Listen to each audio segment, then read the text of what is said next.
we done came from the bottom. Mad that we up, but I don't hear him talking. Started with knowledge inside of my noggin. We took a dream and then we started blogging. Put my city on the map now. I'ma say how it is and I don't back down. On the road to 100K, we finna act out. We gon' show them that we not just in the background. We the main event, we the main show. We the one that people always gonna pay for. FYF, we the best, no debate though. #1 sports channel, every angle.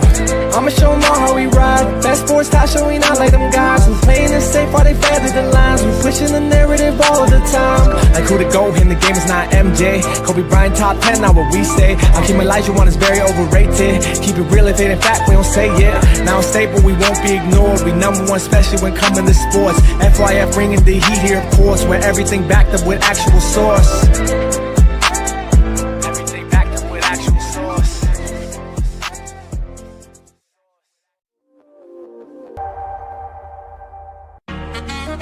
Nah, that's just passion. We love the game. You already know what it is. FYF. You don't got tough skin. Might as well not even come on in. Talk to him. FYF, blow the whistle, man, we too official. Better check the film, we not one of them. The greatest to ever ball above the rim. They wasn't with me shooting in the gym.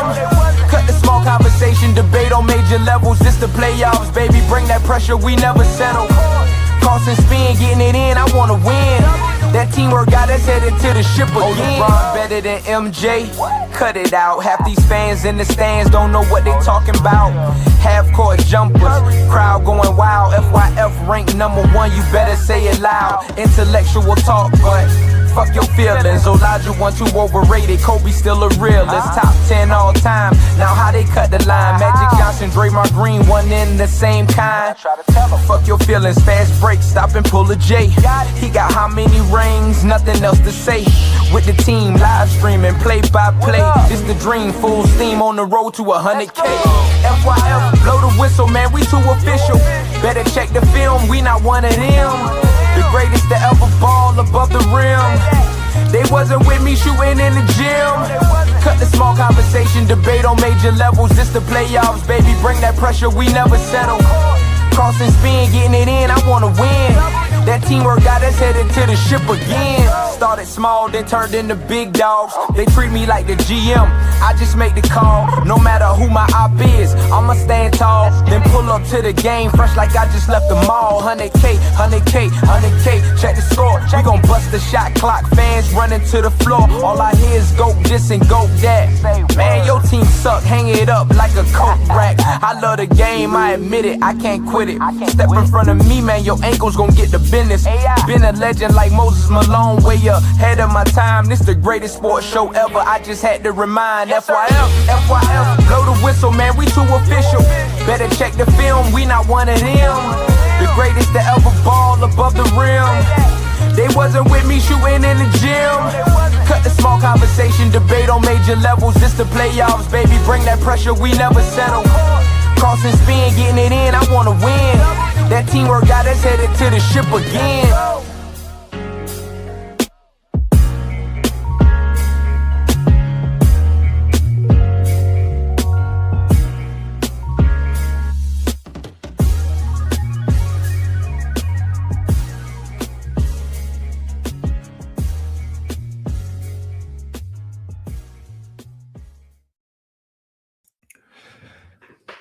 FYF Sports, man, it's Lamont, man. We back on YouTube, man. Look, man, I haven't been on YouTube in a minute, man, and this might be the first time I've solely went live on this channel, FYF Sports Clips, man.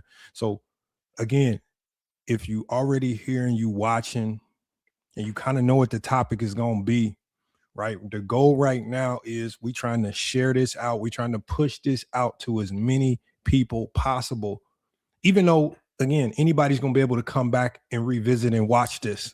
Anybody's going to be able to come back and revisit and watch all this information. But the #1 goal right now is we need to push this out. Share it to anybody that you know has been following this situation, because what I'm going to do, you guys, is I'm going to take you guys through a timeline. And I'm not just going to take you through any type of timeline. right? This is not going to be no regular timeline. The timeline of this entire obsession, this entire story is coming from a perspective of someone that has just been behind the scenes, right? I've been privy to a lot of information. I've been privy to a lot of conversations, but you know what? I just kind of sit back, right? And I'm just watching. I'm watching this content creator over here make a video with crazy allegations. And I'm saying to myself, well, I know that ain't true. I just talked to Gil. And then I'll watch a Karceno do a video and he'll make some crazy allegations. And I'm saying, well, I know this ain't true because I was on the phone with Gil when such and such happened. So this timeline is coming from a perspective, y'all. And salute to everybody in here. Salute y'all, man. Make sure we share this out because before we start cooking today, I need as many of y'all in here as possible, man. Salute to Gil, right? Salute to Uncle Shook. Salute to everybody. The number one thing is we going to share this content out. Only 26 people in here, which I expected that, right? And again, I think this video, this content is going to be more effective on the playback.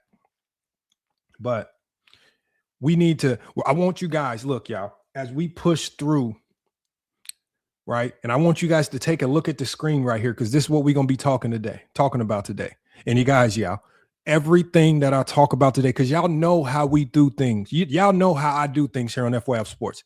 Everything that I say and do is embedded in facts. This is not innuendo. This is not assertions. This is not what I think. Everything that I tell you guys today is based on facts. When I say facts, these are things that you guys can go find out yourself if you actually take the time to do some research. You know, we talk about research purposes only, but y'all see the topic on the screen here today, right? And it ultimately just got to a boiling point. How many videos on Gil? We're talking about Kwame Brown and Karceno4life. It was so many videos that they had on Gilbert Arenas. The best guess is a combined over 800 plus videos on Gilbert Arenas with videos, live streams, thumbnails, and they all are pushing the same fake narratives in lives. And salute to AW 614. Salute y'all, man. Look, y'all, make sure y'all are supporting, right? Because like I say, FYF Sports, we kind of going through a transition of our own. So right now, right, if you can support the channel, that's going to be huge, right? Because there's a lot of changes coming our way. And, you know, just like everyone else from Gil, everyone on Gil's camp, from Gil's arena, it's transitions being made all over the place, right? And in FYF Sports, we're also in the process of also having to make our own transitions, right? I know that some of y'all have seen me doing a lot more content over on TikTok. That is true. But again, now that some of these transitions are happening, now you're probably going to start seeing me more on YouTube. And I just said that this might be one of the best ways, right, to showcase this and to come back to YouTube is to come back with something like this because, man, the lies have been crazy. He said, I thought it was yeah, thank you. He said, I thought it was them white boys. Yeah, that King Spectives live. That's what I thought too. Remember King Spectives. I was one of the first people to call this out a couple years ago, right? When I saw Kwame Brown come onto the scene, and I really called him out because I said, man, I don't know. This kind of starting to look a bit hypocritical, my guy. You come out, you make your case about Stephen A. Smith, but then you start doing the same thing Stephen A. Smith did. You haven't fulfilled anything that you said you initially came to YouTube to do. The coding and trades, you did not fulfill. All of this stuff, all of the fake narratives. And it's because Kwame Brown latched on to someone that was going to keep him in the trenches of this platform. That is Karceno4life. Karceno4life latched onto him because Kwame Brown is a follower. He's not a doer. He doesn't know how to work hard. He doesn't know how to build anything. He doesn't know how to prosper. He latched onto somebody who kept his channel in the trenches. So when Kwame Brown went viral, his channel never grew. Now, on the alternate side of this, y'all, because I'm going to take you guys through about 30 different facts. I'm going to take you guys through a sequence of historical lies that Karceno and Kwame Brown have put out about Gilbert Arenas over the years. And I'm going to show you the truth, the factual truth associated with them. And I want you guys to ask yourself, if you are a fan of Karceno or Kwame Brown, when, as a fan, are you going to question them on these consistent lies that they have never been able to prove to be true? And when they are proven false, or when they see that something that they said is about to get exposed as false, they'll shift the narrative to create a new lie. Like, for example, in this most recent video that Karceno did, Gilbert Arenas, his new channel is going to fail. Well, hold on. I thought it was supposed to fail a long time ago. Well, hold on. I didn't even think he was supposed to have a new channel. What happened to all the other lies that you said that you stacked up before we even got here? That's what we're going to take you guys through. But y'all, look, y'all, I want you guys to really look at the graphic before we get started right here, because as we push through this graphic, man, I'm going to play one more song and salute to the people that salute. You know, there's a lot of people putting in a lot of work, man. I want y'all to listen to this song because we're going to get started on this, on this Max Ether. We're going to get started here in about 2 minutes.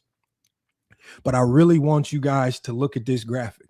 800 plus videos that have absolutely accomplished nothing. 800 plus videos that all are 1000% provably false. Clickbait, nothing more, nothing true about him. Remember, Karceno is a guy who came onto this platform pretending to be in circles that he never was in. Karceno is a guy, you guys, who edited his audio into a conversation with celebrities just to make it sound like he was in the conversation, and a lot of you guys believed it. The man will do anything to get you guys to believe he's this big wig that knows it all and is in all these circles. You know, you're in everybody's business. You know all the secrets. No, what I think you've done is I think you've mastered the art of manipulation. You've mastered the art of going to low budget blog pages, ripping their content, flipping it as if you understand or you are in the know about all these situations. 99% of the people that he talks about, he doesn't know anyone in their camp, and they will tell you the same thing. And in this particular case in this particular sense with Gilbert Arenas, the reason why I know that is because I was kind of, in a sense, behind the scenes with Gil. I was privy to certain information that a lot of people weren't privy to. So every time I heard or saw Kwame or Karceno doing one of these videos, I would message Gil or I would message Suge. Look at this, man. Look, what are they talking about? We gonna break all this down today, y'all. Look, I'm gonna give you. Let's take another 1 to 2 minutes, y'all, to share this live out. I need you to get as many people in here as possible because we will be cooking today, y'all. We will be cooking today. Because, man, this is crazy what we doing here. This is crazy what we doing here, y'all. So again, take a minute to look at this thumbnail. I want y'all to soak it in, right? And after this song plays, we're gonna get to the facts. We're gonna get to the cook session, y'all.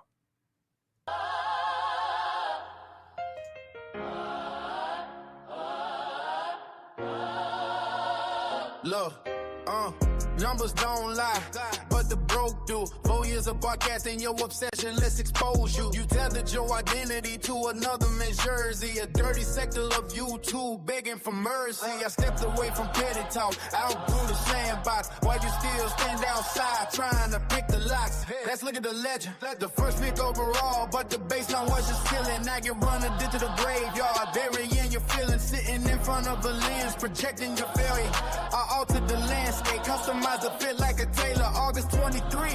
You try to audit the man, 16 million views. You couldn't calculate the path, claiming click funds in Bangladesh. That's before a story, what the 4.8 watch time, average stole your glory. That's internal distribution, organic consumer behavior. But a dime channel always looks or saving. You predicted the collapse, said the platform would reject it. Then Underdog extended the roster, completely inspected. 500 million views, registered by 2025. The blueprint is immortal, where architects alive. You still trading your dignity for bottom tier engagement. While I'm looking at structural growth from the pavement. You move the goalposts whenever the thesis dies. A low budget operation fueled by certified lies. Every single projection you made suffer the drought. We check the public record and completely route the clout. When the new radio burns out, you just pivot the plane, but you can't detach a platform from my name. July 24, you saw a fracture and ran with it. The South Sudan media stone, you tried to stab my brand with it. Telling your audience I never put the segment on the page, but Complex and TMZ documented the stage. The public accountability was instantaneous clip. You just needed a distortion to preserve the atmosphere. Fast forward to late May 2026, you scream about the IP. They get the cancellation sticks. They got your name deal, good on your own rights. But the Playmaker ink was drying under the building lights. Awful announcing clear the air, the trademark reverse. Underdog kept the network channel, I kept the shirts. That's a strategic corporate split, asset separation. But to a work up, autonomy looks like devastation. Playback closes doors, you say I caused the collapse. Disney acquires the cake, you completely missed the maps. Underdog shifts the game and model laying off the pool. But your casual analysis attributes it's a who. An absolute obsession, a psychological dependency. You need my trajectory to validate your frequency. Stuck in a loop, trying to intercept the blessings. You can't let it go. The attachment is vital, but cut without my name. You don't even have a title. The evidence is liquid, the truth is transparent. Then make a deal signed, the enterprise is secure. 4 years of fabrications, completely cured. Shift the parent.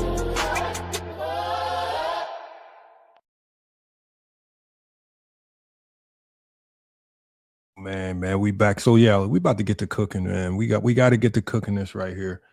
Let me get my screens in order, y'all. And we're gonna start with the first image, y'all. We're gonna start with the first one. Let me get myself out the way because I want y'all to see this clear.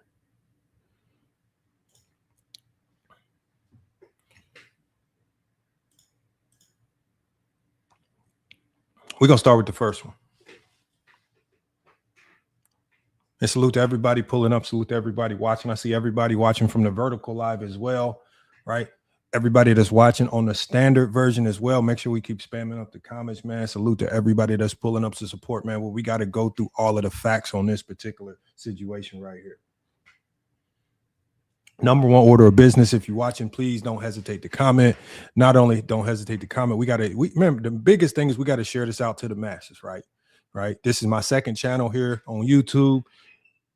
Follow me on FYF Sports, but make sure we are also following FYF Sports Clips, man. Oh, let me get this banner out the way because we want to see all the information. Let me remove the banner. All right. And also it's in the chat right there to support. Make sure you can support with a super chat if you have any comments that you want to address on the topic. Or you can support with any Zelle payments. You can shoot a Zelle payment to fyfnewsroom@gmail.com, right? But until then, right, we're going to cook up. And salute to everybody in the chat. Ricky E245. We got Rico. We got Brutus. We got King's Perspective. Everybody that's watching, man, salute to all the new subs. I see y'all when y'all sub up. Definitely appreciate that. But we're going to cook today. So we're going to start with just the host of lies, y'all. The host of lies, the never-ending lies that Gilbert Arenas, that Kwame Brown and Gilbert Arenas, and Karceno4life have been using and utilizing to attack Gilbert Arenas endlessly, man. It's starting to get crazy. All right. Man, oh man. All right, we're going to show it right here. Look, y'all, false claim number one. This all dates back all the way to 2023, right? One of the false claims that they had. So one of the first narratives, one of the early narratives that they tried to push, one of the biggest things that they tried to push was, remember, they have to try to sell Because the one thing that they couldn't deny the growth and the success of Gil's Arena. So since you cannot deny the growth or success of Gil's Arena, now you have to try to diminish Gilbert Arenas' value in the whole functioning of it. So now one of their first claims was you own 100% of nothing. And the funniest part about it, right? And this was Kwame Brown's claim, which I don't know why anybody is listening to anything that Kwame Brown has to say about a topic like this, right? This man has made some of the worst moves in regards to content creation that we've ever seen in content creation history. The man went viral and completely wasted it, attaching himself to somebody like Karceno4life, right? He got a lot of subs with the Stephen A. Smith beast and hasn't grown since. Complete waste of a YouTube channel. But he says you own 100% of nothing. But in the same video, Gilbert Arenas established that it's a 50-50 partnership with Underdog. 50% ownership is not nothing. That was just a lie right there. But a lot of people that love to just pick sides are never going to side with truth. They're never going to side with truth. They're always going to find a way to agree with the liars because, again, they love the petty drama. They love the beefs. This was just one of many lies, right? And this just took them down a trail of a whole bunch of lies. That's just going to take us to the next lie. Lie number 2. I see. Yes, you guys are correct over there. And make sure y'all look. Preferably, I would like for you guys that are watching on the vertical or on other platforms. I want you guys make sure that we're coming over to YouTube. Come over to YouTube to watch the video. I need you guys over here on YouTube because we about to cook. All right, we cooking on this one over here, so I need y'all over here. All right. Remember, we want to share these live. Let's get these likes up. Let's share this live. Let's get this out here because we definitely need to cook on this. So we got false claim number 2. False claim number 2. And what we're going to say is lie number 2. Right? And this is attaches to the first one. Gilbert Arenas admitting to 50-50 partnership proved under their claim. Once Gilbert Arenas told him it was a 50-50 partnership deal, right? Once he told him that, and he set the factual foundation for that, what happened? Then what I said before, they will change the narrative. They'll move the narrative. Well, now it goes from owning 100% of nothing to now, what did they say? Well, Gilbert Arenas admitting to 50-50 partnership proved Underdog secretly controls everything. Again, another misleading statement. So when their first lie was proved to be false, they took the truth and then they turned the truth into another misleading statement. 50-50 production partnership does not mean Gilbert Arenas had no ownership, no leverage, or no intellectual property rights. We know that all this was a lie from the jump. We're going to take it to false claim number 3, right? So once Gil's Arenas started growing, once the platform started growing, once the numbers started getting irrefutable, right? So what's the new claim? Right? They couldn't say he didn't own nothing. They tried to make it seem like the 50-50 ownership was a bad thing. So now their new claim was because the channel was growing, because it was growing, it had all this growth, people, the subs were going up, the numbers were running up. It was getting all of this notoriety in blogs, on other sports channels. Everybody was recognizing Gil's Arena. So now their new claim is, well, it has to be fake traffic. This can't be real. That's the new claim. It's all fake. I don't get it, y'all. So we now have moved the goalpost once again. We have now successfully moved the goalpost once again to now it's all fake. And in this particular video, Karceno said a 0.3 view to subscriber conversion proved that all the traffic was fake. One, this tells you right there that Karceno knows nothing about YouTube. What is the facts according to YouTube? And this is something that you guys can go all look up for yourself. But according to YouTube themselves, YouTube treats views, unique viewers, watch time, and subscriber sources as different measurements. YouTube does not identify invalid traffic by applying Karceno's invented subscription conversion rule. It was all fake. They say things to sound smart. They say things like they know the platform, but they don't know anything, man. We're going to keep cooking, y'all.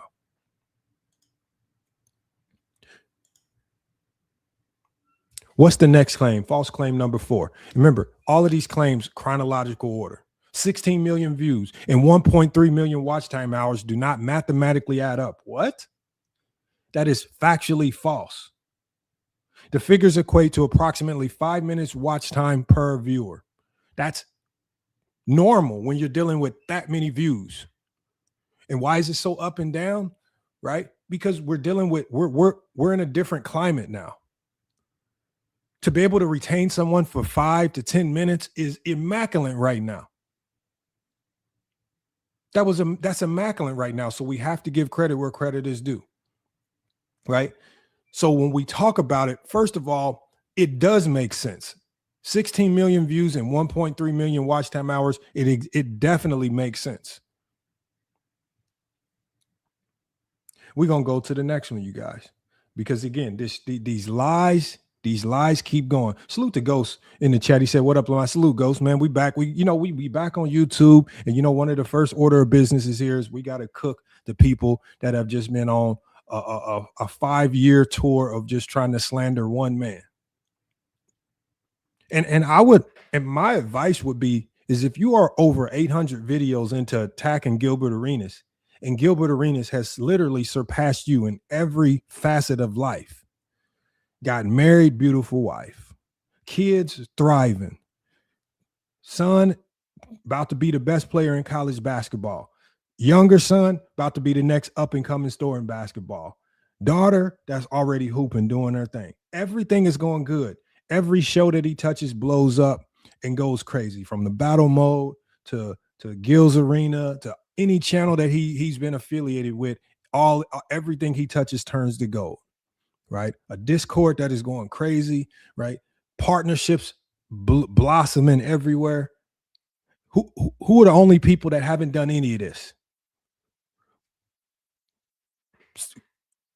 Over the last 5 years, we've watched everything Gilbert Arenas touch blossom.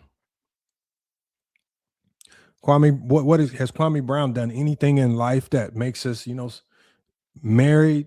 Anything positive with his kids? The last thing that I remember from Kwame Brown was when he was on our show, and someone on our show put a picture of his son on the screen. And when a picture of his son went on the screen, Kwame Brown said, "Who is that?" He didn't even recognize his own son. I wish I had that clip. I would show you guys that clip. Karceno4life. Married, kids, anything good, anything positive happening in your life outside of you just spamming hate content on Gilbert Arenas? Nothing. Same stagnant thing. Crying about Gil. Nothing. Platform that's been stuck. Nothing growing. Nothing positive. Nothing good. Karceno, any new partnership deals? Have you been able to partner with a TMZ? Have you been able to partner with a major media publication to take your platform to the next level? Kwame Brown, you have all those subs and subscribers. You went viral off crying about Stephen A. Smith. Have you been able to flip that into some type of deal? Have you been able to turn that into something that can blossom and put your channel and take your channel from being a low budget YouTube channel into something that's high level, high powered, like a lot of these other NBA players that have come into the game? Or are you going to, but has Kwame Brown been stuck in the trenches, arguing back and forth with low budget YouTubers on about nothing? The only person in this triad of people here that's blossomed is Gilbert Arenas. When I first started working with Gilbert Arenas, y'all, when I first started working with him, and this was way back. This was back before the Olympics, right? This was back before the South Sudan video, all of that. When Gil said, "I want to be the Mr. Beast of this thing." And you got to think, y'all, especially at that time 5 years ago when Mr. Beast was one of the hottest things out there, like, you have to think that's like an like at the time where Mr. Beast was and where Gil was, that's like that'd have been like me saying that I'm going to go revive my basketball career and make a push to play in the NBA. Like it almost seemed like an improbability.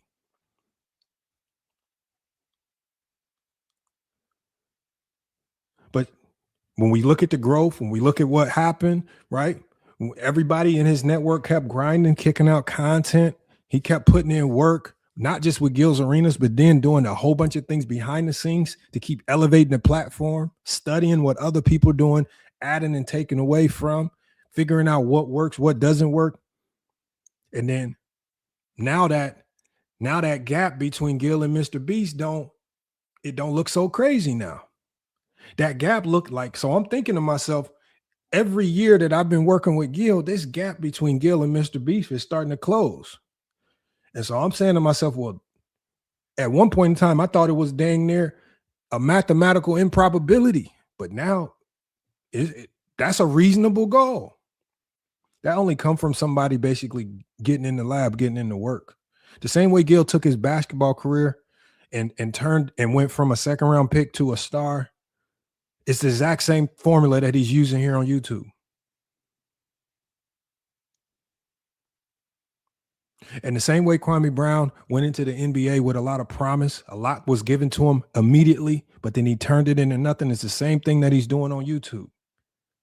He went viral, got a lot immediately, and then did nothing with it, turned it into nothing. No sponsorships, no ad deals, no nothing.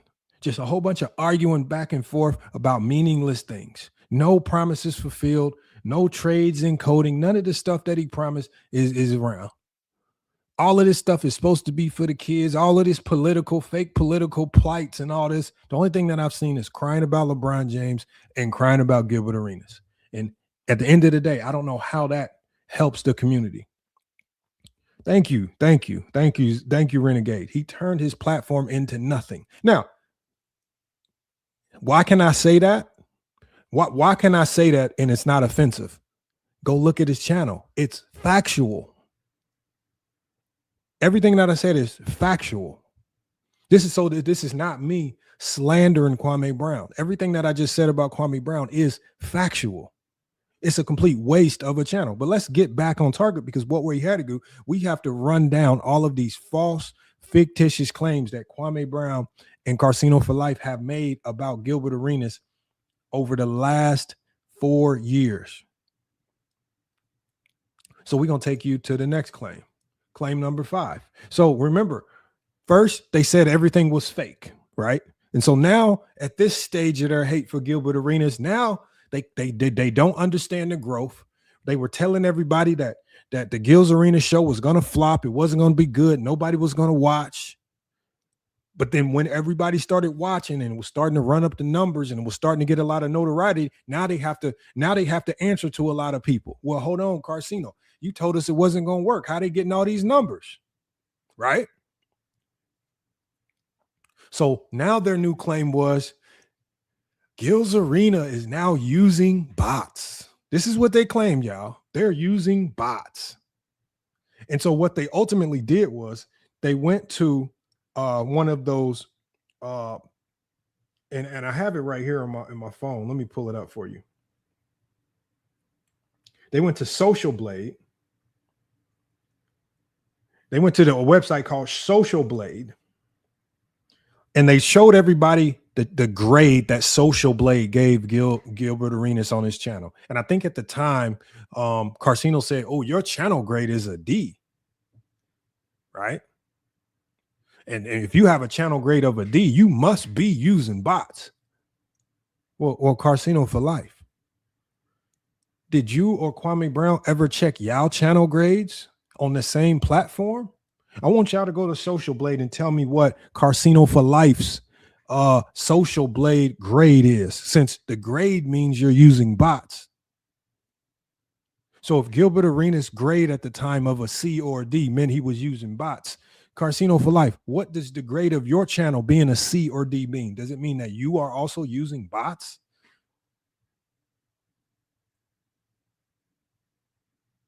Kwame Brown, with all the subscribers that you have, with your channel grade ranging from a C or a D on the same website, does that mean you are also using bots? The same allegations that they were trying to put on the Gilbert Arenas was the same pot that they were in. So what is the fact in this particular situation? A tracker's letter grade is not YouTube fraud determination. YouTube says its own systems analyze and remove invalid traffic. Public dashboard adjustments are not independent proof of purchase viewers. They didn't have anything to support it other than a fake channel grade on Social Blade, and they had the same grade. That's nasty work right there. That's nasty work right there. We're going to take it on to false claim. What's our false claim number 6? So again, so then people started asking questions. So a couple videos later, they're running this same script. It's bots. Hold on. We got Uncle Low Podcast. He says, I have footage of Gil and Kwame arguing on my live a few days ago. Hey, look, man, they might have.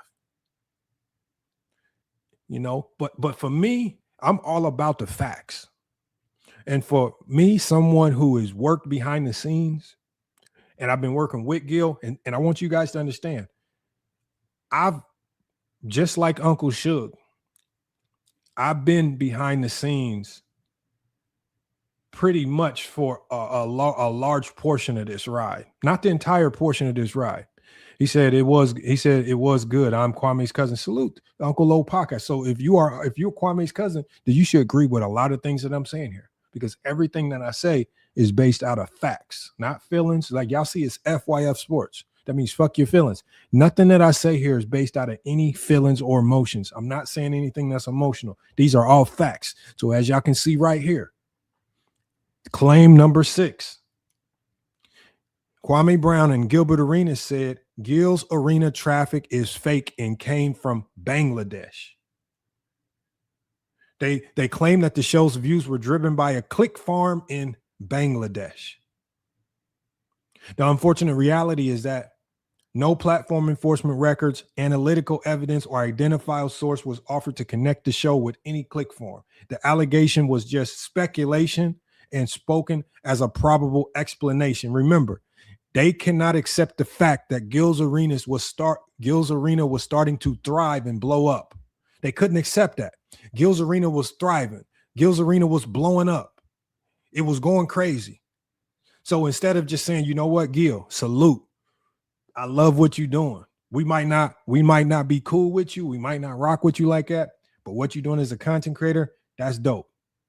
But instead of gracefully bowing out of this fake beef, and that's ultimately what it is. It's a fake beef. Because if you think about it, they're the only ones that need the beef. They need the beef to survive. Why do you think they have over 800 plus videos of Gilbert Arenas? Gil told us, I was one of the people working behind the scenes. Don't do no more content on them. It's over. We got bigger and better things to pursue. And so all that content was starting to get put unlisted, privated, erased from the ether. It's time to stop dealing with low budget, low level content creators. We got bigger fish to fry at the top. Remember, Gil told me that the ultimate goal was to do what? I'm trying to be Mr. Beast level. That's verbatim what he said. You cannot be Mr. Beast level in the mud and in the trenches with Karceno and Kwame Brown.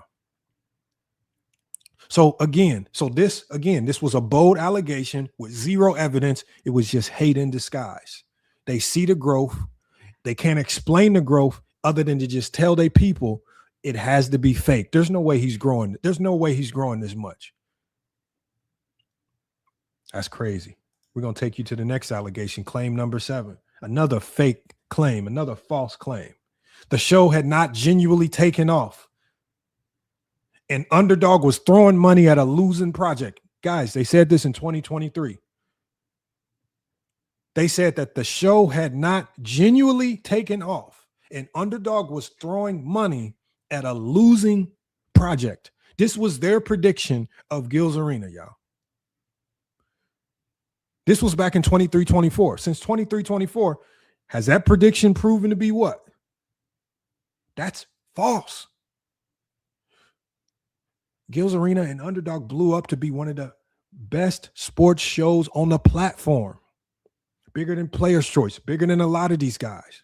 And when it was at its peak, we were all tuned in. When they were going live 3-4 times a week, we was tuning in to see the back and forth between Rashad and Gil, right? To see the drama, to see what costume Gil was going to walk in on, right?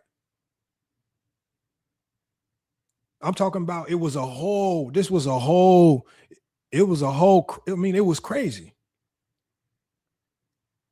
And all the while, y'all got to understand that Kwame Brown and Karceno4life, they have to sit in the shadows trying to figure out what do we tell our people now? Because the show ain't flopping. The show ain't doing what we all these lies. Because remember, they're sitting in the back saying we done told our fans all this stuff about the show. The show not supposed to be surviving and thriving, but it is. So they got to keep coming up with lies to cover up the former lies. So then they said Underdog was just throwing money at a losing project. What? Is that how organizations work? They throw money at losing projects? That's what they doing? But remember, y'all, Gil's Arena exceeded 500 million views on YouTube. It became the 5th largest daily American sports show across platforms, and then everybody ultimately received multi-year contract and cast extensions. That is the fact. That's what happened. Remember, at this stage, Gil is now starting to lap Kwame and Karceno. But at this stage, he's done already lapped them as a content creator like 4 times. He's running circles around them. Let's take it to the next false claim. False claim number 8. The people financing the show are pigeons, mules, or stupid people repeatedly losing money. They just insulted and they packaged the insulting around unsupported business claims. Then now he's trying to talk about the business. So now they're just saying that they see the show thriving. They see that all the guys working are getting paid well. Josiah getting paid well. Nick getting paid well. Everybody affiliated, right? Even the guys behind the scenes, everybody's getting paid well, right? They're hiring people who worked at ESPN, right? They're bringing in high-level producers. They're getting high-level guests. So now they just have to make claims, just silly claims. But the ultimate reality of this, y'all, is no financial documentation was provided showing Underdog was losing money. How do we know this? Because if it was losing money, they would have stopped this a long time ago. The company publicly expanded its commitment and celebrate the show's upscaling. That's what happened. We saw this in 4K.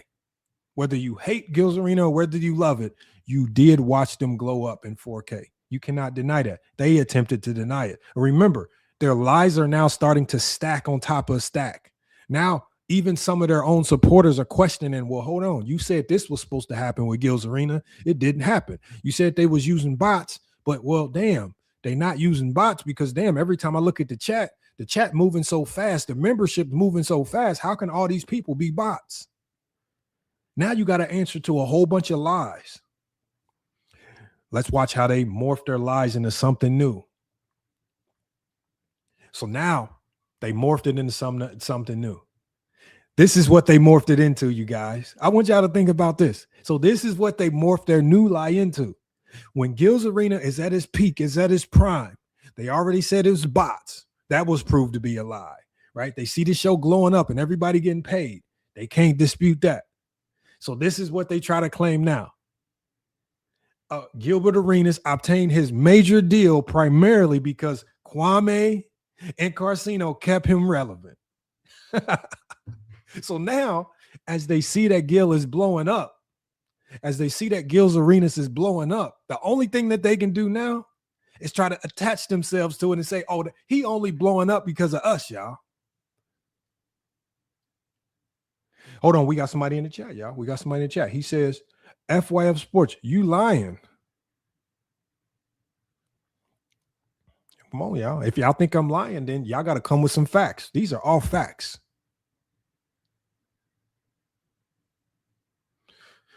All right, y'all. Come on. Hold on. We got NC Lady B81 Salute says, wow, look, y'all, we running through the whole timeline of lies. Kwame Brown and Karceno4life. This obsession that they have with Gilbert Arenas, y'all. over 800 plus videos of shorts, live streams, and uploads, all about Gilbert Arenas. That is not normal. First of all, you guys have to understand, do you know how hard it is to do 800 videos? And then to have 800 videos on one person, and then they're all lies is crazy.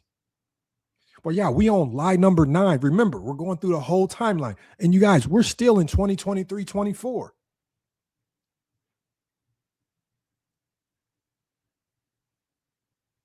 So again, they doubled down on their statement. Arenas obtained his major deal primarily because Kwame and Karceno kept him relevant. Here's the truth.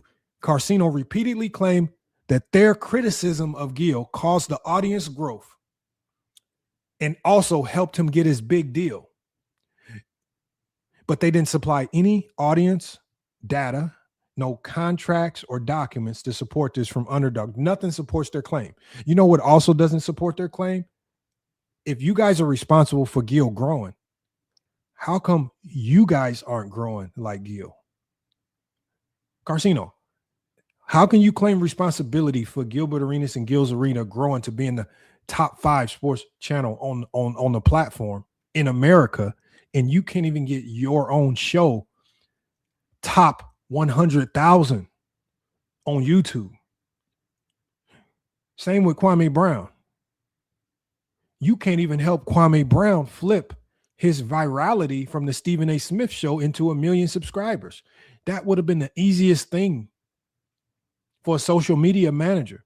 Any social media manager that's competent could have easily got with Kwame Brown and flipped flipped those 300K subs that he got from going viral into 1 million. You got with Kwame Brown and he started losing subscribers. You got with Kwame Brown and people started detaching themselves from Kwame Brown. Anybody of relevance separated themselves from Kwame. Charleston White said, Kwame Brown, you're a clown, I'm out. Judge Joe Brown, Kwame Brown, you're a clown, I'm out. Everybody that initially networked with Kwame Brown then separated themselves. Once again, no receipts, no proof. It's just ego. They are trying to take credit now for Gil's success. Let's go to the next one, y'all, man. These dudes are absolutely pathetic, man. So now we go again. They're still seeing Gil grow. Kwame Brown claim that nobody would be interested in him without Kwame Brown. I want y'all to think about this. Do y'all think the ego that you would have to say something like this? You're sitting back watching Gil grow. Remember, at this stage, Gil is now no longer even indulging in the back and forth with Kwame Brown or even Karceno. He's not even indulging in it. Remember, as one of the editors that helped Gil out on the back end, we ain't doing that content no more. We're not dealing with the low budget trenches of YouTube no more. These dudes want to stay in the trenches. Let them stay in the trenches. We got bigger fish to fry. That's what he said. So we're going to keep it moving. Why are we dealing with this? But now Kwame Brown, who needs to remember, he's trying to feel relevant. The only way he can be relevant is to attach himself to the success of Gilbert Arenas. Thank you, Paul. Kwame still has 450K subs since 2021. A bust. Bust as a player. Was given everything as a number 1 pick. Wasted. Was given everything that you need. I want y'all to think, Paul. Any of us. Paul, I want you to ask yourself, do you think if I was able to go viral and I was able to get 300,000 subs over the course of a week that I'm going to waste that opportunity? Y'all watch me grind from 2020 to now just to get 100K subs. This man was given an opportunity on YouTube and wasted it. Hitman X, salute, man. Yes, we are live, man. Salute to everybody pulling up, y'all. Make sure y'all support, man. Come on, y'all. We need who's going to send the first super chat of the day. And then we also need some support. If you want to support, salute to Paul Theory with the first super chat of the day. With the $2 super chat. And if you want to support, remember we're going through a transition. And we're going to be doing a lot of things on FYF Sports. As y'all see, we got the new channel going. For sure. But Hitman, this is just the first of many. This is the first of many. We're gonna be back on YouTube. We're gonna be doing a lot of lives, just like with Gil. They transitioning right now. Y'all saw me doing a lot on TikTok, but I'm gonna be redoing this thing on YouTube. We're gonna be building up my FYF Sports Clips channel. So again, as we come back, we're gonna be coming back with a vengeance. So again, if you want to support, definitely hit the super chat. Right. Also, the super chat. Y'all know YouTube be playing games with the super chats. So you can also support by hitting the Zelle, and I'll be putting the Zelle in the chat as well. Let me get that in there till we can get back to cooking. Because I'm giving y'all information. Remember, the information that I'm giving you guys, y'all, this is not just random information. All the information that I'm giving you, this is coming from somebody that, again, worked with Gil. No. I don't. Now Hitman X. I don't. Remember, y'all. I know some of y'all who had my old Cash App. My Cash App got hacked, so I definitely do not use Cash App anymore. So, the only good thing out of that was I was able to contact Cash App to deactivate that account, but it did get hacked somehow. So and once it got hacked, I said, yeah, I'm not using this no more. So.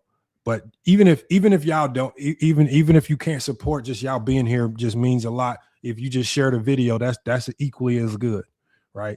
So again, super chat, the Zelle, or just watch and support, man. That's all we need. He says, Lamont, Kwame is literally proving why he's an actual bust for life. Exactly. I mean, Ghost, the funniest thing was when that last time he came to our channel and somebody on the panel put a picture of his son on the screen. And Kwame Brown said, "Who is that?" That's all we need to know. It don't get no more bigger bust than that. All right, we're gonna take y'all to the next fact. What did they claim? Arenas could not afford to hire or operate his own staff. I want y'all to think about that. Now remember, at this stage, y'all, they just trying to make up anything. Right? Gil is thriving. Gil is just thriving. He's thriving. He's winning. Right? He's no longer even indulging in the back and forth with them. Right? So right now they just mad because Gil won't even engage with them no more. It was cool just a week ago when Gil was engaging with you, but now Gil then blew up and he don't even acknowledge y'all exist anymore. Now they just throwing anything out there to get his attention, right? And so now they're basically saying, well, we can get his attention if we try to talk about his money.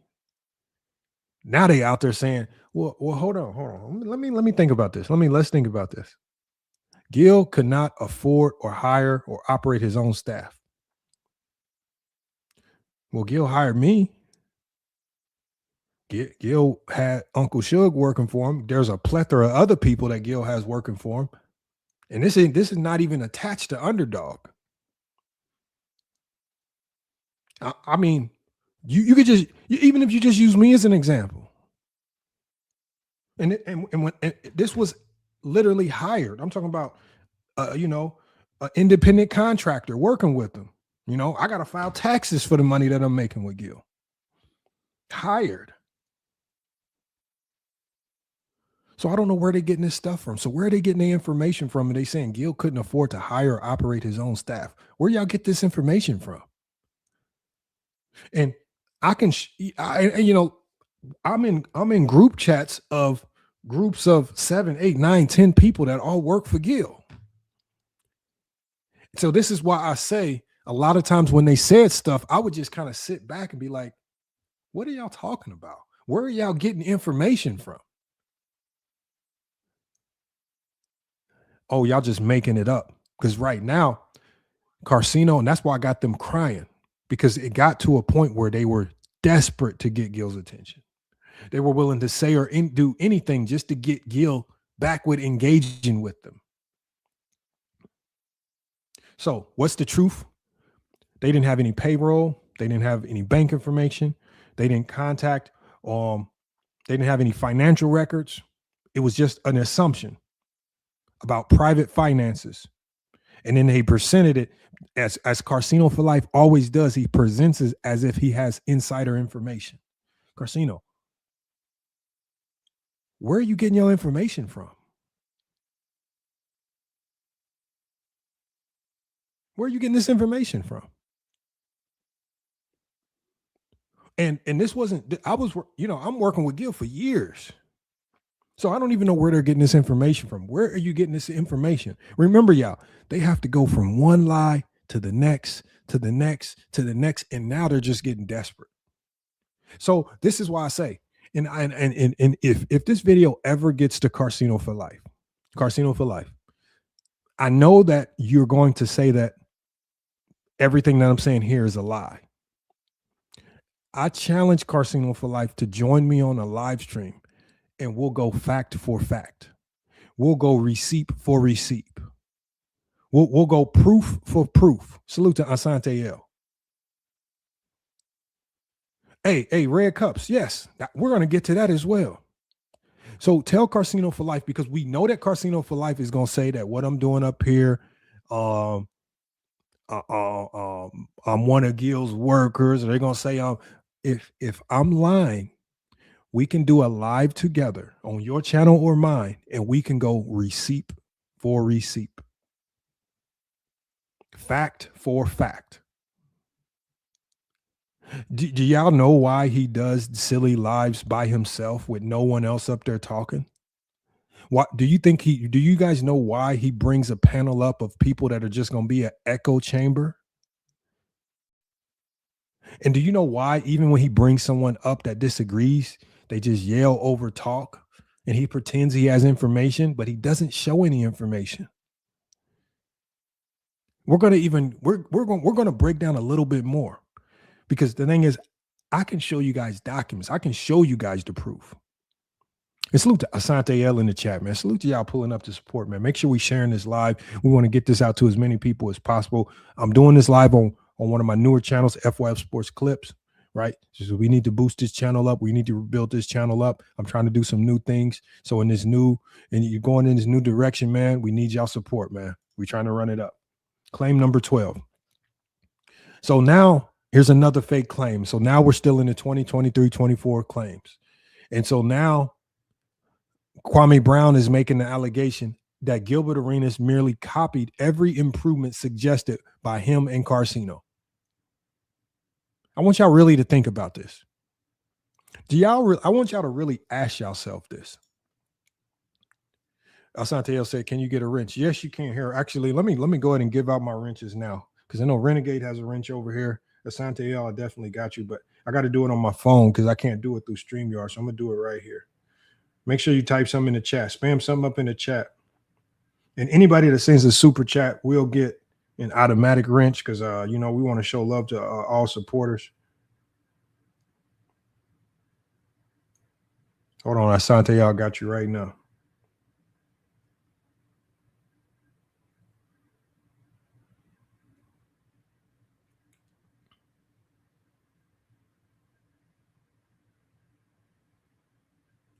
All right, hold on. Let me get you a wrench. All right, Asante L. Did you type in the chat? Listen, I've tried uploading massive blueprint. Asante L says, do I have Cash App? Unfortunately, I don't have Cash App, y'all. Unfortunately, I don't. My apologies, y'all. I have Zelle. I do have Zelle, and then I have the super chat, y'all. I have Zelle and I have the super chat. So yeah, Zelle and super chat for now. It seems like on YouTube the Cash App works better, so I may create another one, but it just turned me off when my Cash App got hacked the first time around. I was like, man, I was just like, I wasn't cool with that.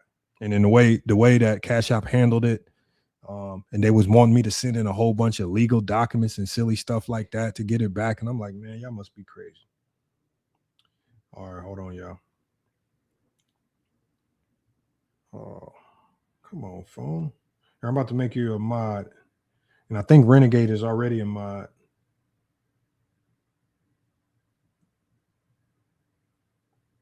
All right, Asante L. And as a moderator. Boom. And then I got to make Paul a moderator as well, because Paul hit a super chat. So I'm making that Paul, giving Paul that mod as well.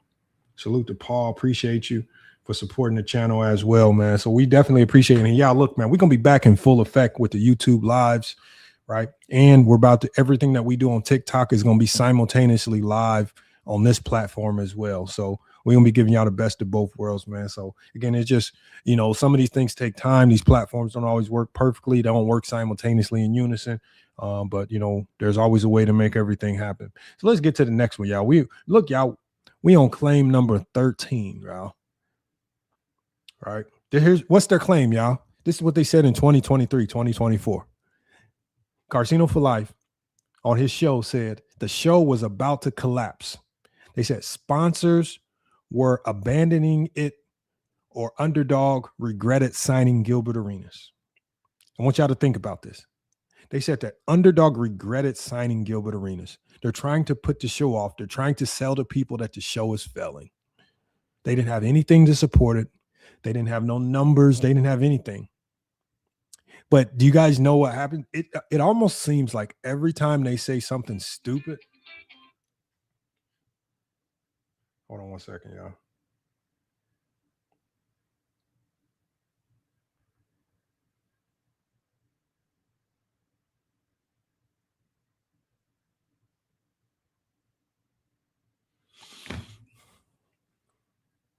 All right, y'all. We good. So, y'all. So this is the new claim that they made. But here's the problem. Every time they say something stupid, some type of breaking news come out that completely contradicts what they just claimed.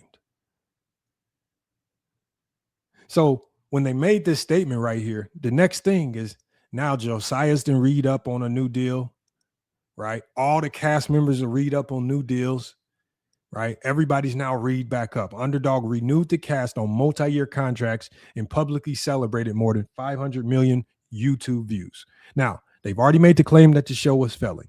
They said that Underdog was throwing money at the show and that they were just wasting money. They said that the views were fake and it was all bots. So let me ask you guys, where is the money coming from to pay these guys if everything is fake, right?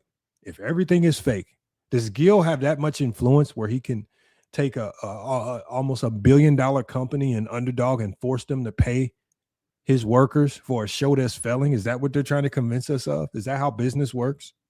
Is this what Karceno4life wants us to believe? This trail of lies is just getting nastier and nastier.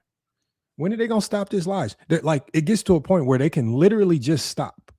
It will get to a point where at any time they can just stop. They don't have to go back and say sorry for the lies. They can just stop. And so this claim right here was even funnier, right? Because they said that Gilbert Arenas didn't apologize for his South Sudan comments. Well, first of all, this situation right here is very unique because I remember when this happened. And I'm going to tell you guys how this happened. This was during the Olympics. Gil was already in Greece somewhere, right? Gil went on a vacation with Melly. It was crazy. They were gone. And I was doing a lot of Gil's video edits at the time. And so I was the one that edited the South Sudan video, the one that went viral, that everybody was running around crying about. And so I'm thinking, right? I'm thinking to myself, I'm like, damn, and it's me. Because remember, I'm not a celebrity like Gil. I'm not the one that has to worry about being canceled or anything like that. And so when the video starts going viral and literally everybody is making edits, everybody's talking about it, everybody's killing Gil, everybody's saying, Gil, you racist, you hate black people, and they just killing this man. And so I'm thinking to myself, I'm like, damn, did I screw up? Like I edited this video, I put it out there, it went viral. I'm like, man, did I screw up Gil image with this edit? Because remember, Gil's kind of giving me free reign, right? Here's all the content, edit, get clips out, right? Boom. And so I hit Gil up about the South Sudan video. Gil, man, everybody getting mad. Like, what's going on? What we gonna do? I'm like, Gil, do I take the video down? He was like, hell no, don't take the video down. I'm about to do another one. I'm like, do we apologize? What do we do? This is when I knew that Gil understood like media, and he understood it to a higher degree than most of us, Because while I'm running around thinking about, damn, do I type an apology? Do we try to retract it? Do we take the video down? Gil, I'm on the phone with Gil. This motherfucker's telling me, nah, hell nah. We about to double down on this. We about to double dip into this hate. And that's exactly what he did. Now, in a sense, Gil did come out and let people like Lou Aldang know that, look, it wasn't targeting them. He's just trying to cheer on his American team. But Gil wasn't backing down from his original sentiments. And so once again, Karceno4life lied again. Said he didn't apologize. No, Gil didn't need to apologize for the South Sudan comments because he didn't say anything that was offensive. He just let people know that it wasn't intended to offend anyone. Remember, we're in a very sensitive climate. But Gil handled this perfectly. How do we know this? Because I was talking with Gil as it was happening. I'm the one that edited the video.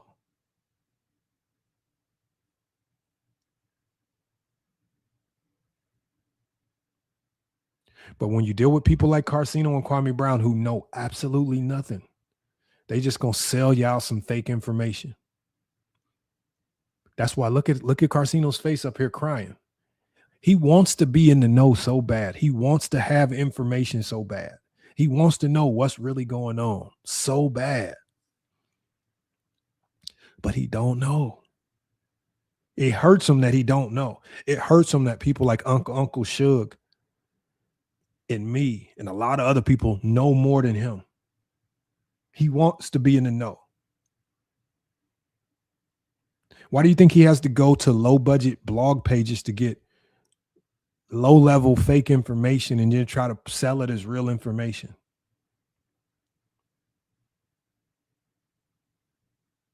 It's craziness, man. Let's go to the next one.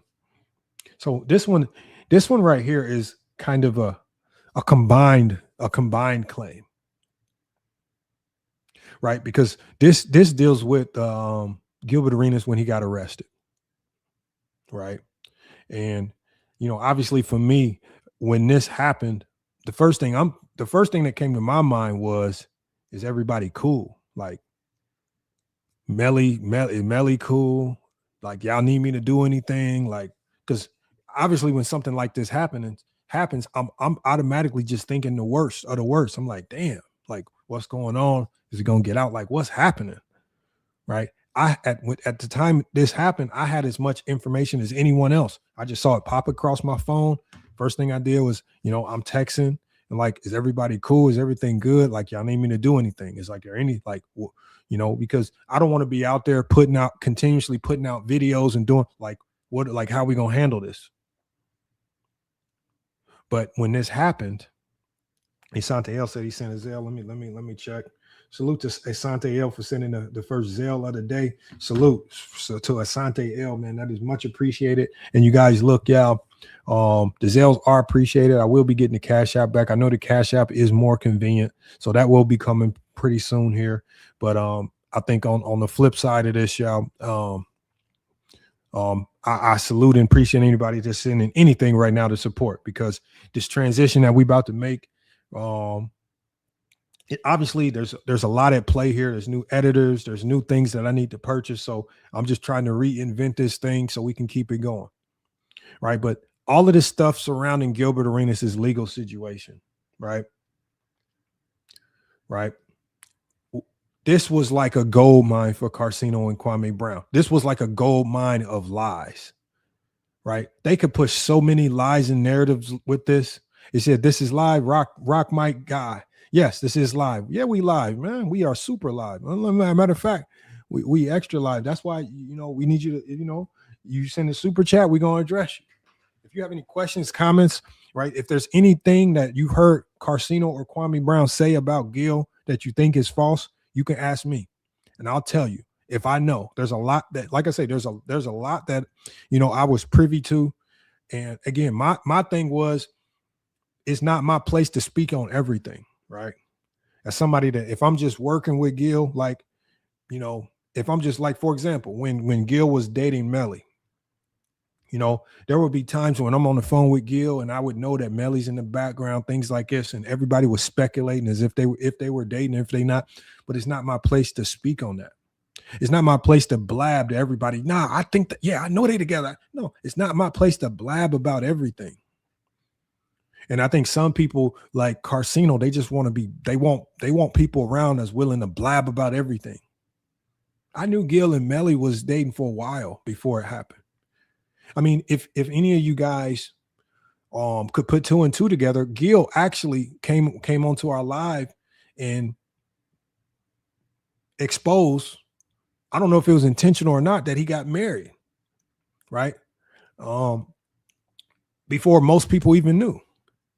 And so a lot of people were thinking, oh, they just got together so quick and then now they're married. Like, bro, no, they were rocking out together for a minute, you know? So this wasn't something that just happened in 1 or 2 months. It didn't happen like that. But people like Karceno and Kwame gonna try to sell it to you like that. They're gonna sell it to you like that because remember, they like their blabber mouths. They want to run their mouth about every aspect of something. Everything ain't meant to be talked about online. Salute to Iron Man as well. Salute to everybody that's pulling up to watch, man. Make sure we spashing that like, right? Make sure if you have any direct questions or if you have anything that you want me to address that you've heard Kwame Brown or Karceno4life say that you think is false, you can ask me and I'll answer it the best I can. If I don't know, I don't know. If I do know, I'll definitely let you know. But everything around Gilbert Arenas' arrest, look at all the claims that they made from Kwame Brown. He said Gilbert was playing cards with the Israeli mob. That's what he said. They just jumped to conclusions. They said Gilbert Arenas was the kingpin of a massive organized crime operation. That's what Kwame Brown said. They just jumped to, now this arrest just opened the Pandora's box of lies for them. They said that the charges established Gilbert Arenas' guilt, right? They said, oh, I saw a picture of that table, but they too stupid to realize that table was there for content. That table was never there that table wasn't never bought for gambling. Like all the stuff in the arena, a lot of that stuff is there for content, for the show. It was a prop. It says they claimed when this initially happened that Gilbert Arenas had no bail and would remain detained. They claimed that Gilbert Arenas was facing 20 years, some crazy amount of time, misleading. Everything from playing cards with the Israeli mob, false. That's a extreme overstatement. Gilbert Arenas is the kingpin of some organized crime operation, false. Even the federal government didn't say that. The charges established Arenas' guilt. Again, false. Even the charges allude to Gil having a vague connection to this. Gilbert Arenas had no bail. False. He bailed out immediately.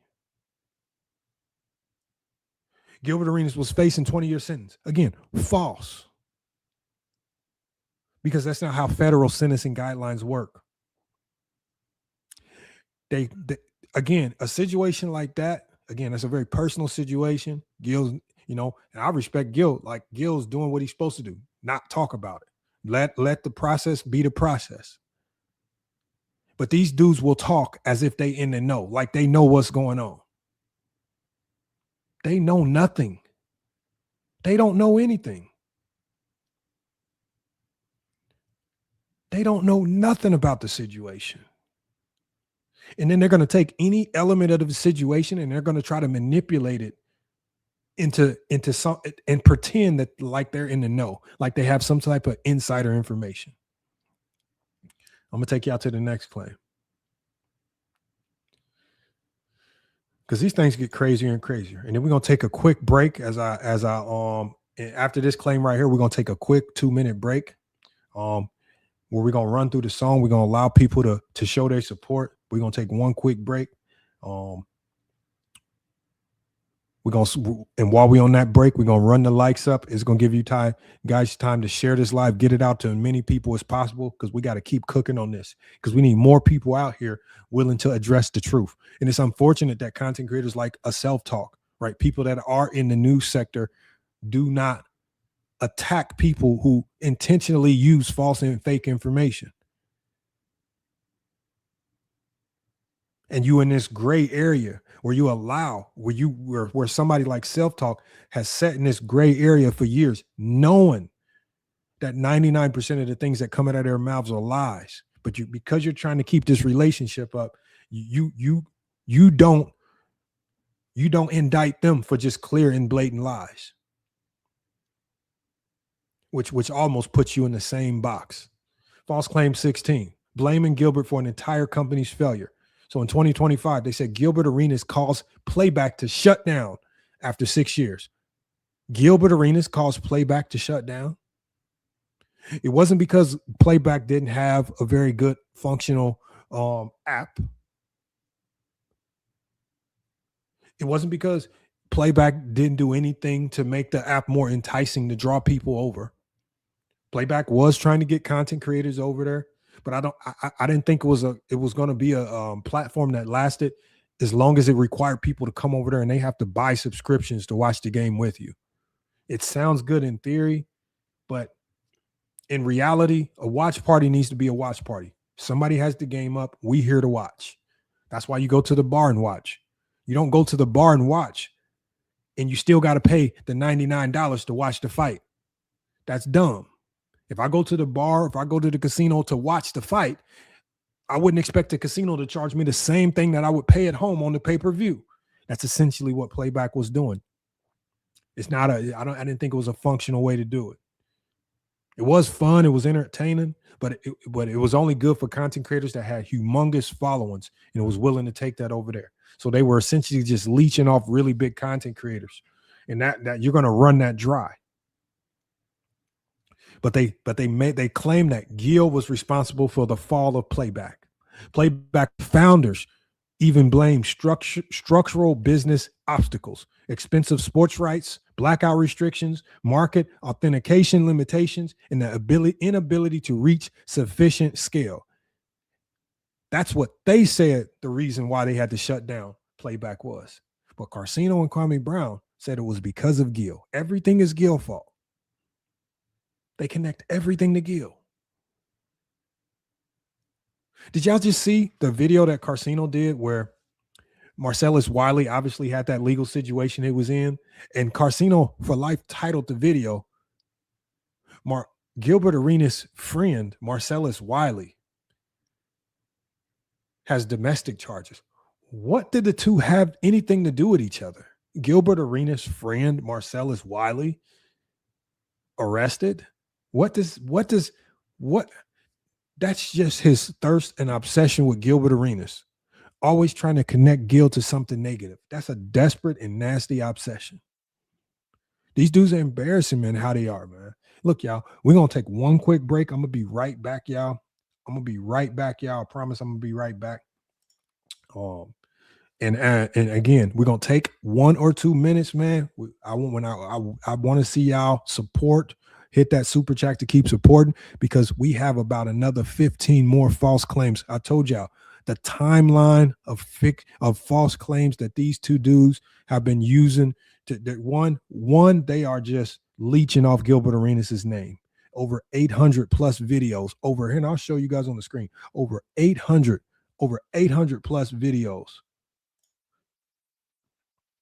Over 800 plus videos in some desperate ploy to keep going at Gilbert Arenas. This is called desperation. 800 plus videos of combined videos, live, shorts, and thumbnails going at Gilbert Arenas. And imagine doing this. I want y'all to think about this, y'all. Imagine spending 4 years of your life trying to take someone down, and the only thing that person is thriving. They haven't diminished, they haven't taken away, they haven't stopped anything. Everything just keeps getting better. Hey, y'all, and this gets even crazier, because at the end of this live, we got even more breaking news for Karceno and Kwame. That's just going to hurt their feelings even more. We got more breaking news for them. And I might be one of the first people to break this news. Why? Because I know people, and I know Gil. I've been working with them. Man, y'all, we're gonna run. Look, y'all. I'm gonna be back. I'm gonna be back in about 1 minute, y'all. Please, y'all, keep supporting. Share this live out. We need as many people in here to cook on this topic, man, because the lies got to stop. When is Karceno and Kwame Brown? When are they gonna be held? When are we gonna put their feet to the fire, right? And when are we gonna start checking them for these fictitious claims that they keep making over and over again, and none of them prove to be true?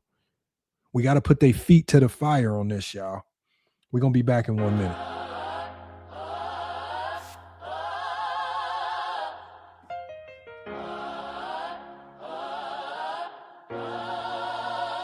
Look, numbers don't lie, but the broke do. 4 years of broadcasting your obsession, let's expose you. You tethered your identity to another man's jersey. A dirty sector of YouTube begging for mercy. I stepped away from petty talk, outgrew the sandbox. Why you still stand outside trying to pick the locks? Let's look at the legend. The first pick overall, but the baseline was just killing. Now you're running into the graveyard, burying your feelings, sitting in front of a lens, projecting your failure. I altered the landscape, customized to fit like a tailor. August 23, you try to audit the man. 16 million views, you can calculate the path. Claiming click funds in Bangladesh, destined for a story. But the 4.8 watch time, average stole your glory. That's internal distribution, organic consumer behavior. But a dime channel always looks or saving. You predicted the collapse, said the platform will reject it. Then Underdog extended the roster, completely inspected. 500 million views, registered by 2025. The blueprint is immortal, your architecture live. You still trading your dignity for bottom tier engagement. While I'm looking at structural growth from the pavement. You move the goalposts whenever the thesis dies. A low budget operation fueled by certified lies. Every single projection you made suffer the drought. We check the public record and completely route the clout. When the new deal burns out, you just pivot the plane, but you can't detach a platform from my name. July 24, you saw a fracture and ran with it. The South Sudan media storm, you tried to stab my brand with it. Telling your audience I never put the segment on the page, but Complex and TMZ documented the stage. The public accountability was instantaneous clips. You just needed a distortion to preserve the atmosphere. Fast forward to late May 2026, you scream about the IP. They get the cancellation sticks. They got your name guilt, you don't know your own rights. But the Playmaker ink was drying under the building lights. I'm feeling now to clear the air. The trademark reverse. Underdog kept the network channel, I kept the shirts. That's a strategic corporate split. Asset separation, but to a work up economy looks like devastation. Playback closes doors. You say I caused the collapse. Disney acquires the cake. You completely missed the math. Underdog shifts the game and model laying off the pool. But your casual analysis attributes it's a who. An absolute obsession, a psychological dependency. When you my trajectory to validate your frequency. Stuck in a loop, trying to intercept the blessings. You can't let it go. The attachment is vital, but cut without my name. You don't even have a title. The evidence is liquid, the truth is transparent. Then make a deal, sign the enterprise is secure. 4 years of fabrications, completely cured. Shift the parent.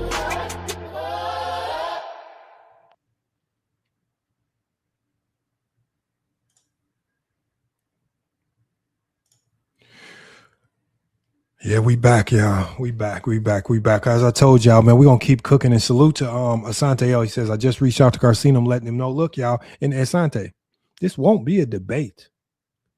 That's the biggest thing, Asante L. I don't need to debate Karceno. We debate if it's something that's subjective. You cannot debate me when I have objective facts. Everything that we're saying here are facts. I'm not saying anything that's not left up to question or to doubt. Everything that the beauty of what we're talking about right now is we watched Karceno in 4K and Kwame Brown. We watched them both lie in 4K. And you know what ultimately happened? Time. As time unfolded, and as we watch Gil's arena grow, and as we watch Gil and all his platforms grow, everything they kept saying just got proven to be a lie. I can't debate you. There's no debate here. I'm not like, that's why I said I want him to bring his receipts. For example, if Gil's the reason why Playback got shut down, bring the receipts. I have receipts from Playback explicitly stating why they shut down, and it didn't mention Gilbert Arenas.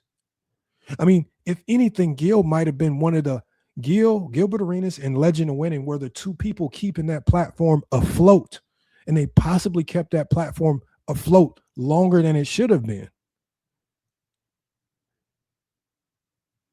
But see, if he's going to make these claims like that, I want y'all to really ask yourself, you really think he can bring some type of receipt talking about Gil's the reason why Playback shut down?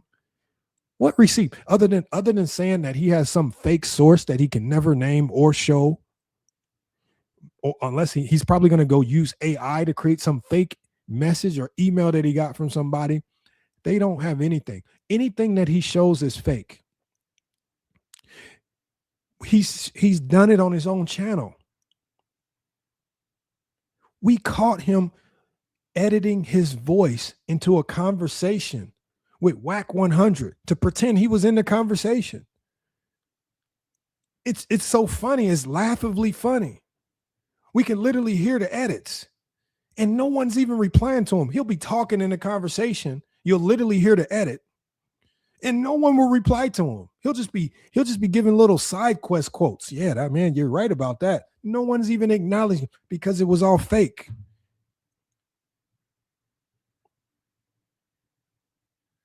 Bro, this stuff is all fake. No one knows this guy.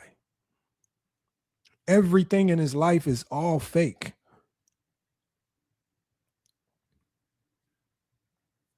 So again, tell him to come to me with receipts on Gilbert Arenas. I want the receipts. And we'll address the receipts of all of these things that we know that he's lied about.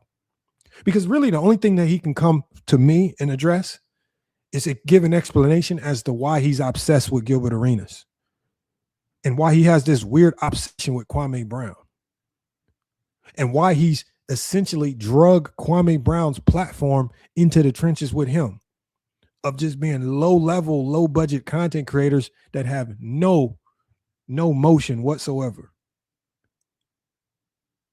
So we're going to go to another claim that Karceno and Kwame Brown both made. They claimed that Gilbert Arenas was canceled. They canceled him. And this was in addressing ownership, firing, and lost everything narratives. But what really happened, y'all? Gilbert Arenas' relationship with Underdog ended during a wider elimination of original content. Underdog pivoted towards prediction markets and fantasy gaming rather than documenting an Arenas-specific cancellation. Now, what ultimately happened was it was proven that the entire time Gil had all the power. And Gil's Arena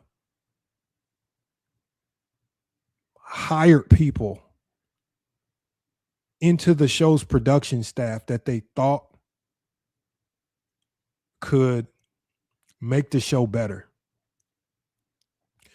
Underdog Sports forgot what truly made that show what it was. And so when they started firing people behind the scenes and bringing in certain people, thinking that these certain people could elevate the show, they forgot that we got here based off the work of others. People that knew the structure, that knew what was going on, that knew when things were supposed to be uploaded, that knew how long a YouTube short was supposed to be. Salute to Suge as well. And Suge knows everything that I'm saying right here. A lot of the stuff that I'm saying, Suge knows as fact. But Underdog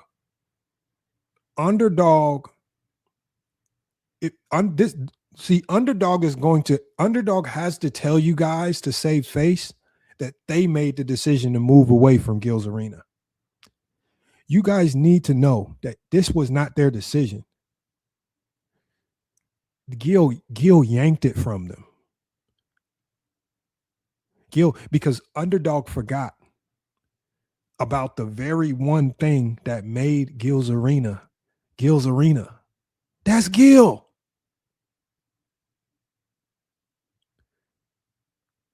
They forgot that.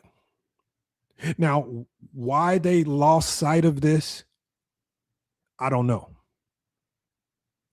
And in the midst of them thinking that they could pivot without Gil,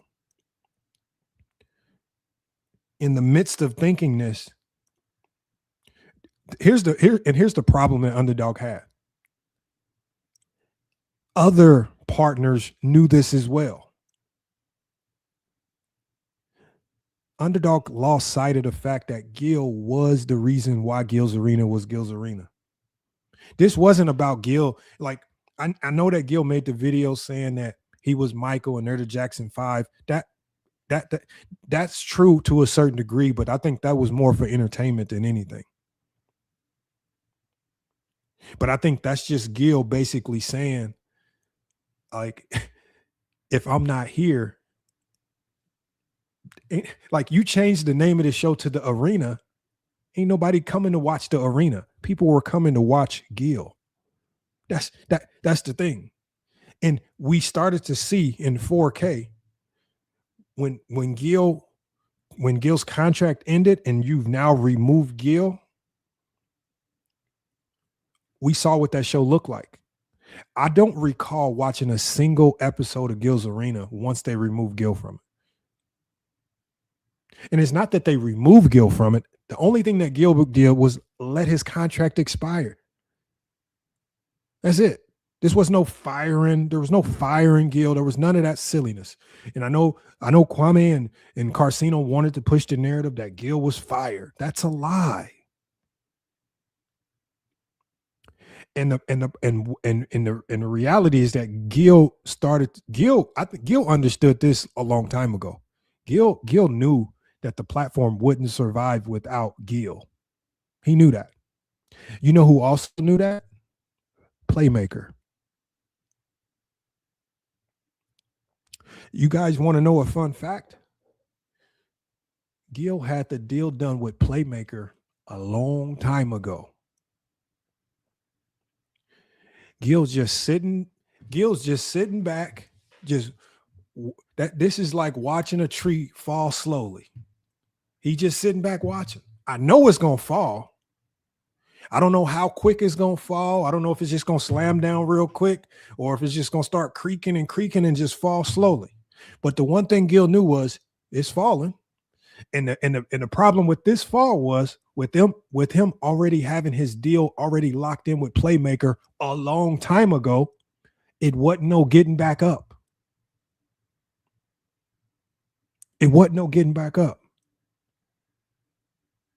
So when the people in Underdog started making these silly decisions to start reducing the show times down and trying to find ways to keep this thing going without Gil, they lost sight. They started thinking that they were the show. This is akin to Jerry Krause and how he ruined the Chicago Bulls. Jerry Krause, remember, they brought in Jerry Krause. Jerry Krause wanted to be the star of the show. He forgot that this don't work without Mike.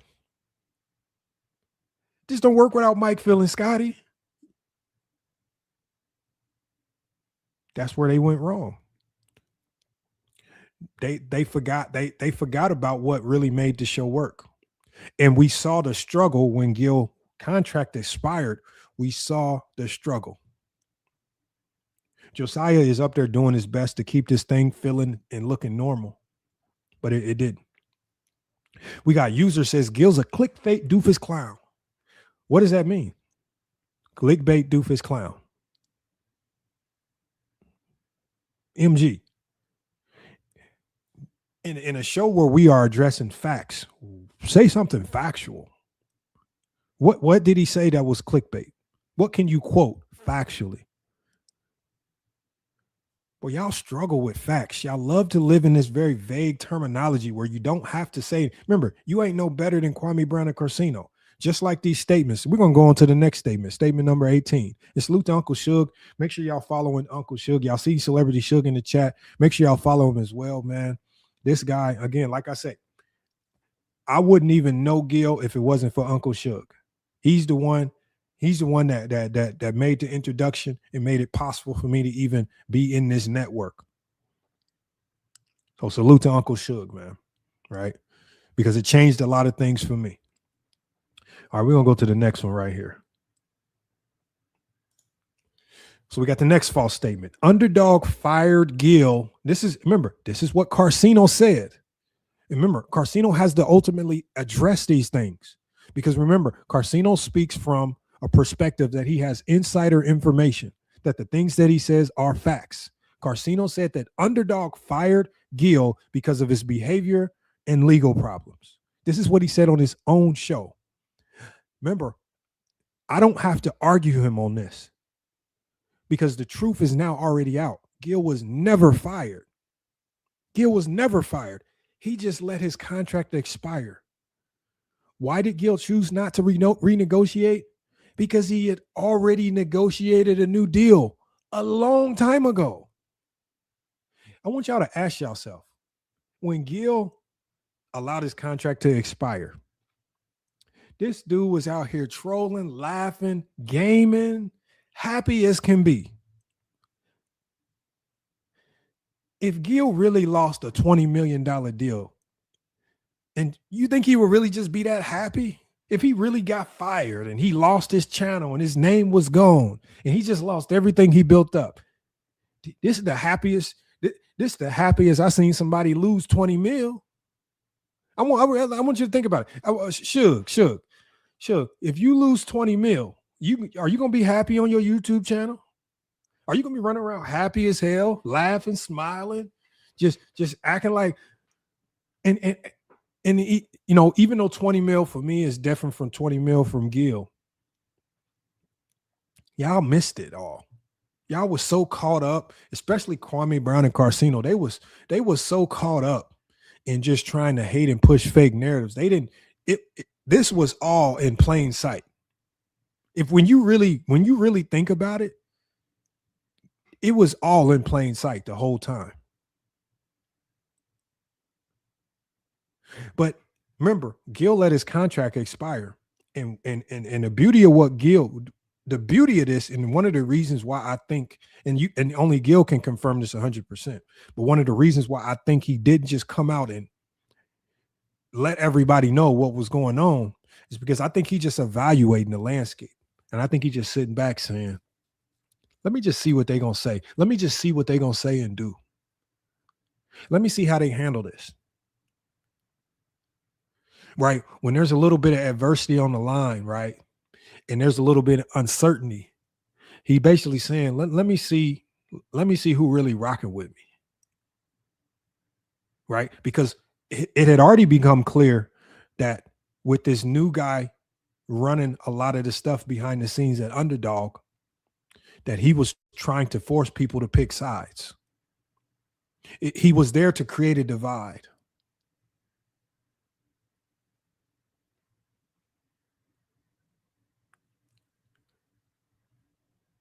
And I think Gil was just kind of sitting back saying, okay, well, who's going to fall into this? Who really rocking with me, who not? And now we're starting to see who was really rocking with Gil and who wasn't. Red Cup says Karceno he don't have no insider information.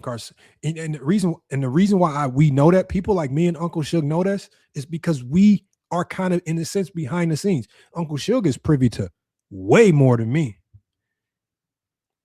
But I can easily say that I'm privy to way more than most people like Karceno. This is how I knew he was lying. I'm telling you, if y'all showed y'all my text to Gil, I'd be sending Gil videos. I'd be like, Gil, you look at this. I was like, this dude don't even know.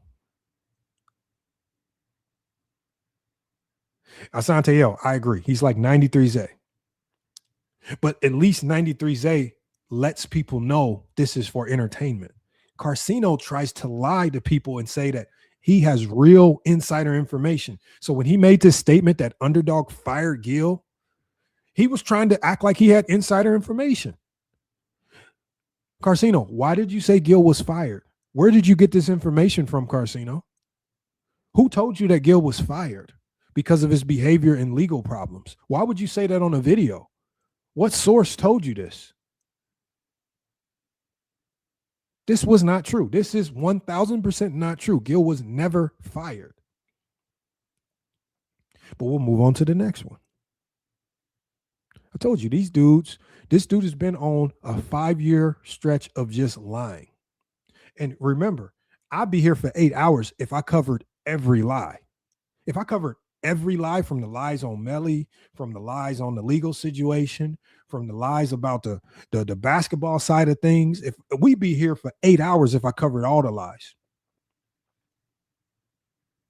But what I'm doing is I'm showing you guys a 4 to 5 year track record of lies, because so now that you can, anything that he says on any topic, you have to look at with a side eye. So we have another lie from Karceno. Arenas owed, he made the claim that Gil owned none of the intellectual property and was merely a disposable employee. Is that true, y'all? Based on what we know now, y'all, is that true? He said that Gil owned none of the intellectual property and was merely a disposable employee. Remember they were trying to clown Gil because they said he lost his name and he lost his channel and he got finessed and everybody said he got clowned. Y'all remember that?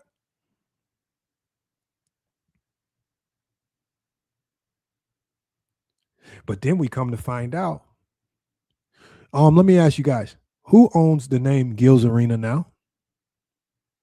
Who owns all of the Gil's Arena channels now?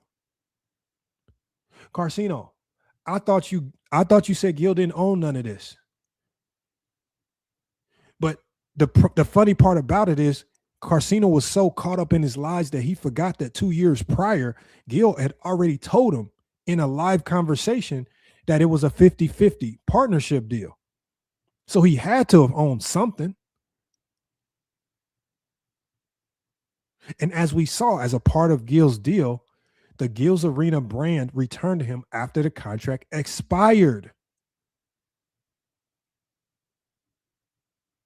But see, Karceno didn't know this. And Karceno, didn't you run around saying that you had Gil's whole contract? Didn't you do live streams talking about you had the whole contract? If you had the whole contract, how come you didn't know this, Karceno? Karceno, if you have the whole contract, how come you didn't know this?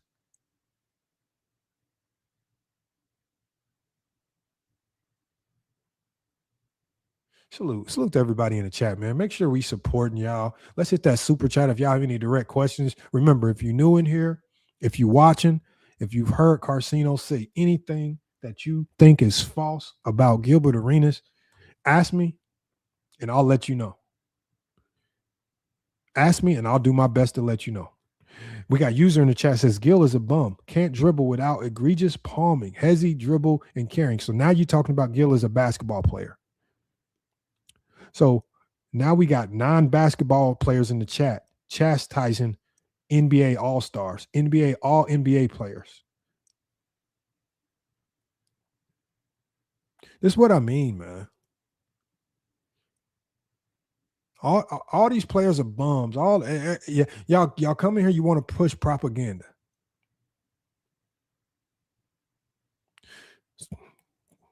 Again, MG, you having the wrong conversation.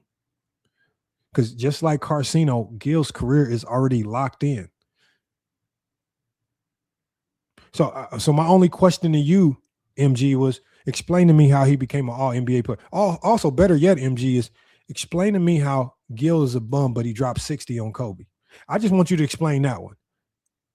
I didn't know all you had to do to beat Kobe was was palm the ball with it and hezzy dribble. So, MG, explain to me how Gil dropped 60 on Kobe with a hezzy dribble and carry. If you can explain that, you got it. I expect a long silence after this one.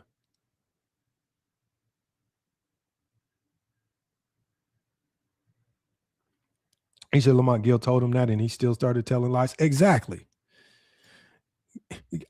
Gil told this fool 2 years prior this was a 50-50 deal. In the 50-50 deal, you would have to assume that Gil still owns something. We might not know what all of those elements are, but in a 50-50 partnership, each side owns something. But remember, at this stage, y'all, they just want to push false narratives because their agenda is just to say something negative towards Gil. They just want to say anything negative. So they're at a stage right now where they have to make stuff up. And this is where, again, where I have to chastise somebody like self-talk. Because self-talk, you're sitting in this gray area where you can't tell me with your ability to research that you couldn't start to delineate the lies and be able to call them out. You call everybody else out. You make these videos calling everybody else out, but you don't make any videos calling out the obvious liars in this situation. And self-talk does videos. Self-talk will do videos as if Karceno and Kwame are on equal footing with Gil. This is not equal. This is not something that's equal. Kwame Brown is not on the same equal footing and billing as a Gil. He has no cachet in social media. He has no cachet in the NBA. His name is in the garbage can. Why do you think he's still running around beefing with Sister T and doing all these silly beefs? We're going to keep it moving, y'all. We're going to go to the next one. We got claimed another lie, another fake claim by Karceno and Kwame Brown. And Suge, I started to realize that. I actually used to kind of be neutral on self-talk, but then when I started listening to his videos, and I'm saying to myself, nah, you just a better talking Karceno. You just try to make it sound more neutral, but you still pushing the same fake propaganda. It's all propaganda. And I'm not trying to take shots at them, but I just started to realize, nah, there's no way you could be making these claims like this. There's no way you could be attaching yourself to these claims of Karceno and Kwame Brown that have zero credibility. Exactly. And that's why I said we could be here all day. If I started getting into don't let me get into the Kenyon Martin situation. Oh my God. That's even nastier work. All right, so we got the next claim. Changing the channel name to the arena proved Arenas had permanently lost Gil's arena. Karceno and Kwame Brown, how do y'all undo this statement? Where were y'all getting this information from? Remember, y'all, Karceno said he had Gil's whole contract. How do you have his whole contract and then make a statement like this?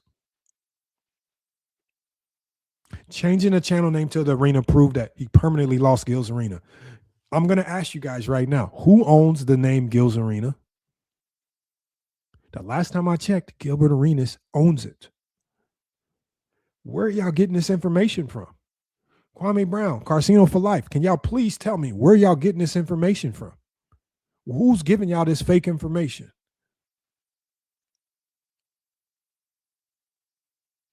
Exactly, Red Cup. Gil told these idiots why it got changed. But remember, Red Cups, their objective is to push propaganda.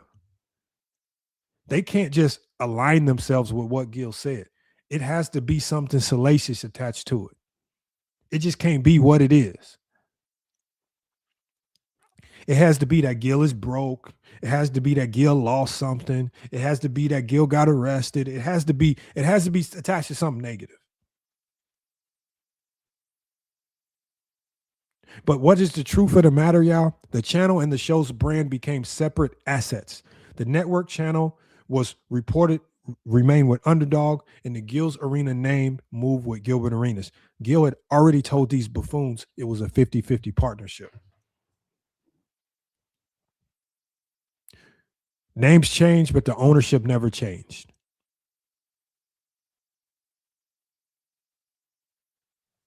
Another lie from Karceno and Kwame Brown. And remember, this is a lie that these guys haven't went back to revisit. They've made over 800 videos of lies, y'all.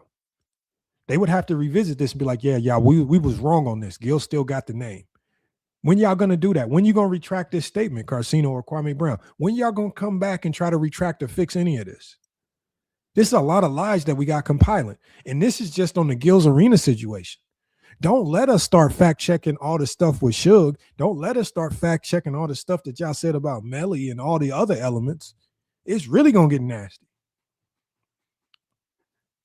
We're going to keep it moving, though. We got Kwame Brown and Karceno. They said Gilbert was removed from his own show because Kwame and Karceno exposed him. Now, do you guys know the type of ego that you would have to say this? First, they said that. First, these idiots said that the show was successful because of them. They said that Gil's Arena blew up because of Gilbert Arenas' ties to them. Now they're saying that Gilbert Arenas was removed from the show because they exposed him. Which one is it? Was the show doing well because of you guys, or was Gil removed from the show because of you guys? I think these guys forget their own statements from 2 years ago, because we showed what these idiots said 2 years ago. They said the show was successful because of them. Now Gil's removed because I want y'all to really think about this. Underdog, a $500 million company. Do you really think they sitting around watching Kwame Brown and Karceno4life videos? I really want y'all to think about this. Do you really think this? Do you really think that they watching a 9,000 view video from Kwame Brown or Karceno4life? These dudes want people to believe that they are in the mix. They want people to believe that they have some type of power over Gil. If you guys had power over Gilbert Arenas, you wouldn't need to produce over 800 combined videos about him. You would just exercise your power. The fact that you have to do 800 videos on Gilbert Arenas shows that you have no power. If I got power, I'm not going to do 800 videos on you. I'm just going to exercise my power.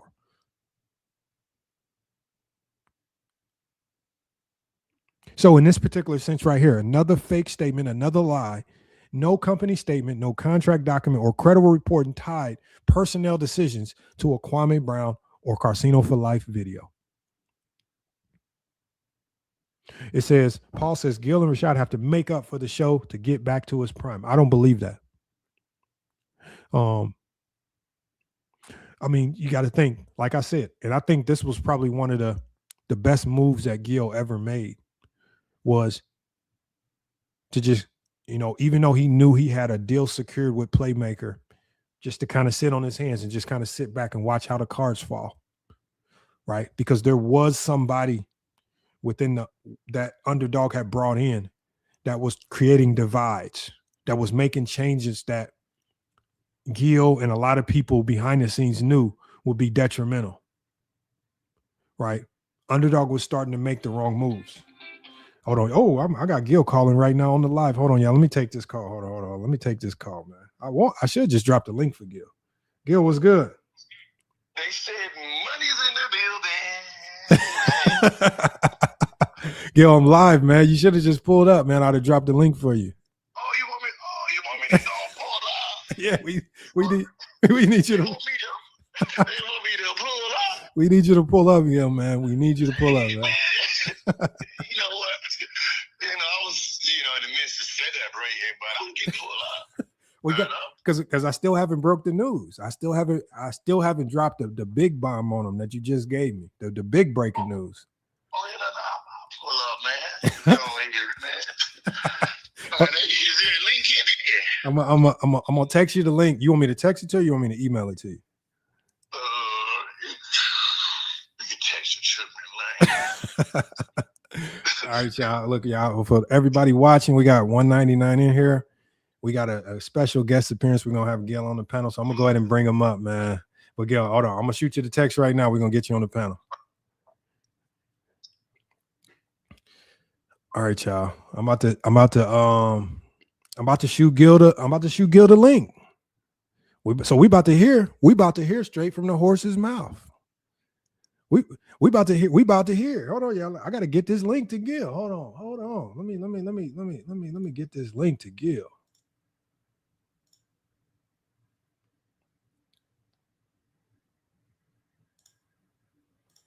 All right, hold on. Let me get this link to Gil. Y'all give me 1 second.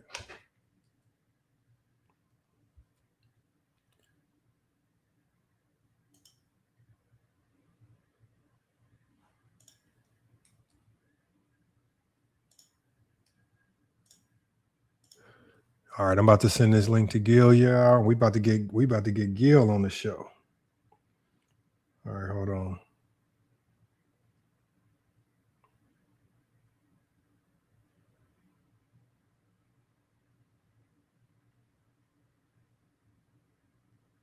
All right, hold on. Let me get Gil in here.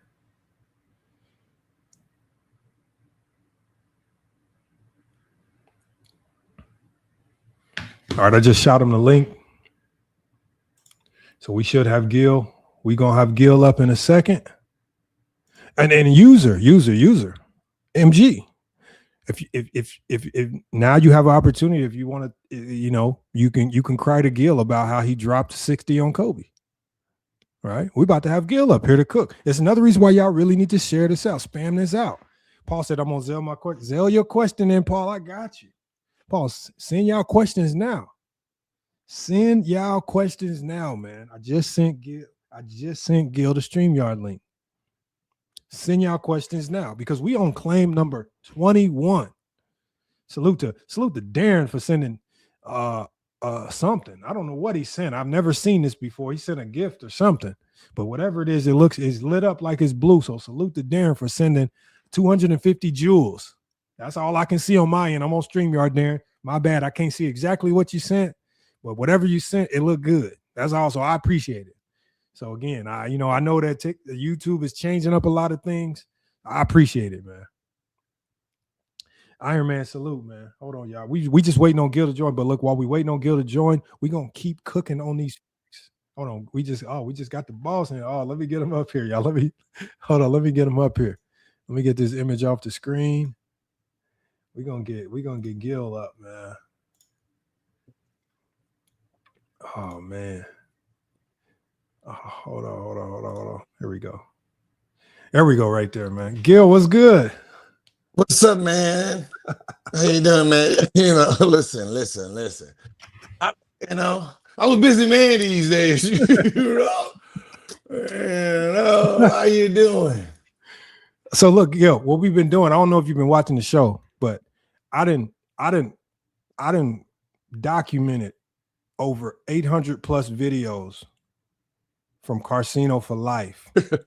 And I've taken the transcript from all these videos and I've compiled all of the lies and just now that a lot of this stuff is unfolded, we are going through all the lies, right? Remember every lie, because what they have to do, what it's starting to look like is they'll say a lie, and then when that lie gets proven false, they have to create a new lie to cover up the old lie. So we just going through a trail of lies, and it's getting nasty, man.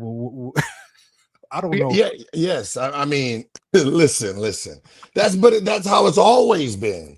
Lying, and that's why my beef with Kwame. And yes, Kwame, it's a beef. You don't have the beef with me. I'm beefing with you now because I realize this.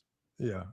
The fact that you have to lie and put so much on the lie for me to look bad, you really must hate me. Like that's what I thought. Like my ability is with them is I tell you the exact truth. You're gonna create the lie anyway. So I can just tell you the truth. You're gonna make up whatever story you're gonna make up, and then you're gonna get caught later. But the fact that you're gonna go out of your way to lie this much, just says you hate me. So since you hate me, fuck all the team, or our teammate stuff.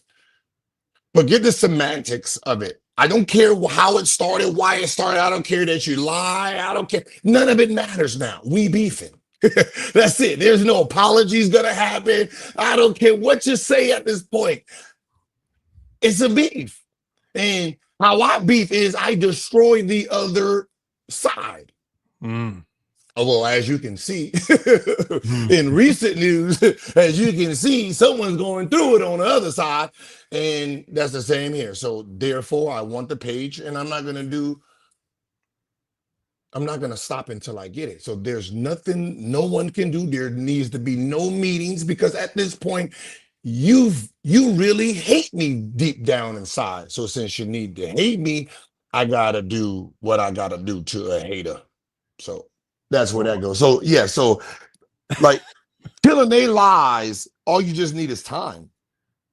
That's what I've been saying the whole time. I said time is just. I said somebody in the chat said they want me to debate Karceno, and I said I can't debate facts. I was like even with the next one I was about to put on the screen right here, right? With this one right here, right? How they lied about this, or even the one that I just had right before this one right here. Like think about this statement right here, Gil. Arenas was removed from his own show, because Kwame and Karceno exposed him. How you undo this? Like they try to inject themselves in everything, man. It's crazy. What did they expose at that moment in time? Did they do a live? Did they do a post? Did they send them information to have me removed off my own show? But they don't realize the original deal. If we separate, I get full 100% of Gil's Arena, which means they can't start the show and say, welcome to Gil's Arena. They cannot post anything. So that means if I left, the show doesn't and can't exist. Even though the name said The Arena, there was no show named The Arena. So when you heard Rashad say, well, isn't this The Arena? No. It's Gil's Arena still, because if it was The Arena, they would have to stop everything. And then there was so many language tricks in my contract that they was forced. They was forced to keep calling it Gil's Arena, because everything would have shut down. You know, kind of like when my contract ended and everything shut down. Ain't a clip out there since my contract ended. But they should have known that well, then they can't fire him. But we're gonna say it anyway, because our chats is stupid if they believe the shit that's coming out of our mouth. Gil, tell them this, right? And I said I can only give my perspective on it because I'm on the outside looking in. When you knew when did you make the decision officially that you knew you were just going to let your contract expire, right? And then just kind of sit on, right? You could have early on, you could have months ago told the world, I got a new deal, I'm cool, but you sat on it, right?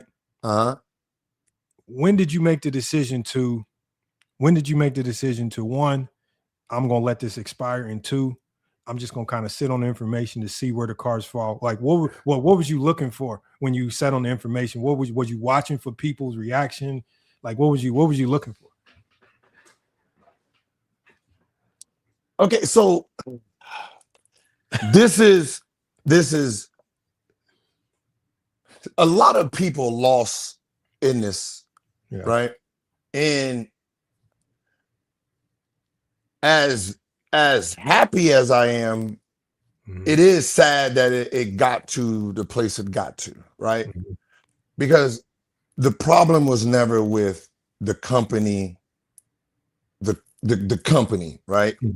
The original founder, the people that made the last decision. We congratulated each other today. So what I did, I had to do it because at this moment in time, it is considered, some type of war. And if we're going to be at war, then I have to pull out my thinking cap, right? So what ends up happening is, obviously, I get in trouble, right? Everyone knows. Which I didn't, I didn't do anything. I really thought, I was like, when you negotiating contracts and shit pop out, you be like, well, god damn. So we're technically in the middle of extension talk. Mm-hmm.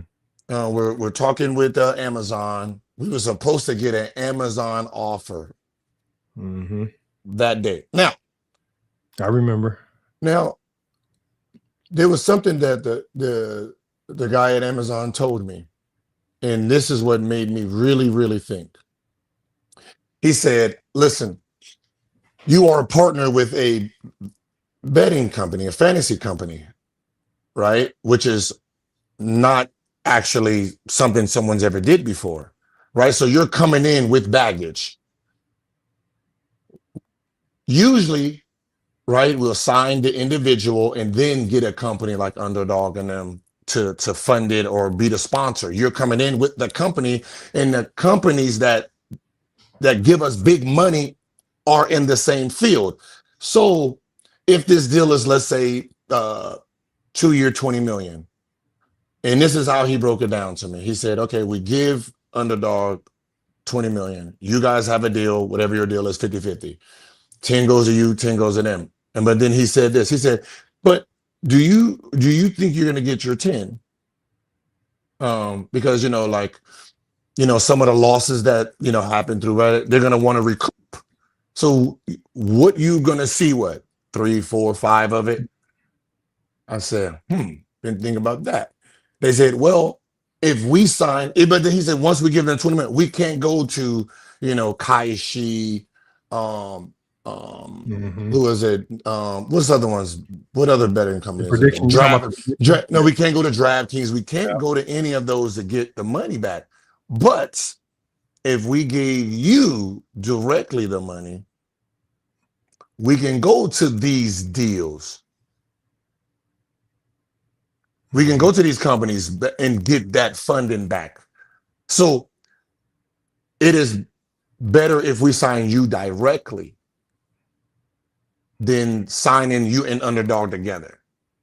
So that always stuck in the back of my head. So I was like, oh, well, technically, I hold all the cards because I know they don't want to sign you directly. So, okay. So when they started changing, right? Changing the name, which was my idea. I didn't really kind of like the idea of Gil's Arena. At the beginning. It's like, well, I like the arena instead of Gil's Arena because Gil's Arena, now they got to wear it on their chest. Everybody's ex-athletes, everybody, they got their own little ego, right? The only person who loved wearing Gil's Arena was Brendan. I ain't gonna lie. Brendan, because he created all of the damn the damn clothes. So he was having fun, but it was like, man, Gil's Arena, what if we just called it the arena? So it's like kind of took my idea, because the person who was making the call on our side was actually my partner on this side. So my partner on the No Chill Gil side was actually working for Underdog in the content department.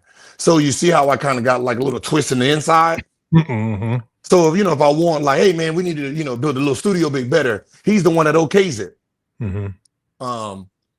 So when everything started looked like it was shifting out of my hands, right? I called, I was doing, convos with Stephen A. Smith, and just telling them man, look, this is what they offer me. They offer me $0 for a show that I created, a football show. Or I was like, I own 50, but I take pay as a content creator also. So I call myself a content creator so I can keep doing other things. So I'm not exclusive to, I wasn't exclusive to Underdog, right? I just, out of respect, I didn't, really, go into other shows. And that's what Amazon understood. I'm a gamer. I do my other stuff. So Amazon was more like, shit, we can sign you as an individual person. But once I got in trouble, it's like, well, we can't sign you directly. So me and Amazon kept in contact because they said, there's nobody like you in your sport. So you getting in trouble for this or this is hanging over your head, that doesn't deter us to sign you. It deters us to like sign you directly. But if you're under someone else's umbrella, we'll sign that show for sure. Right. Mhm. So they said it's just you in sports, and then the other person that's like you is kind of like Cam Newton in football, right? You guys can video game, you guys can do individual stuff, you guys can go on, big network, right? You guys are, rare, so we're not gonna let that go for something that's everyone's doing anyway, gambling, and there's sports gambling now. So don't worry about it too much, just lay low. But unfortunately, sometimes in business, when people smell blood, they attack. And I was getting hit left and right. Stephen A. Smith said, all right, they took your name off the show. What does that mean? Mhm. I said, well, they took my name off the page. I said, so what does it mean? He said, are they going to create it? And then so when they started calling the show like the Arena Gridiron, and I was like, is it Gridiron or the Arena Gridiron? And it's like the Arena Gridiron. So I said, what is our show? The Arena Gil's Arena? And then I was like, no, it's just Gil's Arena. Okay. So I'm like, all right, well, there's no show called the Arena. And then there's no page called Gridiron. So I said, what would I do? And then I said, all right, if they're really going to try to fuck me, what they would do is, since we have 50-50 on Gil's Arena's name, then if I'm going to sell the show, I don't want to sell it as Gil's Arena. I need to sell it as something else. So I always had in the back of my mind that they were going to sell the show as the Arena, even if I'm a part of it, which I be owning 100% of nothing, technically. Which that kind of like backfired, because at the end of the day, Gil's Arena is the brand now, right? The arena's nothing. No one knows the arena. That's not, you know what I mean? So it's they didn't probably understand all the layout of like how important the names are. Like Gil's Arena is the name that everyone knows. All the sponsors know. The arena, no one knows that. So while I'm going through it, at the end of the day, it's like when the heat is on, who are you? Do you panic or do you think? So now, while they're sending me contracts, I'm really reading the language to see what they're trying to do. And then what I started doing was seeing if, like, what things are really important to me, right? So it's like, all right, you can have the football percentage, right? For my football percentage, well, I get all the equipment in the studio, all right? Because one, the football show don't have its own page, so it doesn't actually have nothing, right? It doesn't have any sweat equity. It's just something that is right now under another page hiding, right? So it's actually nothing at this point. So I can give you nothing and get something. So at this moment in time, I then collected probably three studios at this point, and I wanted the last one because it's here. So now that I have a studio here, I can always go live on my backup channel and create a show. Cool, right? I got the foundation, I got everything set, no problem. Now it's what's important. Now, what's important would be if they're trying to stall me out right now. NBA season's over in June, then they're going to play hardball, especially if the case is over with or whatever happens with the case. They're going to play hardball through the summer and, just basically go all the way to the West End. So I got to beat them to the punch. So I got to end my contract as soon as possible. So when we was negotiating my new deal of reduction, I put in the language, I want to end at the end of the basketball season, June 30th. Because if you're trying to sell a show for 2 years and the show is Gil's Arena, well, if I'm not under contract, you can't sell that show for 2 years. Right? Because the buyers are going to want to know what everybody's contract was. And I was fucking right. Once they started talking to Playmaker, right? Because what Underdog needed was this. They needed to clear their book. So if anybody knows about the prediction market, the prediction market kind of hurt the gambling companies a lot. Yeah. So Underdog was pivoting, and the pivot was the Underdog network. But the problem with that is the network was just me. Yeah. I created Gridiron, right? And then Gilbert Arenas.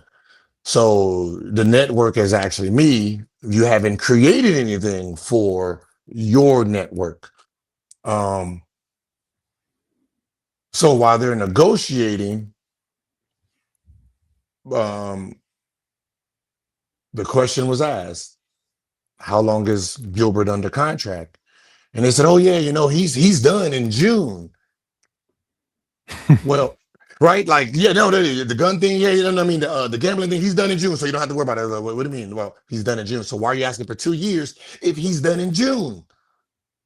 And then they was like, yeah, no, we're gonna sign him back. We're gonna, sign him to a 2-year deal. Like, you don't have to worry about it. So thank God for my relationships of somebody reached out to Playmaker and said, Gilbert is not gonna sign back for sure. Right? They've pushed, they did too much. Yeah. Right. And I warned them. I said, do not be the Bulls. Do not be Jerry Krause.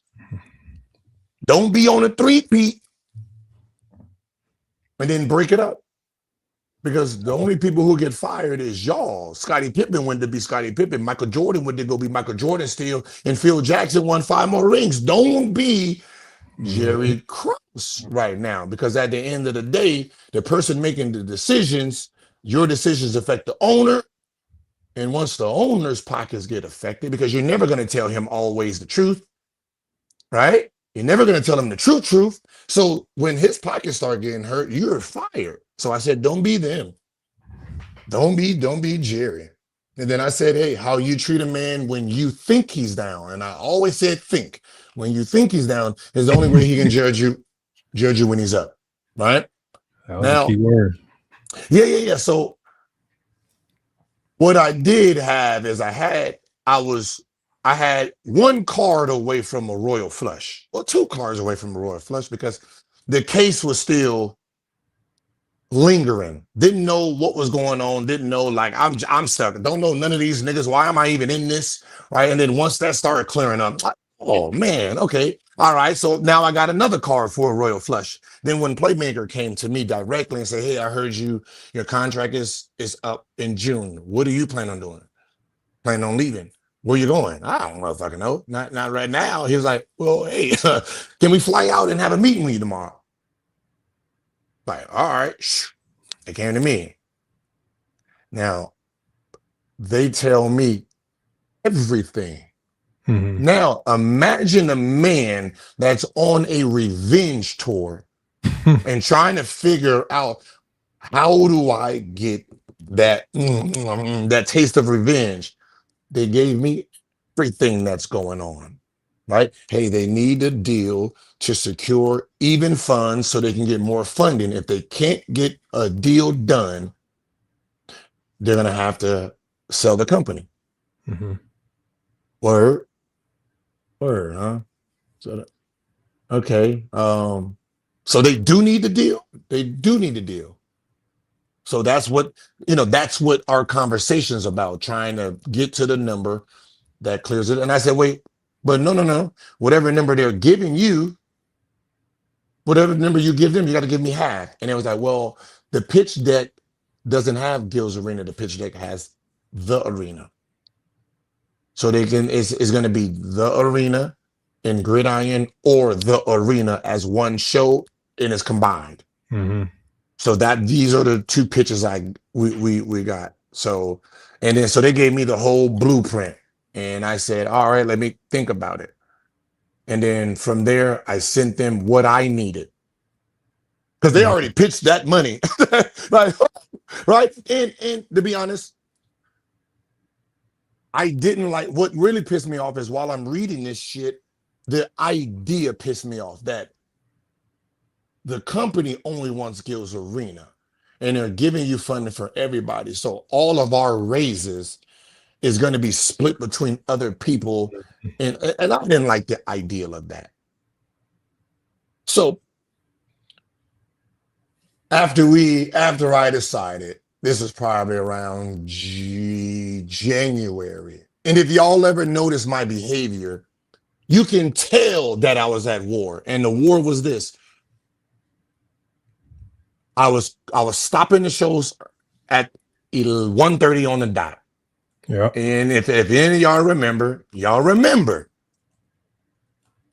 when it turned 1:30, I'm like, hey, we got 5 minutes left. 5 minutes. Hey, I'm out. Y'all remember I was doing that because the football show ends at 1:30 on the dot. You're not gonna bump us down to 2 days and then have us working the 2 o'clock, 2:15. So when 1:30 hit, god damn it, let's go.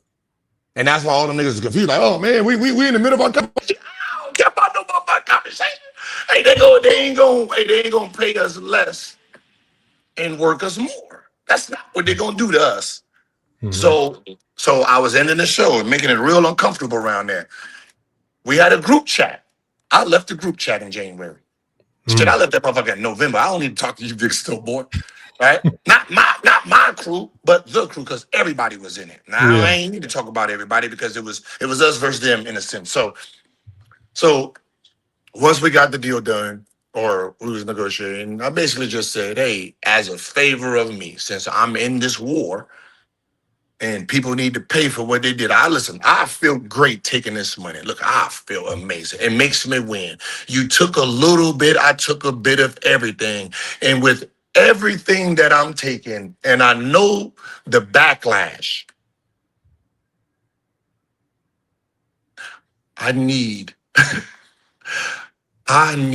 a 100% death rate, meaning I don't need for them to find out in January that I signed a deal that they're not going to get the deal because there could be a plan B. They can have somebody other offer. So I need you to just keep negotiating all the way until mid-May. Mid-May, that's when I need to like just keep going all the way to, to mid-May. And so basically I just sat there, just watched, just looked, just knowing I knew the results. And then once I signed the deal, we had a meeting with the HOA, and the meeting in the HOA was about, on Tuesdays, we have about 30 cars here, and neighbors was getting mad, which I didn't understand because shouldn't you niggas be at work anyway? But they rich, so they didn't work. But they were complaining, and the conversation was about, can we like narrow it down? Can you find parking somewhere else? Can you get a shuttle bus? Can you do all of that so it's not so congested in here? I was on a call. The person who was in charge, which technically was my partner at the time, who was on Underdog side, he didn't get to the meeting. So once I heard all the things that we need to do, I said, all right, bet. And then I had my people email them and said, hey, man, they said, get out. They said, yeah, you missed the meeting. Blamed it on him. They said, you missed the meeting and no one showed up. So y'all got to go. They do not want to talk anymore. You know what I mean? So they had to up and leave. So now I got the studio, right?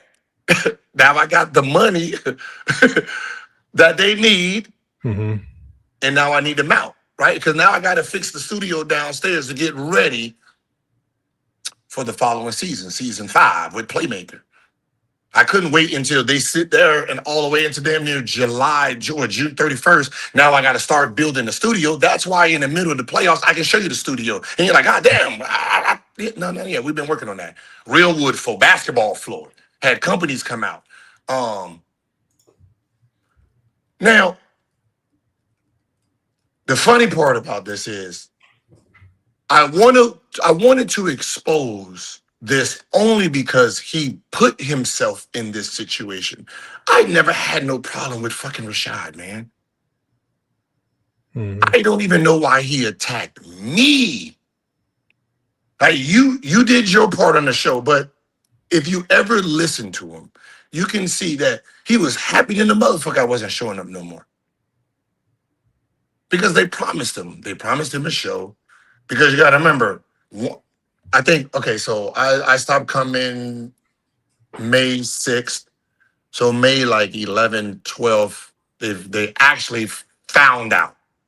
Mm-hmm. They found out that I signed with Playmaker and taken Gilbert Arenas to Playmaker. So they made deals with all of them before, not all of them, but Rashad, it was basically saying, hey, because they stopped, I stopped fucking with them. So they didn't have no contact with me anymore. The producer couldn't talk to me anymore. He had to talk to my assistant. We not no direct talk anymore. I don't know you, dude. I only know my Gilbert Arenas original people. If you're not a Gilbert Arenas original people, don't even try to talk to me. Right. So that was my stance.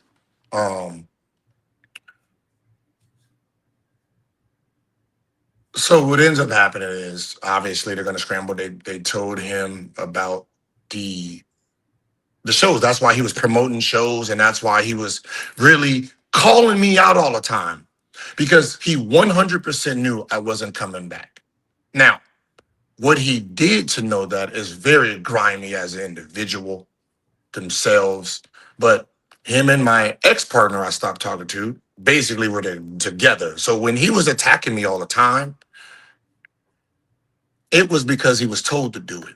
And the fact that he was doing it was just like, damn, dog. Like everything I've done for you personally, that's crazy. That you would listen to the nigga that used to be me and him 8 years. So for him to turn on me for 8, with that 8-year relationship, and I pay him more than Underdog pays him. So that's real wild. So yeah, I end up firing him during the middle of the year during this, because now we don't need to have no conversation.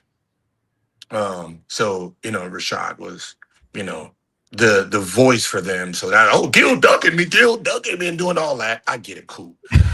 Have fun. I'm not mad at Rashad for that, right? So obviously he makes a statement. Nick counters that, which is kind of embarrass him a little bit. He goes on one show that was, I forgot what it was, but he was kind of saying that he said it. I play a character.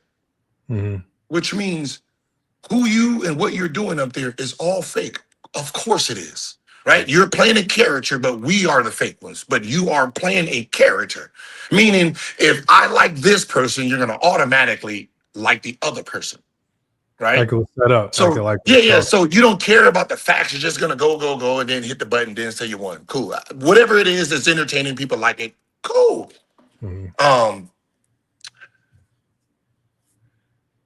If you, what I got irritated a little bit about Rashad is like, bro, like I don't want to be entertaining right now. Let's worry about that season 5. Right? Like let's just get over season 4. Let's just get through this, bitch. You don't see me, Josiah. We just trying to get the fuck up out of here, right? You know what I mean? Catch the nigga, listen, right? And then at this moment in time, there's a couple clauses on me. There's no disparaging. I mean, I can't say anything bad.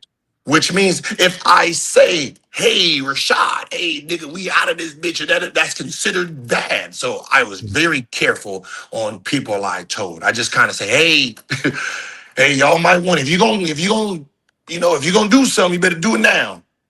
So I stopped. So May 6th was my last day. They find out May 12th, right? And then that's when Rashad was basically doing a lot of stuff. But what kind of like put me against Rashad was he said something in the Underground Lounge video. And what he said was, Gil only, because he got fired now. So once he got fired, the internet attacked him personally, right? For jumping sides. And what ended up happening is he did a interview with Underground Lounge, and he basically like Gil only thinks about himself. He only gonna save Gil. Like, what the fuck do you mean? I only save me. Yeah. Everybody, every employee that got fired during a year, I hired back. Every single one of them that they let go, because the people they were letting go was Gil's Arena. They were my crew that came over from Fubo. So the producer, sound man, the media guy, all of them, like, did y'all notice everything went now we're black and gold. We wasn't our colors. They let everybody go. I hired everybody back. Mm-hmm. Right? So when he said, oh yeah, he only thinks about himself, he thinking Michael Jackson do all that, like, bro, you don't even know what's going on. Yeah. Right? I don't know what you're being told. You know, you got Kwame Brown talking about we sent them shit. And I'm like, well, if Kwame had something that I said negative about him, it would have been all on his page. Mm-hmm. It just won't be telling you. He'd be all over on his page, right? So I'm not worrying about, what you're saying, but it's like, yo, whatever your problem is with me, I never say anything about you. I've been your supporter. That's why I said, damn, what did I say when I did the video? My number one, you my number one soldier. Mm-hmm. Why would you pick it? Like, you know what I mean? It was like, because remember, I know the end game. Remember, me and Josiah the only ones that knows what's about to happen. Mm-hmm. Right? Why you think he quit the day before my contract ended? Yeah. So he can say he quit. Right? He can say he quit. So yeah. Obviously, while they were giggling and sniggling, obviously they got fired. So that's when I responded on, the mellow stuff, and I kept saying, yo, this is not about you. Why do you keep jumping in front of it? But because they were buddy, he's fighting for my ex-partner that promised him his own show, this and that and that. And then, the reason he kept attacking me is because basically they said, well, we have the arena and we can just, make a play for the page since Underdog cut everybody off. We can pay for the page and we can start the arena up. It's already called the arena. We call the new show the arena. Shit, we good. We can laugh at Gil. Oh, that's how that works. The problem is they don't know my contract. They don't know the language in my contract. Mm-hmm. They didn't think about the idea of why did everything stop the day my contract ended. Not a day after, not the day my contract ended, everything shut down. Everybody lost. Right? And that's where we are. It was just the fallout. I mean, I didn't know the aftermath that other networks was gonna fall, other people that was gonna lose their sponsorship. I just knew from my language what was gonna happen here. So nobody knew, and I can say it now, Mr. Brown, that I hinted at it. Like, you really believe a nigga that's on live during watch parties, laughing and having fun, got fired? Or he knew something. Remember, I said when my contract ends, boom. Yeah. When I was saying boom, I mean everything else blows up, not me. Remember, after I got power, everybody lost theirs. Because I already knew the like I don't want to brag about it because there's innocent people inside of the organization that don't deserve to be fired. So but I do giggle inside because it was checkmate. Yeah. In January. And I didn't say anything, just waiting, watching you treat me how you treated me. And today is a very, very blessed day. Because as Kwame Brown know, and all the people that ever listened to them clowns, let me break this down to you since there's a finish line here.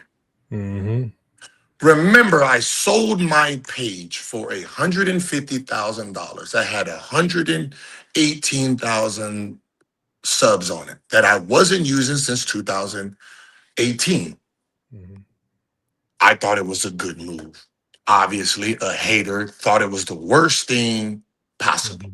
Cool. Well, in the language of the deal, it was when my contract ends or if we ever separate, as long as there's not another show on the channel that is not a part of me, everything stops. I have the right to negotiate for the channel. That was the language. If we separate, I get all rights to Gilbert Arenas, the name, which means as long as we're together, I definitely don't want a sale of the name. So I'm going to reject anything to go full and I get full power. So once the show ended, the page is negotiated. Now, people will laugh and say, you're just buying your own page back. No, nigga, I am not buying my page back, you goofball. That's why you never amounted to stardom, because you can't think past Brunswick. I sold them, let's try this. I sold them a shack. You know that shit your mama had and your daddy had and you was born in? And they built the bitch up to a mansion with a lake view pool. See, I sold 118. What I'm getting back is 1.2 million. A fan base, internet algorithm, sponsorship dollars, with a studio down there, studios up here, and then the kicker is whatever show Gil's Arena was under and was shot at, I get the rights to buy the equipment of it too. And you know, since I had the equipment here and it had to go buy new equipment for the show over there, since the show over there was Gil's Arena, boom, boom, I get to buy the equipment too. So the arena would have had to go get their own page now, and they got to get all new equipment. And the kicker is with the salary of people who did millions of views, which then looks crazy to the owner. Well, I got to do a new channel, new equipment, and then pay $10-15 million. Fuck no. Yeah. So Kwame Brown, I know you don't know a lot about business, because when you go around and say shit like, this nigga had all that money and he was driving around downtown and back, like, if that was me, I would have been at the footsteps of the courthouse to buy people deeds. Well, unfortunately, when you have good money, Kwame, you just get somebody to do that. Oh, goddamn it, you couldn't trust the people that you had doing business for you because they took everything. So Kwame, back to you. Well, a nigga like me wouldn't have been robbed for all my bread. So I could be down at the warehouse selling shit. The nigga, you sound dumb. You saying if the people didn't steal your money, you would be somewhere. Well, how about this? Stop chasing the ass and focus on your money. Yeah. So then when you retire, you can be down at the goddamn courthouse buying people's deeds like somebody was down at the courthouse trying to buy yours. Damn. I don't know why people fucking listen to you, dog. You really out here telling people with the open mouth if someone didn't steal your money. If you was a businessman, wait, let me fucking correct myself. They didn't steal your money because they won that case. You lost that case, which means you invested bad. And the reason you invested bad is because they had some hot little ass as the person you got to talk to. So while she's sitting there closing and opening her legs, you were sitting there, you said what? Huh? $2 million on a chicken shack. Hell yeah. Hell yeah. Do it. Right? That was you.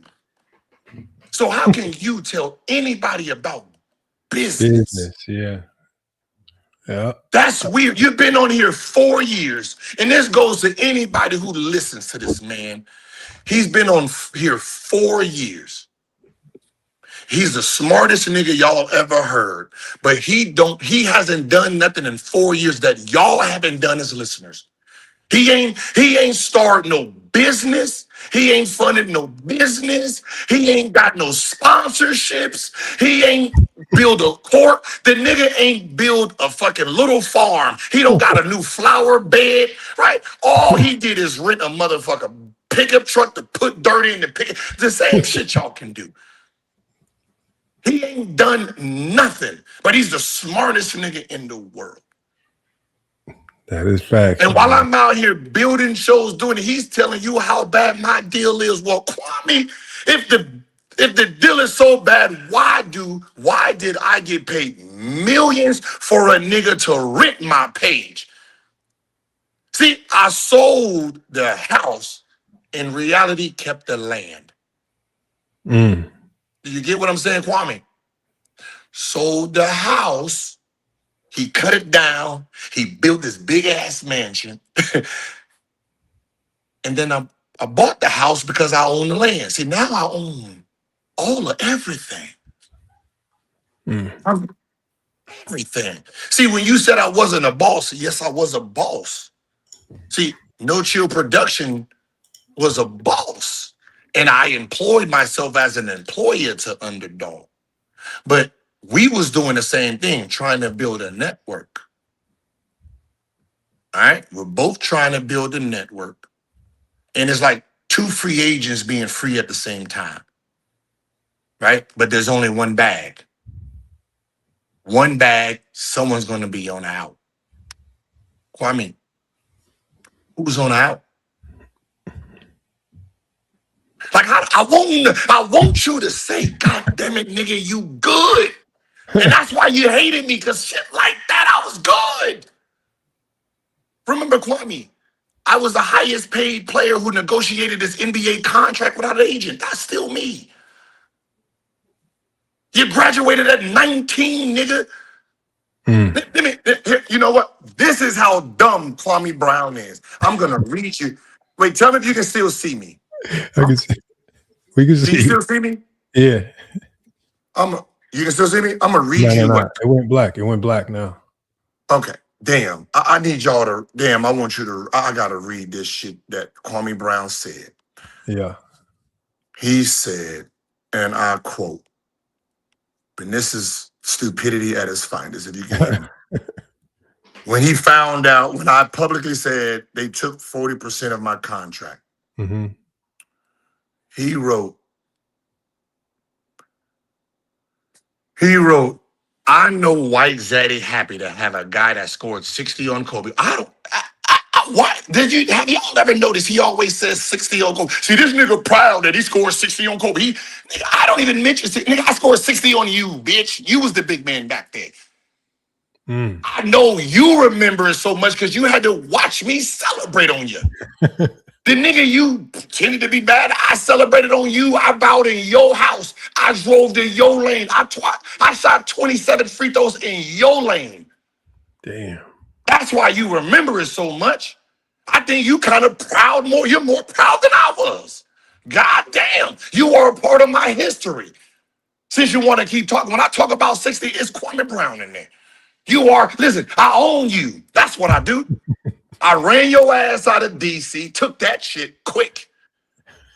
Now you part of history. Like Gilbert Arenas is the highest paid opponent, or he has the highest score in the Staples Center.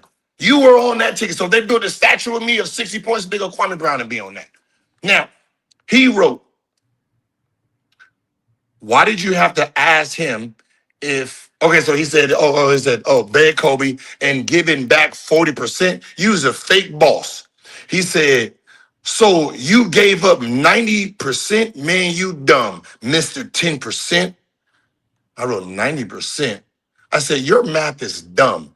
I said 50% of ownership and 40% of a salary is two different things.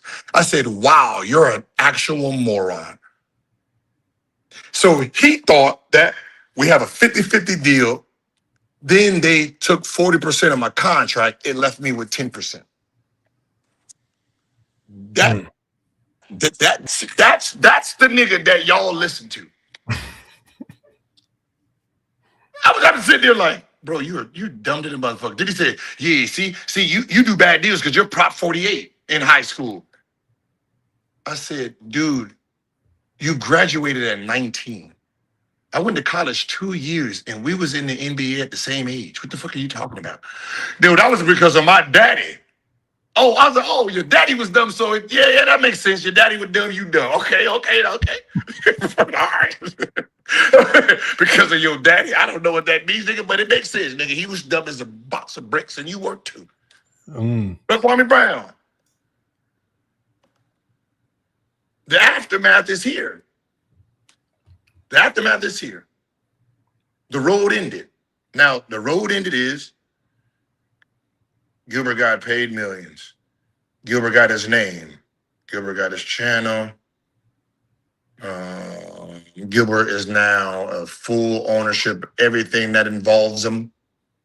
What else is there? Oh, everybody who turned it back on me got fired. That's one that this, Oh, and Kwame, God damn it. Because I know I told you that I didn't.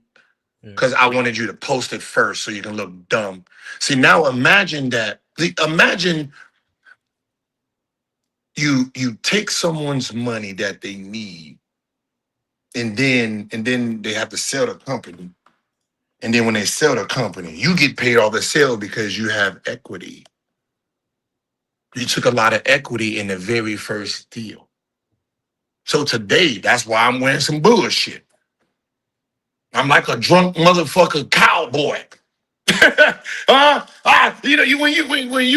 When you wake up to a bag that you didn't expect, but you didn't expect today, you put on bullshit. Hey, Kwame, you and the rest of the motherfuckers, how my ass taste? So that's the end game, Kwame. I got everything. I left them some bitches with nothing. You know what, Kwame? Listen. What is that? What is that company called? Merrill Lynch. But see, Merrill Lynch was better than. Merrill Lynch was better to you than I was better to them. See, with you got a little bit of money left after the engagement. Me, I took everything. Everything. And got paid for taking everything.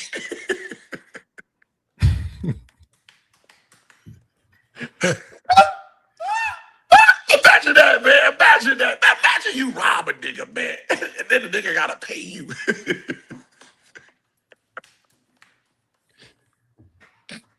So is that finalized, what you said earlier? That you were hitting me with? Yeah. Is that finalized? Yeah. Damn. I try to tell Kwame, man, listen, man, I was building a big grave, man. I knew a lot of bodies were gonna drop. So I had purchased a big 1,000-acre grave, man, just to put a whole lot of bodies in there, man. And unfortunately, one person decided he wanted to just jump in the bitch anyway. Well. So was there ever this might sound funny now. Back before this all blew up in Kwame's face and it got to where it is now, was there ever a window of opportunity, even with the slight beef, where Kwame could have worked with you and maybe there was nothing? No, it's not because of me not allowing Kwame. Like, as much as everybody would love to have Kwame Brown, me and Kwame Brown gotta be good. The one thing he can't be is he can't be McCants. Meaning, he can't show up every day and perform at a high level. Kwame is lazy, and he's lazy as fuck. Right? As you can see by his YouTube stuff, he's going to do the bare minimum of everything, right? He's gonna go live for 4 hours with his phone, wherever it is, so he can probably sit around, lay around, do whatever he do instead of focusing and entertaining people. Go to sleep, put the shit in his pocket, whatever. You know what I mean? Whatever he's gonna do. But he can't come on and genuinely be on a show every single day and perform and be a content creator. Yeah, I agree. Like even like with McCants come to work, perform, whatever said is said, shake hands, we're gonna go bowling, we're gonna go golfing, you know what I mean? And I probably, I can admit it. I can admit this. As much as I needed to see everybody burn for what they did, my paranoia at the moment in time where I couldn't trust nobody, I could have gave them heads up a little bit. I mean, I called Nick and told him he was being fired. So, you know, either you better sign with me today or after you get fired, nigga, the contract's off. You know, so he knew. Well, he didn't know because he thought I was bullshitting. But I said, nigga, you gonna get fired.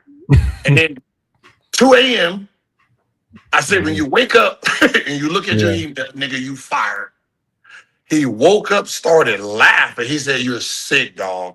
He said, right now in our group chat, nigga, he said, McCann talking big shit right now. He said, man, fuck them niggas, man. He said, we need to go live right now. He said, that Jaylen Brown shit popping. We don't need no motherfucking host. If he want to go with Gil, he can go with Gil. He said, Brandon, he gonna do his job. He said, what's up? He said, an hour later, they found out they was fired. Damn. Oh, man. What was like? I saw a show. I don't even remember this show. I don't know how long ago this show was where I heard McCants talking, but he was going at you and he was making it seem like he was even making it seem like a while ago he wasn't really rocking with you like that. Like he was basically saying, you only got me. He's like, I didn't know you, you know, when we met, you know, you just got me for the entertainment. And it was just like, this was before all of this came about. And I was saying to myself, like, even if that's the case, like we hear, like we are where we are now is like, it's a different. And like, it was just weird how he said that when it gave me a vibe back then that he wasn't as connected as it might look sometimes. Like it was like a disconnect. Like if there was going to be anybody to kind of be that, you know, the Benedict Arnold of the group, it would have been him. You know what I mean? Like, I don't know how to explain it. Okay. You know what I mean? Yeah. Oh, listen. Yeah. We didn't know each other. I didn't know nothing about him. Right. He was there when I needed him. That's why whenever they tried to fire him, I always said no, which is weird. That he will go at me. Like if people just go watch the first episodes, right? Not the first episode because everybody came, but if you watch the first 2 months, you will see. Remember, this is a new group. This ain't the Gilbert Arenas. This is a new group making all the decisions.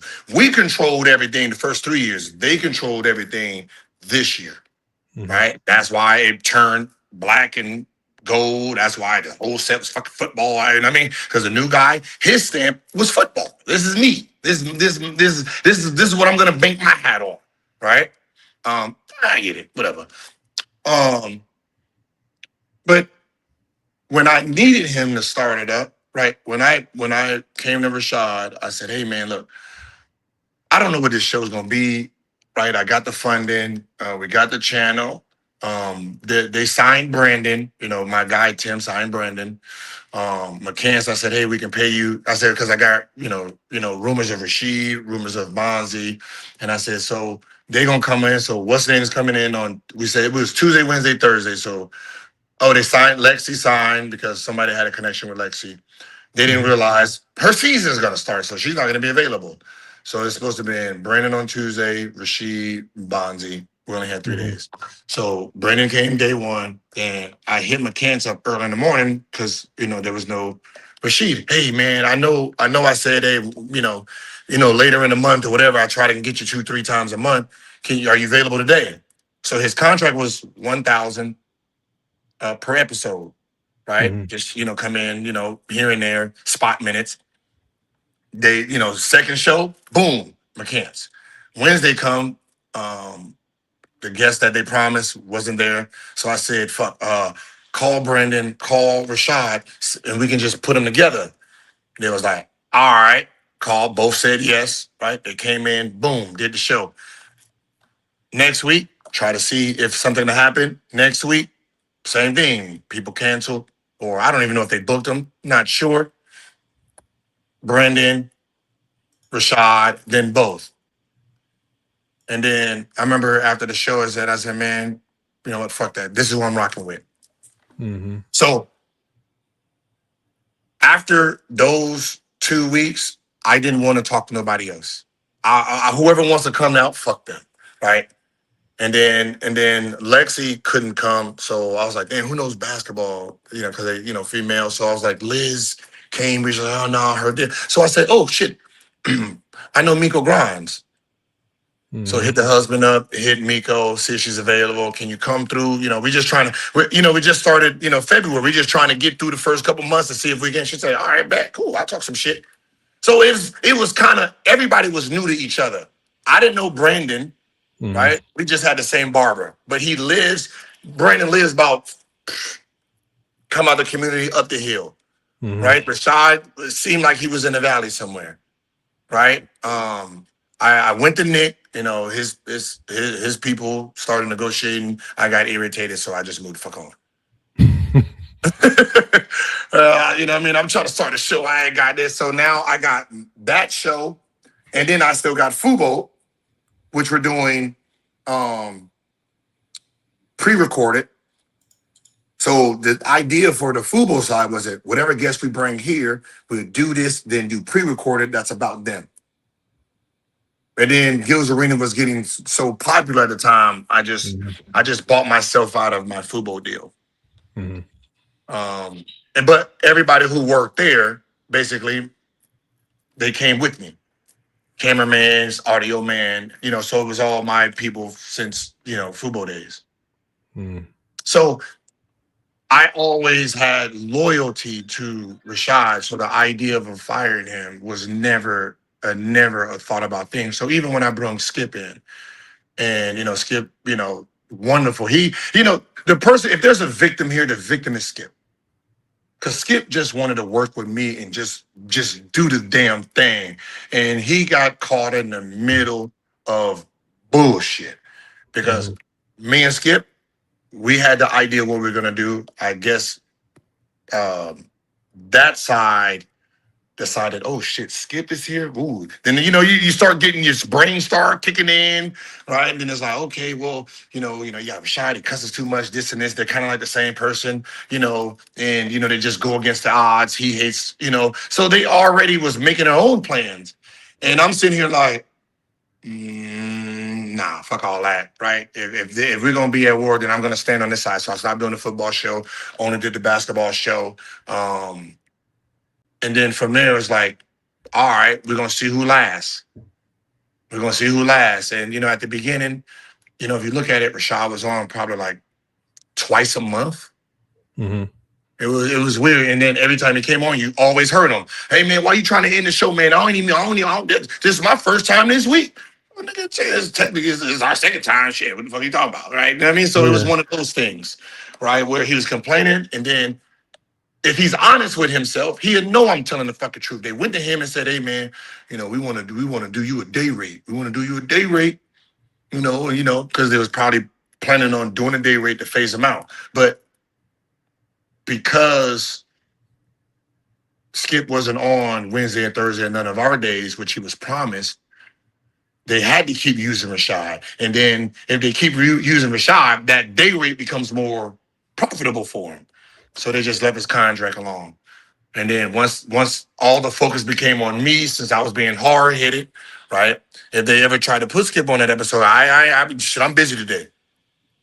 So they end up doing a Friday. So the first time Skip came to the arena, it was a Friday with Rashad and Kenya, which I didn't like that idea, not because they did the show, is because, damn, whenever we have a big celebrity like that, we go all out. The reason they didn't go all out, one, because they never did any of this shit. They're all new. So they don't know what we do. They don't think of none of the stuff. So the same thing I did for Stephen A. Smith, I wanted to give Skip his roses, just like I did on the football show. That's me. All the creative shit y'all used to see. Did you notice you didn't see none of that shit this year? Yeah. Right? No, there was no entrances, no walk-ins, none of that shit. Just a nigga just dong, because it came with the what's the name board, and then hit the button. That was easy. You was just scaling down on them. Yeah, because they didn't know. They didn't have nobody who thought. Listen, I thought of everything that they just come to fucking work. Just come to work and do your job. I'll do all the other things. Just come in, do your shit. Boom, we're going to win. We're going to win together. So I wasn't mad that Rashad wanted his own thing. I like that he wanted his own thing because he came to work like that. It's like iron sharpens iron in a sense, right? I remember, like he had opportunities to do his own show, right? Where you had we had a studio built for him, the trenches, gaming. Never did anything. I don't know what he do with it, but he built it so he can do his own thing. Then he had, what was it? He had the other show with a YouTube channel. He got he did one episode, did a whole bunch of views, and then once he did that, he was like, well, fuck it, I don't need them other two niggas. And I think it was Rito and the rapper. Yeah, I know you're talking about the one who used to game with you guys, wasn't it? No, that was Rito. No, the rapper. Simba? Was Simba with him? No, it's not Simba. He had a show around. It was Move Around Podcast. The Move Around. Yeah, they said it right there in the chat. Move Around Podcast. Around the rapper Verge or Verb. Yeah, Verb. It was with Verb and Rito. Once he got them big numbers, he did one. Like he came to one of the backyard football things vibe, and it got a whole bunch of numbers. And he looked at them numbers like, I didn't need them niggas. I just do this all the time. And then he stopped fucking with them niggas. So right. So I didn't like if he would have got a new show, that was cool, right? He earned it. Like everybody put themselves in a position to move on and do bigger and better things, right? It wasn't being loyal to Gil's Arena. This is what started us. But you're doing like Nick Young is doing some Sunday night. It was I don't know if it's a CBS show. Wasn't like everybody's moving. That's what we did this shit for, right? We're building an empire together. Where Kenyon had a show that he was gonna do called Number Ones, where he do interviews with all the number one players. And I said, hey man, you need to do it now because some of them older ones is hey, every minute. So you get the Kareems, you get all of those guys. So everybody had things that they want to do. Brandon was like, man, I'm good where I'm at, bro. Doing the gaming, that's my vibe. Like I have fun. I get to be Mr. B. I get to lay down. It's more my tempo. So that's why Brandon was doing that with me. And then we got him on, playback. So everybody had kind of their own little thing. I just think once I cut off communications and I didn't give no plays to no one. So and this is where I say because if you tell Rashad what the play is, he'd be like, all right, cool, all right, we got it. But because I didn't say, hey man, I signed this new deal, we moving to Playmaker, we gonna get paid. Because I didn't say that to no one, they're talking to sweet nothing in his ear. And just like I wrote, at the moment in time, the shot he's taking is the right shot. Remember, I'm in the middle of a case, right? My partner is going to tell Rashad whatever for him to turn, Right? Oh, he's gonna be in the cage. You know the nigga go to jail. You know what I mean? Gambling with this and that and that. Right? Like he's gonna say whatever it takes. So we can't get no sponsorship. The arena it could be used. Skip whatever he's telling them. That's the only side he's gonna know. I cut off communication with everybody. Mm-hmm. Right when the show starts, the show starts at 11:30. I get that, especially once they left. I was gone. Right, because now I got to worry about my studio right there. I'm trying to figure out how not to go to work. Right, and then it was like, well, I want them to get their money, so I want them to keep getting as much money as they want because if I force them to fire me, everyone loses their job, and the new show don't start until the end of August.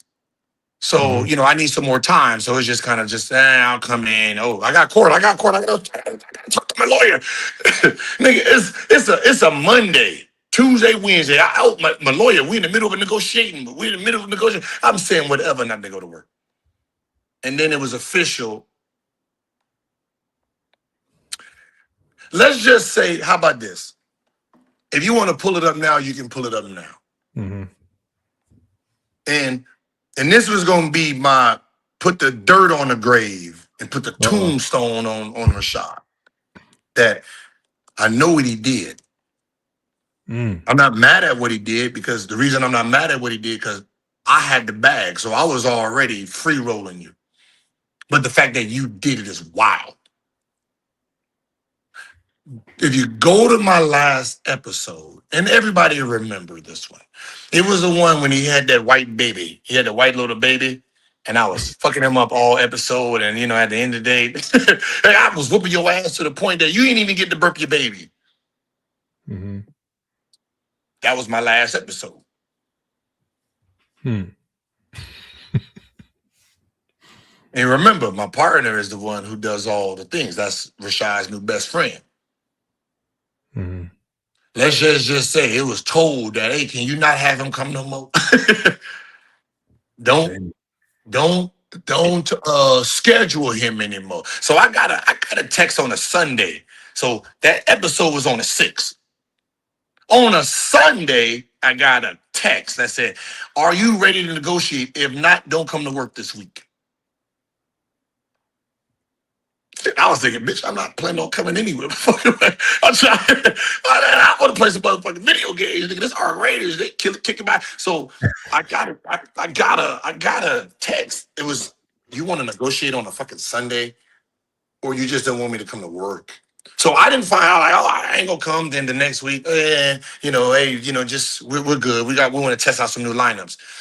I found out by one of the workers that it was because I made him look bad, and he was promised that, he was the lead dog in the show and moving forward. So why are we still doing Gil's Arena when this is supposed to be the arena? I thought it was the arena. So you will hear him in a lot of episodes when they say Gil's Arena. Like, man, I thought this was the arena. This show is the arena.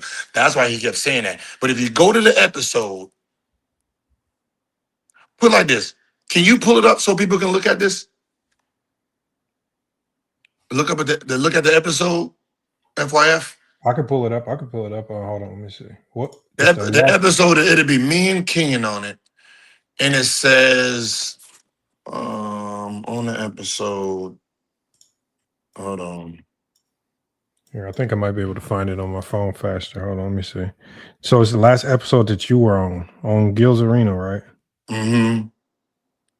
The episode is. It says it's me and Kenyon on the cover.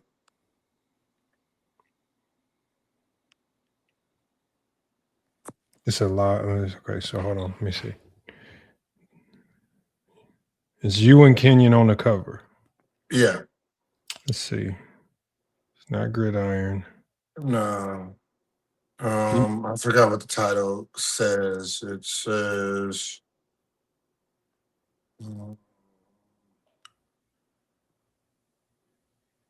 You know how many months ago it was? Like 3? 2. It'll be 2. It's actually closer. I see this one right here 3 months ago with you and Kenyon on the cover. And what is it? What does the title say? It says tie race for NBA. No, that's not it. That's not it. Okay, hold on. So if that means it's. As I said, the Lakers trampled in game Tramp. Yeah, that one. The It's Lakers. going to be, huh? What's the title? It says the Lakers are trampled. Yeah. And game one sets off the arena. I'm gonna search.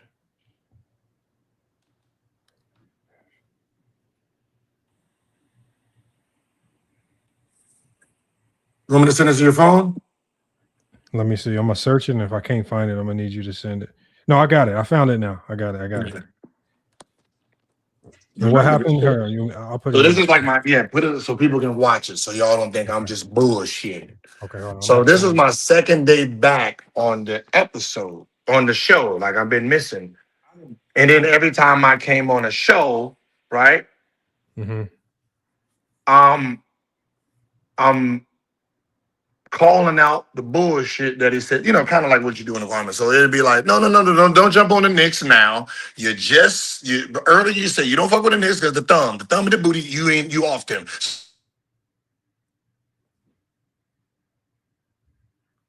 Okay.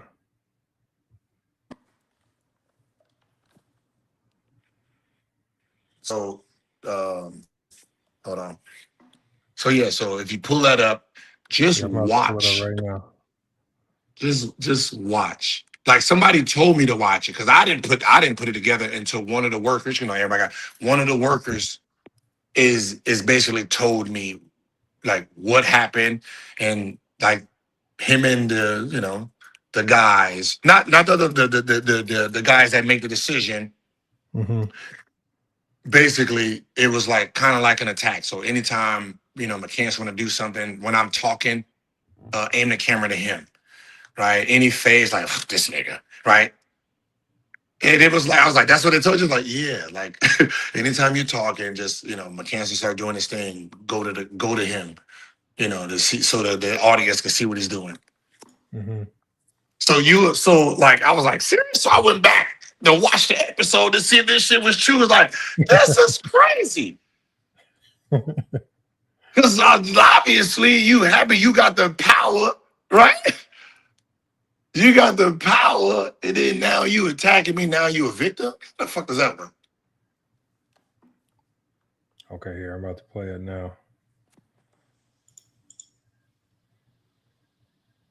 Watch that. Just watch when I'm talking, what this nigga's doing. Like, not when Kenyon talking, not when Brent. Watch when I start the talking. And the nigga introduced me. I'm gonna share. You want me to share the screen so everybody can see? Share the screen so the people can see this shit. So they know I like as much as I could have did to him and point like I don't want to beef with you because this was never about you. Exactly. But I'm a felon. I'm this. I'm that. They're offering you this deal. You gotta take it. I can't be mad at you, big dog. This like we got $5 million to give you to come back, right? Mm-hmm. And somebody offering you the max. Exactly.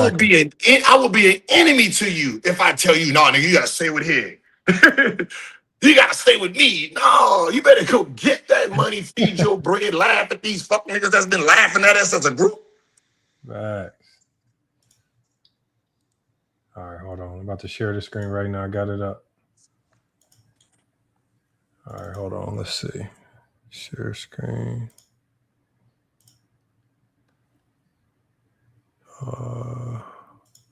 Okay, here it is right here.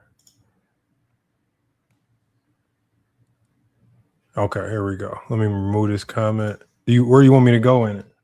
You can start the beginning of the show. That's what I'm saying. Look at what they did. Fast forward. It's probably like 3, just go to the 4-minute mark. That's when they introduced me. Okay, hold on. I messed up. I forgot to add the audio in. Let me add the audio in. Here, I got to take it down. Let me add the audio back in. Okay, here, I got to add it back. Yeah, go back a little bit. Go back when he says my name. Yeah. Go back. Go back just a little bit. Okay, here we go. Now we got the audio. So we're going to go back. This is, you said it around the 4-minute.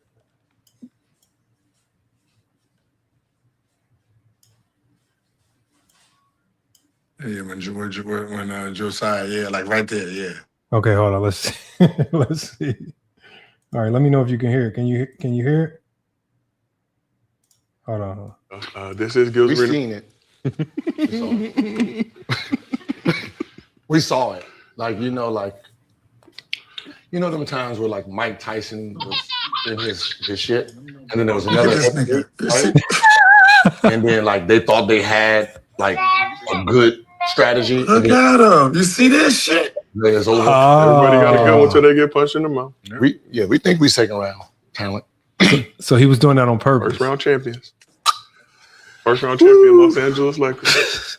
But this is Gil's Arena presented by Underdog. Whoa. I'm merely a host, Josiah Johnson. We got NBA legend, Arc Raiders most wanted, Gilbert Arenas here with us. I'm not. Tried yesterday, right? I'm not most wanted no more. Man, you had a conversation. They got you? Huh? Tried yesterday, right? Right. You was like, don't do it, right? Now y'all gonna watch. Just Not today. watch how the energy, just his energy in the beginner's episode. He don't know what to say. He don't know what to do. Like he didn't know I was coming there. Like it just felt so like he's like, ugh. So you weren't supposed to be here this day. Is that what you're saying?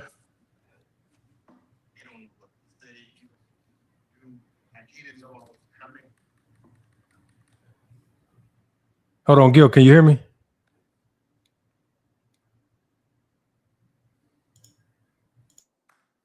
Hold on, let me see. Oh, you can hear me. I don't think it's gonna work today. It ain't gonna work today. Gil, no longer most wanted. Least wanted? I'm a piana. Piana? Piana. Yeah. 6 de Mayo. Look at this man. You see this man's face? Look at him, dog. They're just beating it out of me. Man. Beating the kid. You know, at this point, So when you, Unfortunate. Turn of events. so when you die, like they take all your guns and everything. Yeah. As soon as I go out there, you know, hockey with it now. Now we see you, so what's up? Yeah, there's like 8 of us, so give it up. You let it be known what you were doing, so hey. Yeah, they beating that right out of me, man. Learn to value. It's brutal. Maybe switch back now. yeah. See the next good representing tough crowd in the car carrying. We got Mr. B, Brandon Jennings. I like this. Me? What we want? 1v1 for 100 bang? For whatever you want to do. You know what? Bring King. Like, do you see how he can't even engage? It's 3 of us engaging, talking about it, having a little fun. He over there in the corner with his little white baby. Yeah. What is his point in doing this? Like, what is he trying to like? What is he trying to get across? Like, because I don't. What's his point in doing this? Like, what is he trying to get across? Basically say I'm probably boring. I have no idea, man. I'm just be honest with you. I didn't even notice this in real time. One of the workers told me that I need to go back and show because he said, you ain't got to worry about him. He won't be here no more. Damn. And hold on, and Gil, I think you got a delay too somehow. I think you got a little delay. Oh, I got to hear you on this, not my phone anymore, huh? Let me know when you. It was a slight delay on your end. It says he's showing those. Let me know when you. It was a slight delay on your end. Yeah, because I can't hear you on my phone. I'm hearing you from my Rodecaster because I guess you turned your phone off. I don't know what I changed. I can't hear you through this anymore. I just started playing the video. Maybe if I take the video down. Mm-hmm. Let me see. I don't know the way you have it. I can't hear you from my we're here. Hold on. So I gotta listen to you from my Rodecaster, which then has a delay. Can you hear me now? Is it better now?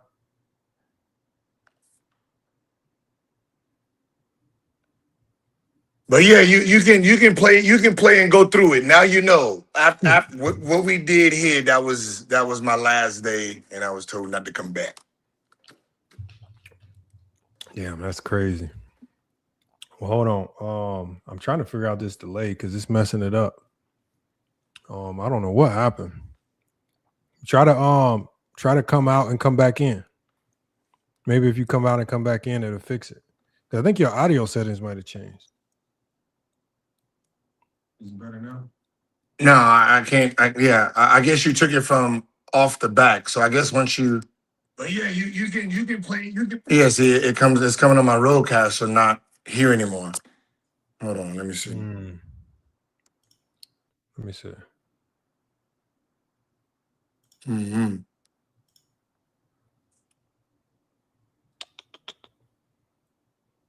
I can't change your mic settings. It's not letting me change your mic settings. Yeah, I guess once you change where the audio put out when that, yeah, see, I can't hear you on the output of the audio. So you can't hear me on your phone? How much is that? Well, yeah, we're gonna get Gil back, man. Hopefully, we're gonna get Gil back in here.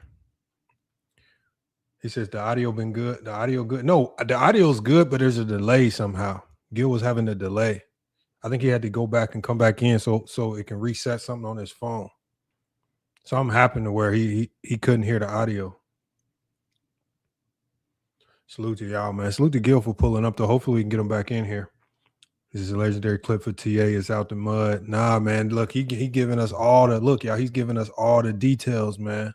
That's the thing. There go Gil right there. Hold on. There, now it's back. Yeah, it should be good now. That's all it was. Yeah, so if y'all want to break that down, but yeah, he didn't appreciate what I did to him that episode. So I was told. Now I got to go back and rewatch that now. Now I got to go back and rewatch that. Don't bring you promised me that this is Arena. He wasn't. Damn. I said no, he the fuck didn't. Nah. And it was like, bruh, when you wasn't here, it was a whole different person. Yeah. So what is he doing now? Is he got his own show going on or something? No. Nothing? No. So what was all this for? I don't want to be rude and I don't want to say someone can't do something. Mm-hmm. Okay, put it like this. The watch parties, right? He was supposed to be the lead dog of the watch parties. Mm-hmm. So look at him there because that's him. He is the number one person there, and you can get a sense of what the problem really is. He's a contrarian, right? Mm-hmm. So with someone being a contrarian, you go against someone.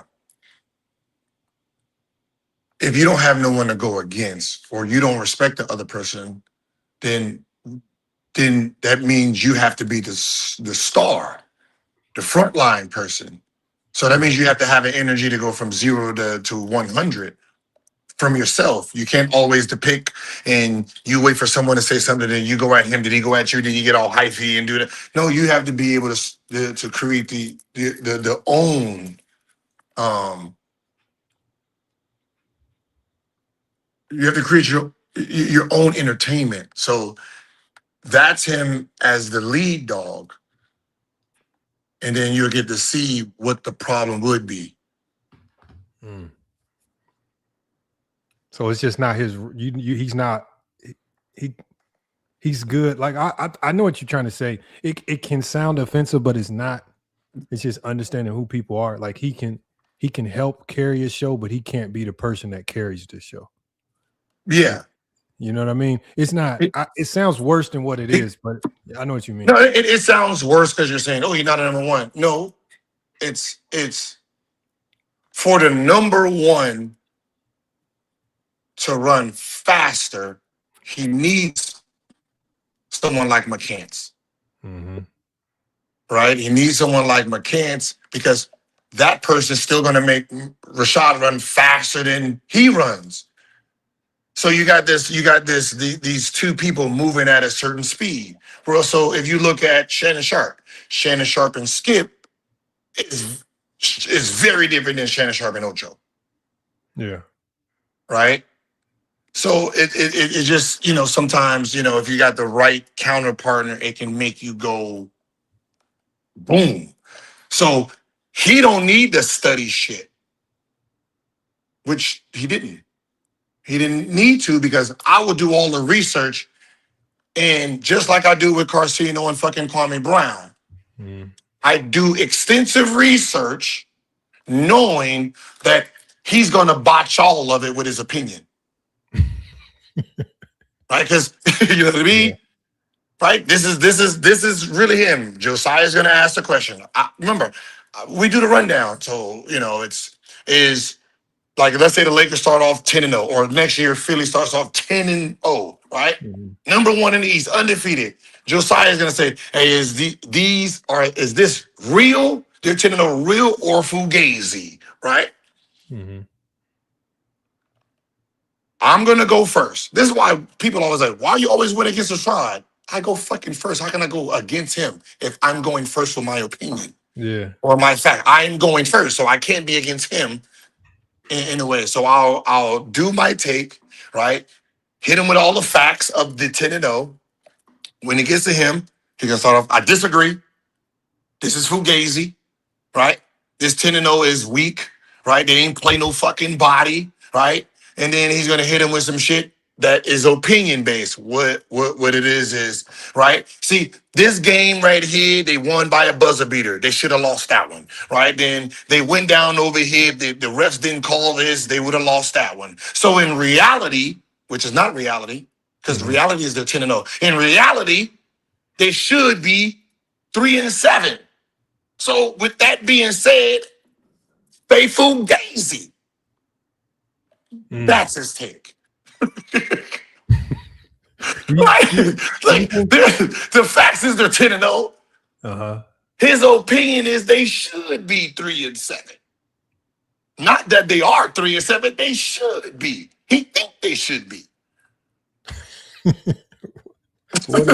What does that mean though? Like, Nothing. But then the person who did all the research for 3 hours gets fucking irritated. Now you get to go back and forth. Boom, boom. And that's what it is. Now you get to go back and forth. Then eventually, if you ever listen to him, he'll agree with you and forget that he disagreed with you. It doesn't mean it's one of those. I seen you get into it with him a couple times about that very same thing happened. It was like, bro, you just agree with me on this. I didn't agree, because my opinion is, then he'll just go. It's always, because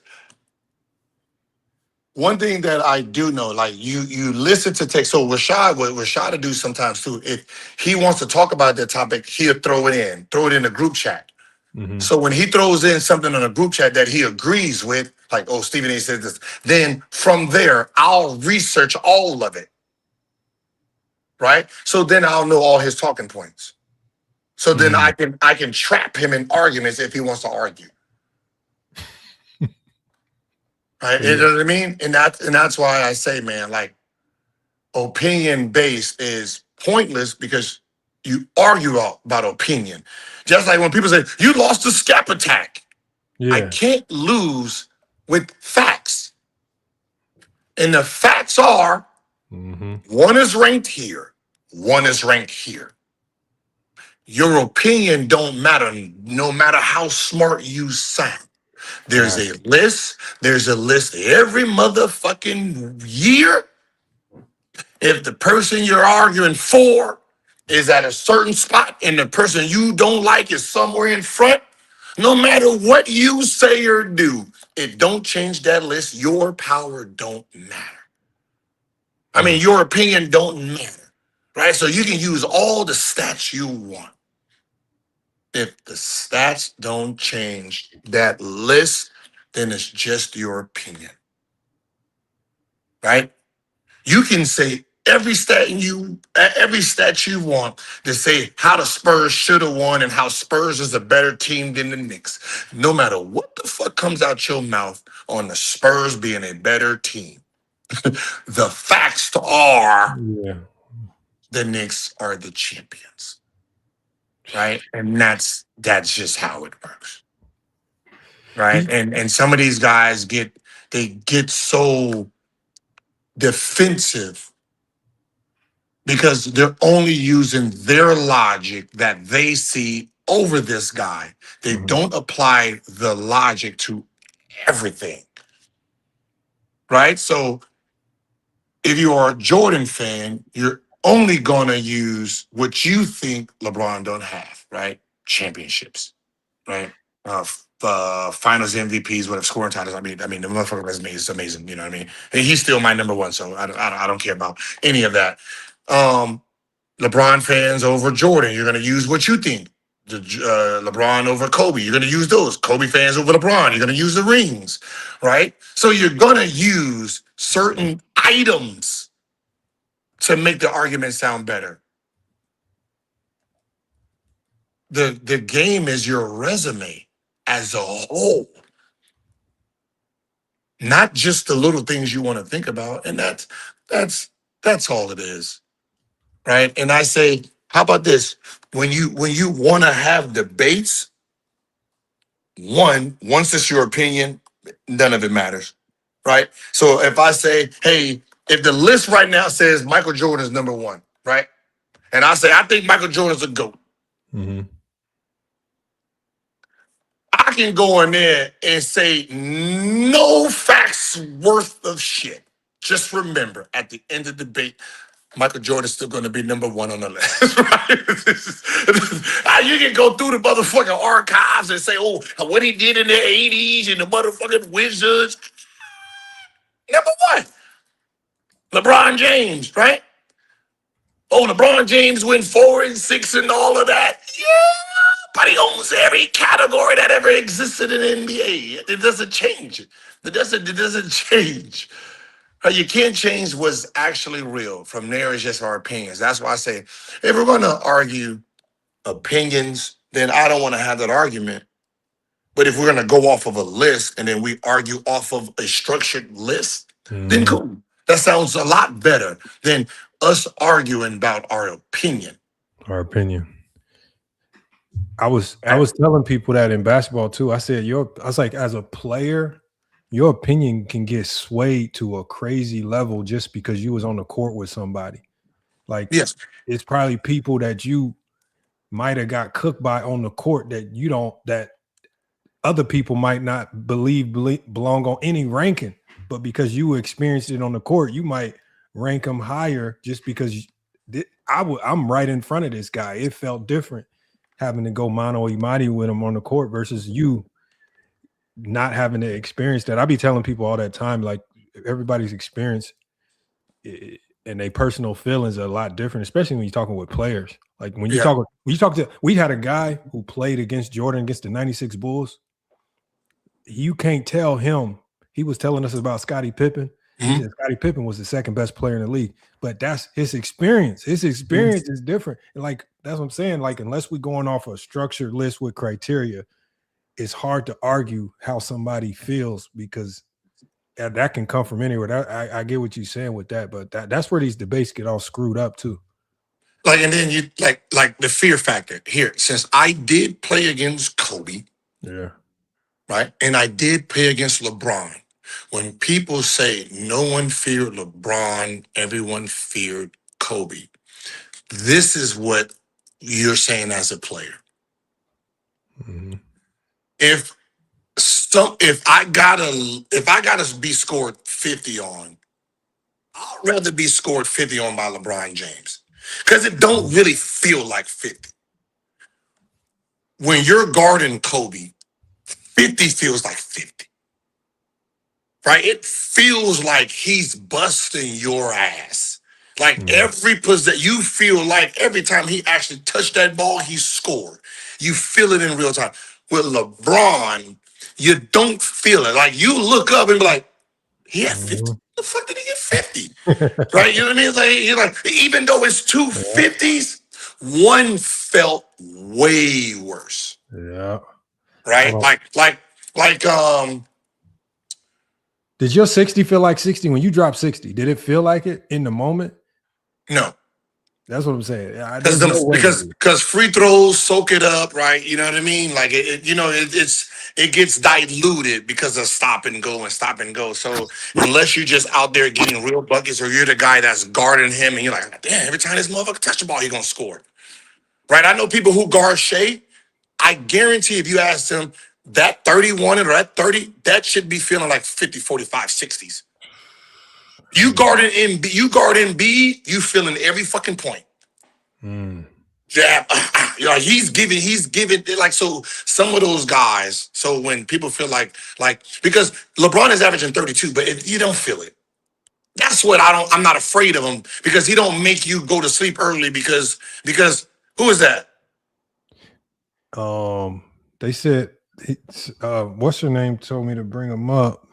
Hold on, he's muted. His name is Uncle. Yeah, Luke. I know who it is. I'm trying to figure out. You know who this is. I'm trying to figure out what's the point of talking to me, my nigga, when I was on your platform trying to have a conversation.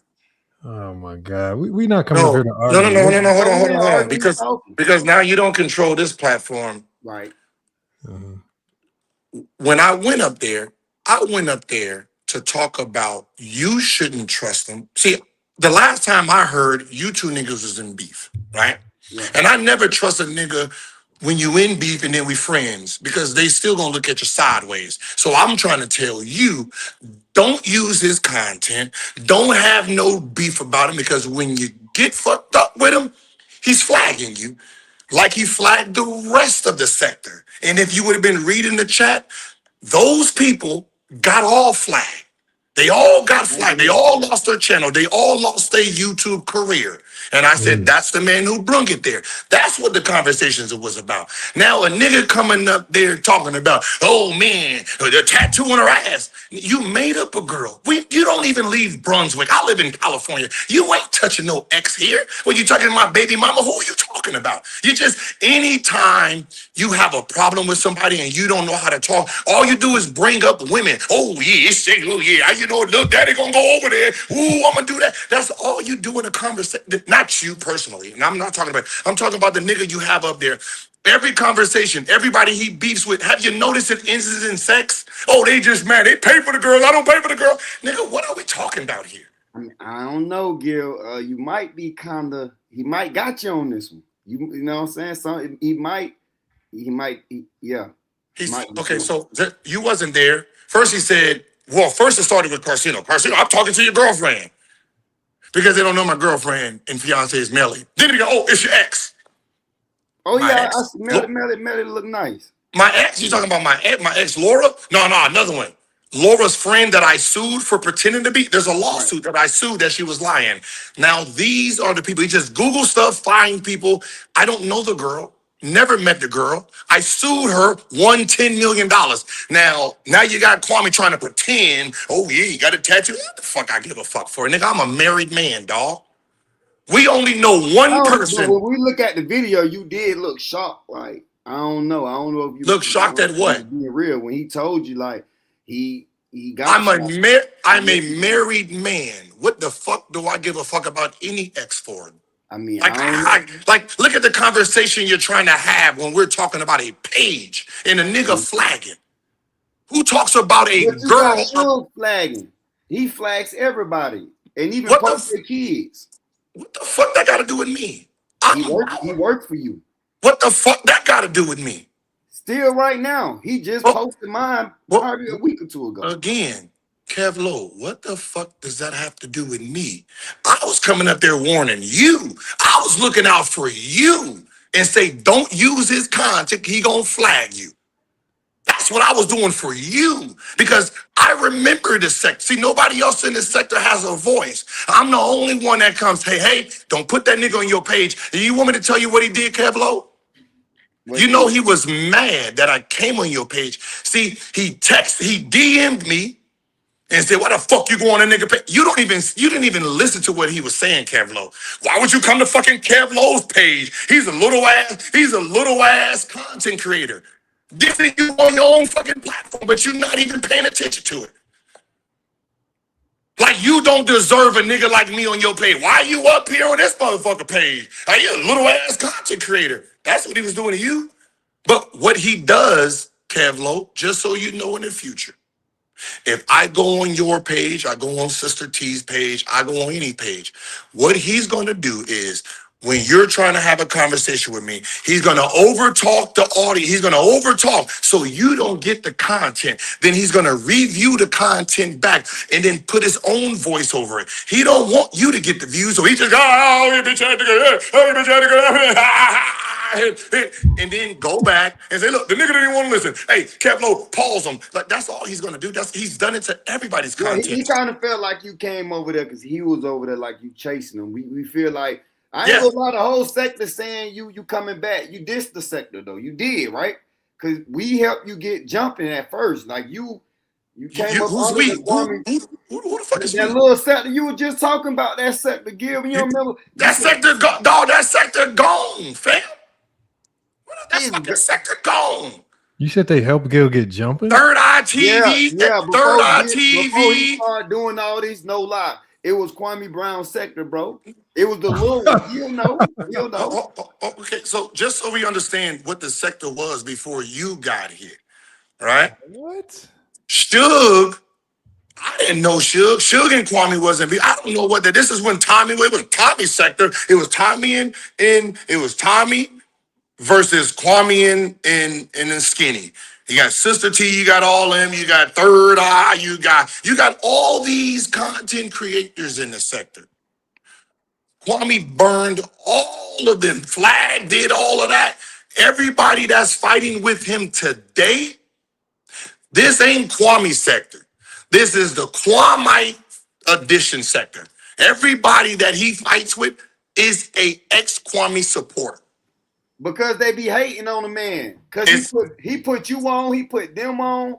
Like, he was like the Soldier Boy of podcast for NBA players, bro. Can we be honest, bro? Be honest here. Kwame gave you the idea. You watched it, Kwame. I watched Kwame do what? Man, Kwame was treating YouTube like ESPN. Next thing we know, all you other guys start coming out of nowhere. Kwame is the Soldier Boy of this podcast stuff, bro. When did Kwame get famous? The ball players, who did it bigger than him when he first came out? What's the date on that, sir? Let me I can't really see it. 2021. It's 2021. Right. He was baby, I won Telly Awards before Kwame, when Kwame page was 1,100 people. See, the problem is that y'all don't know Kwame Brown that I knew. You can go to Kwame's Instagram page, go all the way to the back. You will see Gilbert Arenas. I was one of his original followers. He had 1,100 people on YouTube. That's all he had. When he went famous, so he went famous. I was trending because I just won a silver Telly Award. The Tellys come out in March, right? Think about when he got famous. He went viral March 16th or 18th. He tags me, sir. Me. He had 1,100 people in this. He had 1,100 followers. He tagged me and he was ranting. Kwame didn't build me. I built him. You might want to go to his first video. His first video is Gilbert Arenas. Was his first video that he went viral on. His second video, he's talking about me that he went viral on. So he went viral. FYF, don't do it. He go destroy it. That's real editor. He's go destroy it. No. I'm just being honest. Since you are a new booty here, I'm just being honest with you, sir. Right. But okay, this is how I see it though. What made you start coming around the sector again now that you about to pop out with a new show? What new show? This is season 5. I got it. So this ain't a new show. It's a new sponsor, not a new show. Okay, with new sponsor. Not even a new page. It's a new Hold on. Are you saying this channel is in a sector? I'm not in sector. No, not you. Nah, I'm talking about He know what I'm talking about. He know where we be. No. at. I know what you're being told. See, I got my own mind in the when I was down, no, you did, because I wasn't around when you came. I wasn't around when you came. Right? If you ever notice, I never came around in the middle of Kwame Brown family beef. That's why I never jumped in none of that. I didn't give a fuck about what y'all and Kwame was doing because I know the Kwame I know, the another fucking keys, this nigga, the scar on his arm, and all. I know that dude. That's what I'm talking about. Him and you beefing, that's none of my business. Right? That's y'all problems. I never jumped on no side, didn't care about none of it. Right? My problem with Kwame is my problem with Kwame Brown. And my problem with Kwame Brown is he lied about me and why he was mad at me. He took a Kobe, something that happened with him and Kobe when Kobe was playing, and it's documented. Kobe said, Phil, take him out of the game. He's in my way. Somehow, when he was drunk doing his first rant, he said, I did that and took money out of his daughter's mouths. I had to call all our teammates and say, yo, I was a wild nigga, but I don't remember being wild when Kwame was there because I wasn't Agent Zero yet. Agent Zero turned up after Kwame left. It wasn't then. So I was like, I didn't have that kind of power then. Like, because remember, my big homie was Larry Hughes. Kwame and Larry left, which left me the team by myself. Now the cocky nigga comes. He wasn't there from that. He was hearing stories. So when he came out and basically attacked me for that, that's what I was defending. Right. So he goes out his way to poke at me when I'm not even. Like, you go out your way to do. No, you got upset recently because he was trying to teach you about like contracts and about doing it by yourself and all that stuff. And I remember I was there and he would teach you about ownership, how to own the Man, property. could y'all and please stuff like get back that, to the show, man? right out. Yeah, no. And Could that's y'all how please started, get back remember? to the show? But, and then he was right. Can't you admit Kwame was right, even though you made money out of the situation? Kwame was right when I had ownership. I owned everything today. See, the final ball dropped, and the company had to sell because I owned everything and they didn't own nothing. See, I rented. See, the problem is Kwame has the information. Mm-hmm. He lies to y'all. See, so remember I always said I gave Karceno my contract. So how come Karceno didn't see this coming? It says it in my contract. Because they lie. They need my shit to sound so bad so they can sound so good. So how can a nigga who did such a bad, horrible fucking deal, how come he owns the channel? How come he owns the show? How come he has the sponsor? How come the company just had to sell? And then the company just sold, nigga, I made more money off the equity that I owned. So I could be celebrating, but I done dreamt about this shit. I knew this shit was coming so much that today don't even mean nothing to me. Damn, get back to the show, man. Hey, man, what the do boy want? Damn. What the do boy want? But Kev Lowe, I'm gonna tell you one thing, man, and this is gonna be just because I don't have no problem with you, and we never had interactions with each other. Yeah, right. Right? Let me tell you something. Everybody don't want to see everybody eat. All right? Some people want to eat all the fucking food. Right? So if everybody ever noticed, I used to be on Shannon Sharp's show. That gold plaque, Shannon, I was on the show for a little bit. Shannon Sharp sent me that. He said, I don't care if you added 1 viewer or 100,000 viewers. You earned it. He sent me that thing, right? Mm-hmm. Anytime he's live, if I'm live already and I see Shannon Sharp is live, I end my show. I don't give a fuck what I'm talking about. I don't care what guest is on it. Oh shit, Shannon's live. All right, I'm out. Hey, everybody go over there and support Shannon Sharp. Because he let me eat. So I'm not a dude that'll watch my own people go live, then go live on top of them. You're talking about a guy. Somebody be like, you know TJ live. You know damn well he know TJ live. That's why the nigga went live. He probably seen that nigga get 2 super chats and got mad because he won't. That's supposed to be his money. But that's the type of person. Like. You seem like you watch. It seems like you watching a lot because it seems like TJ doing well. I think I don't watch anymore. I remember the guy from the beginning. The nigga you don't change. I watched the nigga in real time, and I'm the one who said it back in 2022. I said Kwame would never go viral again. I said the best thing he can do is trend. He would never go viral like he did before. Since then, since he went viral the original time, he had 442,000 viewers or subscribers. In 2021, around the summer of 2021, he had 442,000 subs. FYF, can you tell me 5 years later what his number is? This is how many people he's gotten in 5 years.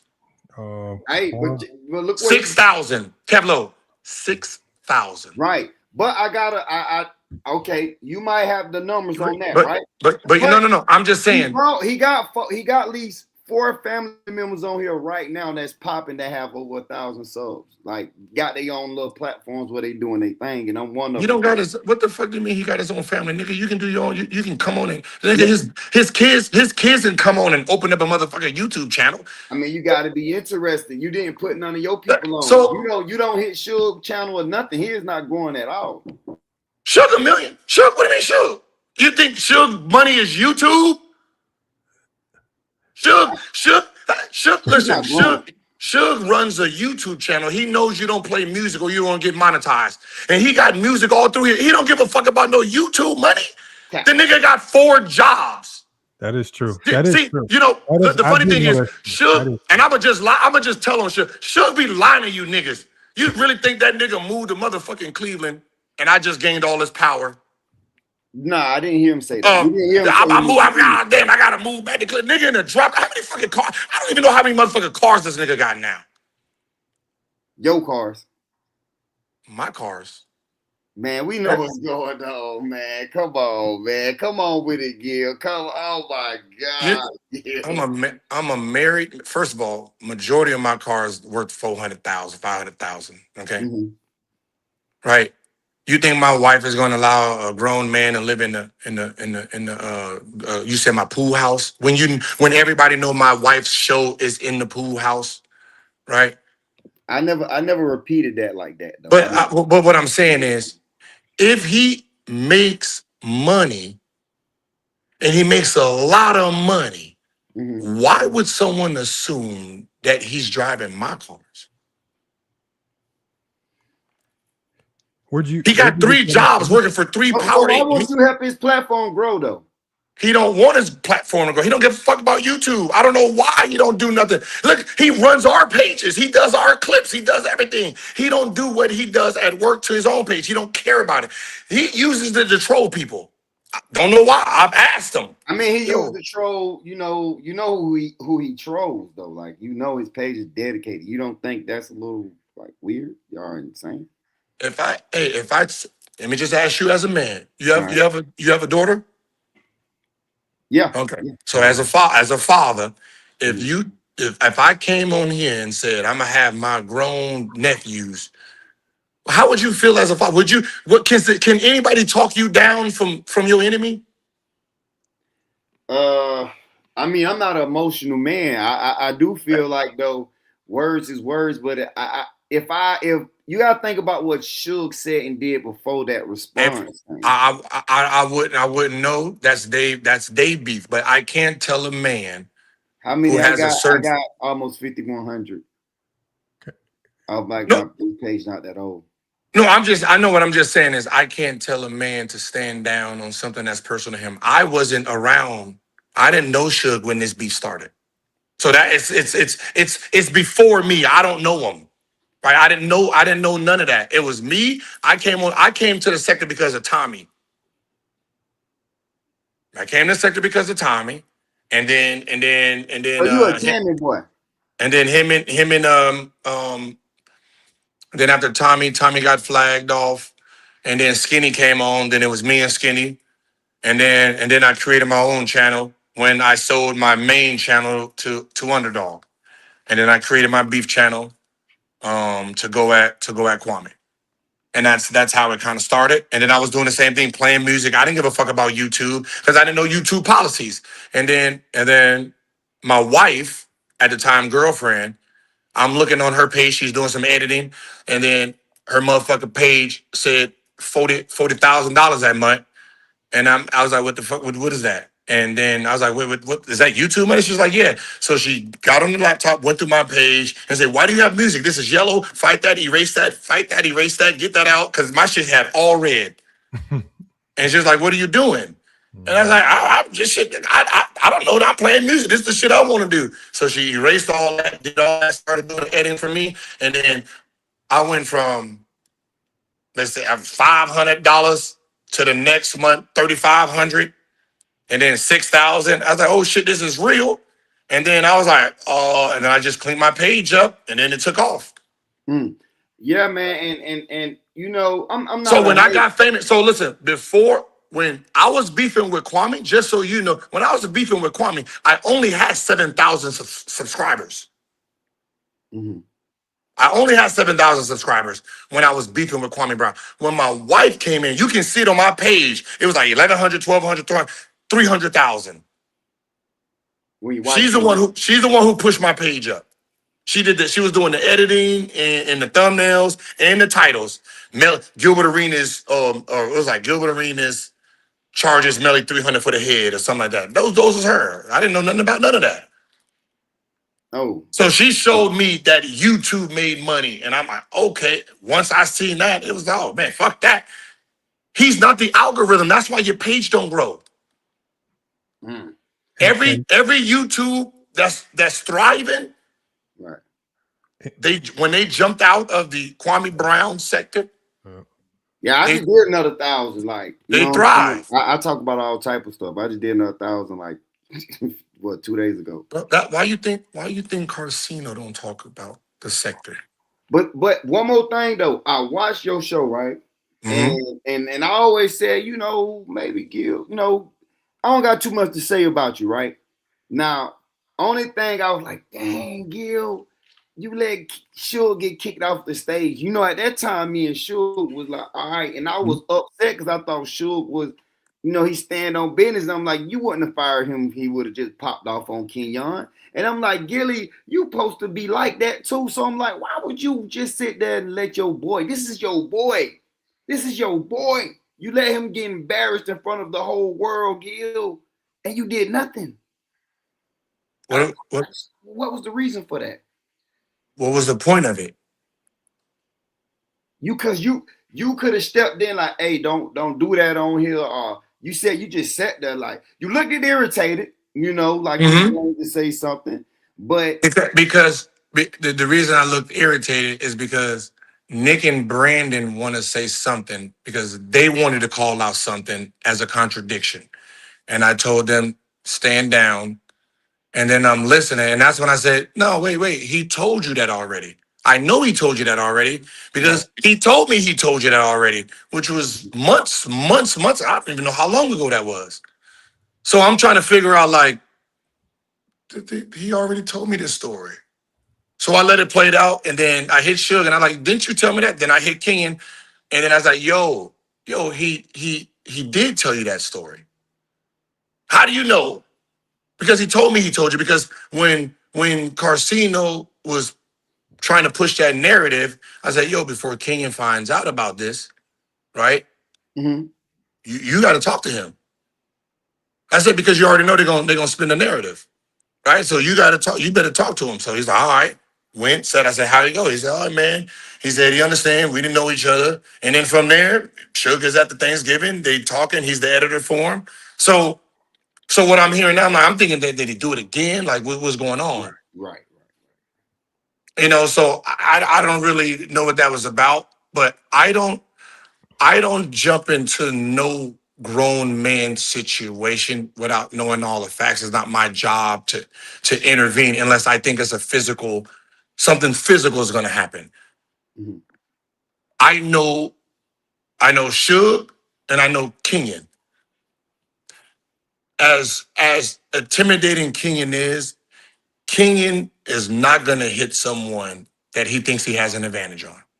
So on our couch, he is not going to put his hands on any of us. No matter how crazy we get towards him, unless we hit him first, he's not Draymond Greening us. We know that for a fact.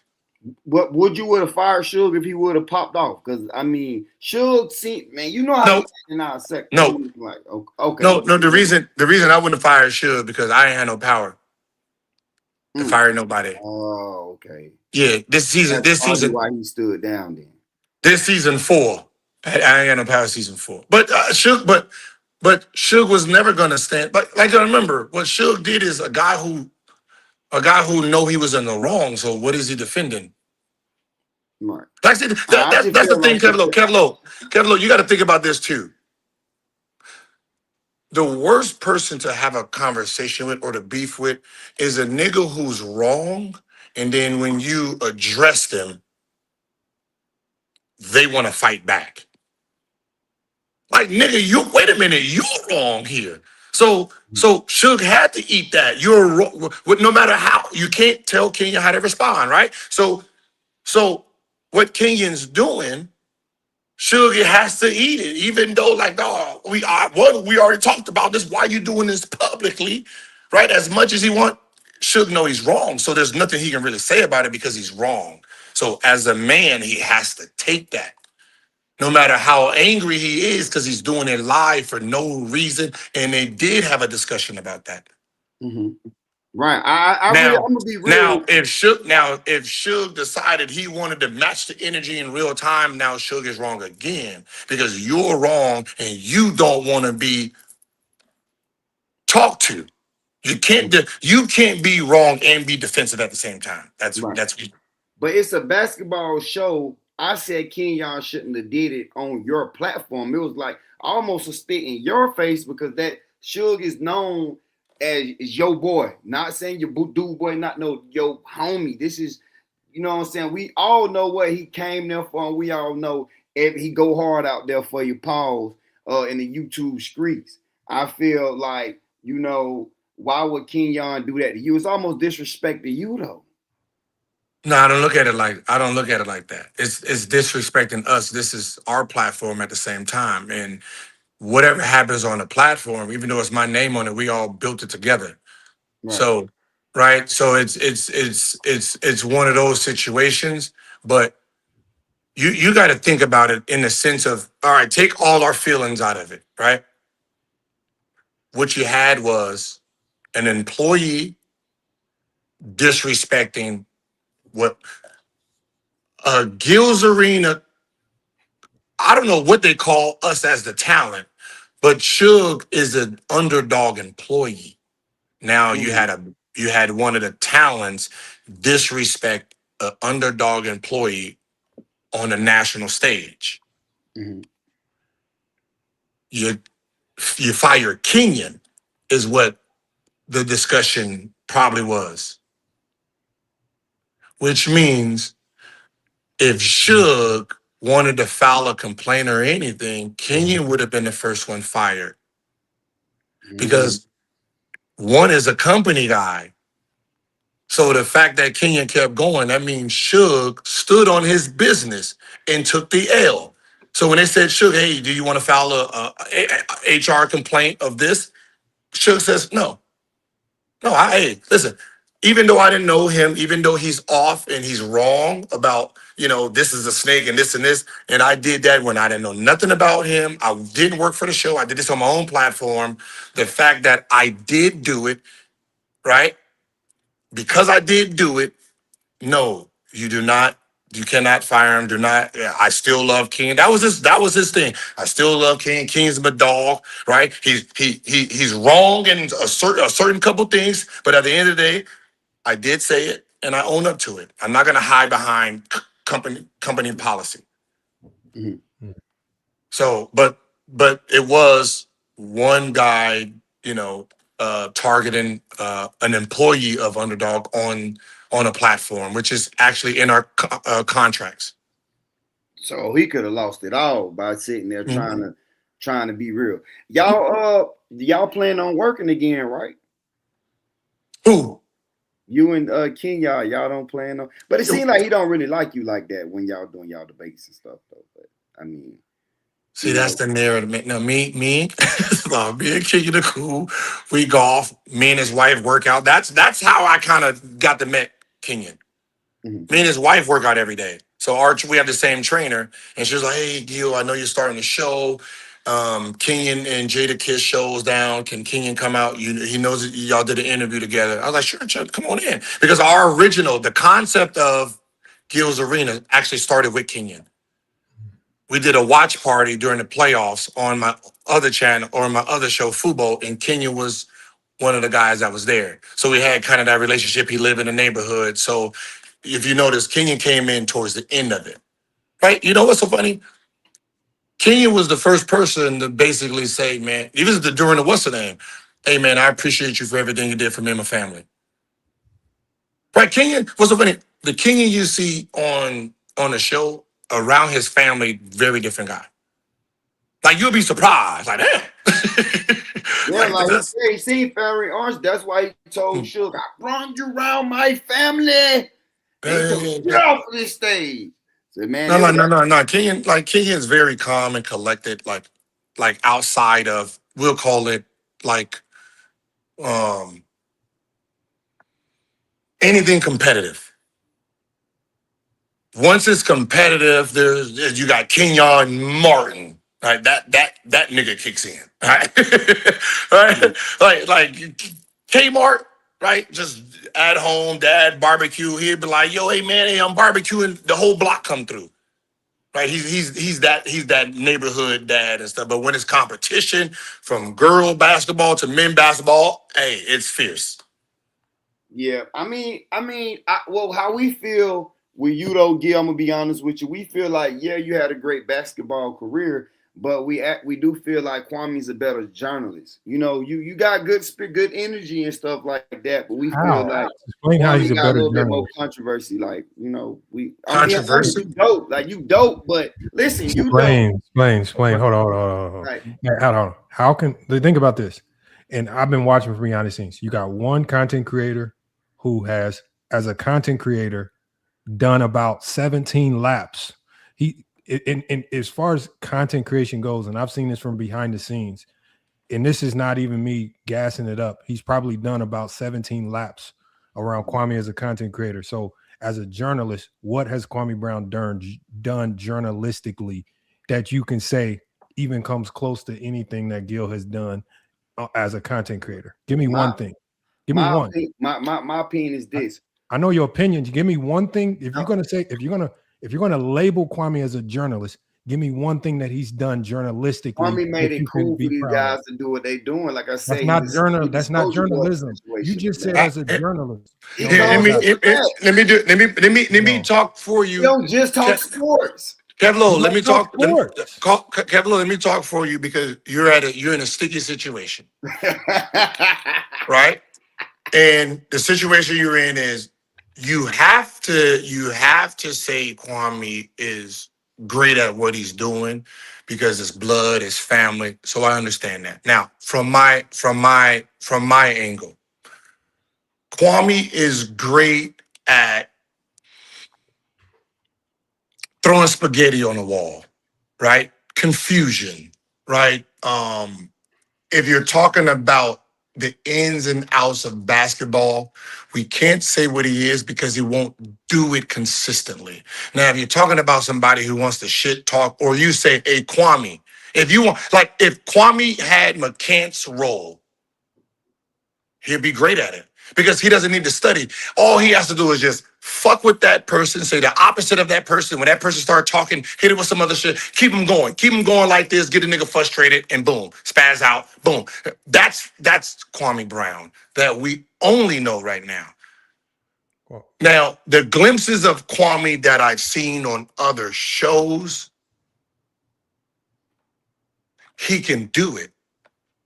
Right? He can go on and be a professional and talk and do that. Now, is that the best Kwame? See, the thing is, which Kwame is the best Kwame? The Kwame that goes on somebody's podcast of like a pivot and he has to talk proper, right? Not entertaining. He has to talk proper. Or the one that is sitting there beefing, only joning, only talking. The middle person is the one Kwame hasn't figured out.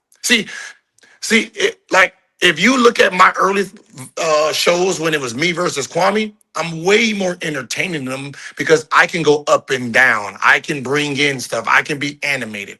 He can't do that. All he can do is say, "Oh, Kev Low with your fat stomach, with your this and this, old titty boy, you're probably over there." He just says a whole bunch of shit that's not even true about the person. Roasting good, man. He's a roaster. That's not journalism. But that's what I'm saying. He's a great roaster. Him and TJ, they're great roasters. Because so you're saying TJ a good roaster?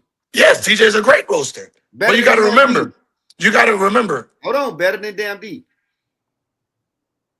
Damn D is a great show controller. Editor. And show controller. Remember, he's editing and he's putting the show together. Right? Damn D don't need to roast you to get his point across. When you have to use roasting, that means the information ain't really real. Oh, you big back bitch, you probably sleep with 4 pillows under your nose. Like, that's not real. You're just saying it to make everybody laugh. But what you're saying about the person isn't actual real stuff. You're just joking and talking shit, right? Like old school backyard shit. That's what them two niggas is great at. The information they're saying. That's entertaining, but Kwame good at politics. That was the purpose of today's show, Gil. Because look, this is why Gil is correct. That's why I had all these facts. I've gathered facts from what Kwame Brown and Karceno have said over the years, and I'm going to show you the facts. If you say that they're good journalists, right? You stick to the roasting and stick to the other silly stuff, because when it comes to being factual, all they do is lie. That's one. That's a lie. Here's another one where they came out and journalistically said things about Gil. Even after Gil told him it was a 50-50 partnership, they secretly said and everything that I said here is direct quotes from their videos. So these are sourced from their words, right? So you don't have to, so when we go to this claim, when Gil's show was doing well, and then they said, then Kwame and Karceno were saying it was bot traffic. Well, Gil already proved it wasn't bot traffic, because look at the continued growth, and then you look at the money behind it. We can keep going. Look at all these false claims. A real journalist, right? Think about it like this. They said the people financing the show were stupid pigeons, mules, or stupid people repeatedly losing money. How were they pumping all this money in the show? How was Underdog making all this money? But Karceno and Gil, Karceno and Kwame come out and say that it's a failing show. How is it a failing show? Right? How is it a failing show? But it's the number 5 sports podcast in the country. Right? So we can go to all these instances of him being a so-called journalist, but real journalists don't lie. Like right here, it says nobody would be interested in him without Kwame Brown. Right? Do you know that Gil told us anyone that was working for him, we need to start eradicating and erasing any content connected to Kwame Brown when he started to blow up. He wanted to disassociate himself with what I call the dirty sector, the lowest sector on YouTube. It's the most low budget sector on this platform. There's no money there and there's no visibility there. He was doing everything to separate it. While you said he needed you guys, he was trying to separate himself from you guys. Right here. What about this claim as a journalist? Kwame Brown said the show was about to collapse, sponsors are abandoning it, and Underdog regretted signing Arenas. It sounded like Underdog was trying to do everything possible to retain and keep him, right? Once they realized what Gil had done. So where are they getting this information? If Kwame Brown's a journalist, if Karceno's a journalist, and they do us great journalism, then why over the last 4 years have they literally been wrong about everything that they've predicted or said about Gilbert Arenas? To be honest with you, y'all sectors be boring. Like, okay, I didn't ask you about a sector. I didn't ask you about a sector, my guy. I'm asking you about if you're gonna open your mouth on FYF Sports and say that these guys are credible or journalistic, you're gonna use the word journalistic. I'm gonna hold you to that, right? All of these things that I'm showing you on the screen are their words as a journalist, as you said. Now, if you want to come up here and tell me that they're just joking and they're just roasters. Okay, I'll give you that. But when you make factual statements like this, all right, changing the channel name to the arena proved arenas permanently lost Gil's Arena. Kwame Brown said that. I'm gonna ask you, Uncle Lo, was that true or false?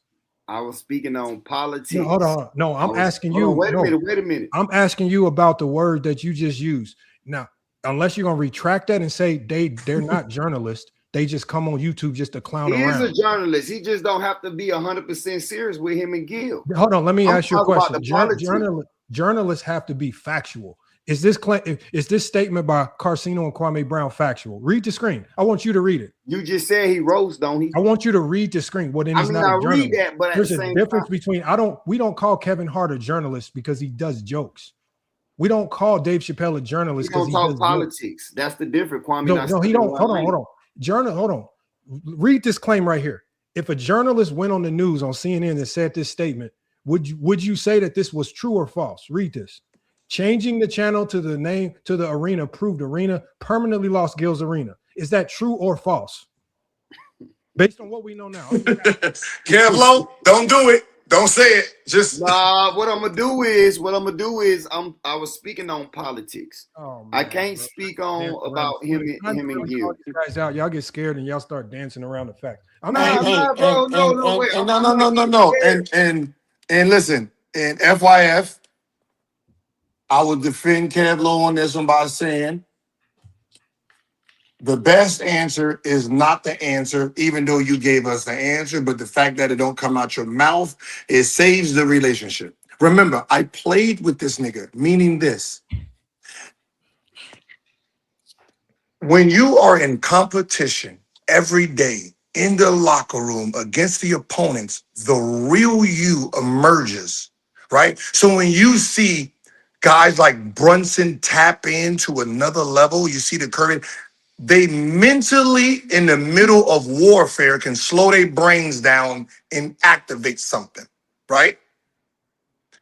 I played with him when attacks was happening to characters, to us, when the opponent is trying. That's what makes the Mamba mentality, where the world is trying to get you and you can turn into something different.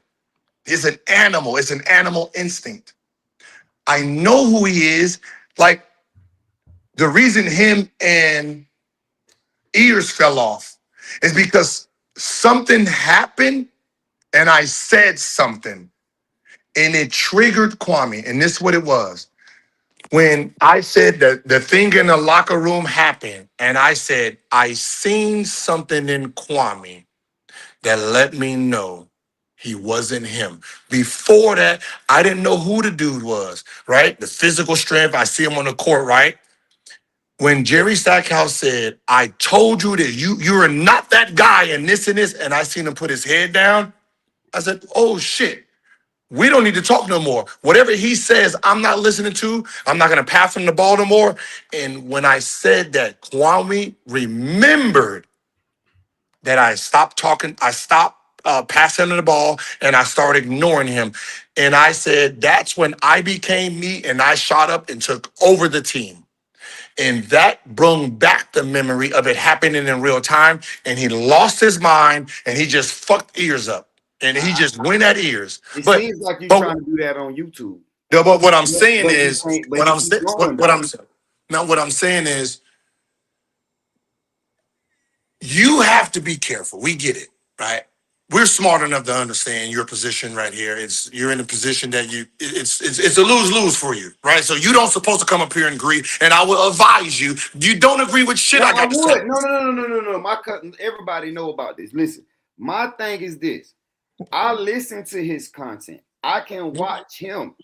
That's what I like. You feel me? I don't like a lot of these boring podcasts sitting here. A lot of these got these white boy podcasts. That's the truth.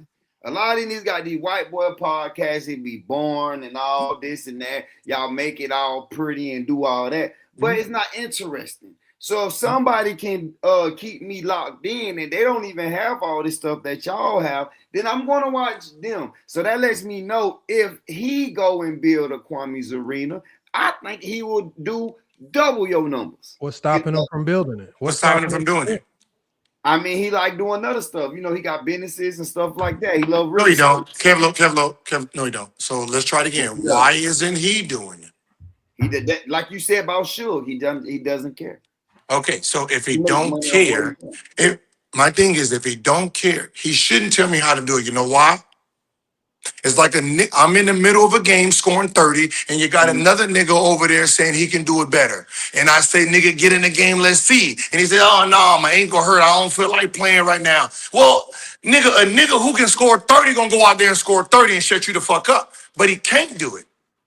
See, Kevlo, the reason you like Kwame's content is because you can do it exactly like him. I can do yours. You can do exactly what Kwame does. I'm viral on all my platforms, Gil. But what I'm saying is, calm down. What Kwame all do? that pretty boy stuff. No, what I'm saying is, what Kwame do, everybody do. Everybody do it in the sector. I can just be honest. You did something Kwame wouldn't do. You tried to do the journalist with the thing, yeah, this Kevlo News, and try to really be a show. How do you know all this stuff, Gil? Let me ask you a question. You be watching this stuff, man. At the beginning, let me ask you a question. What stopped you from doing that? I still do my thing. What you got flag? You got. Let me tell you, you got flag, huh? Yeah. I'm just saying, you got flag, right?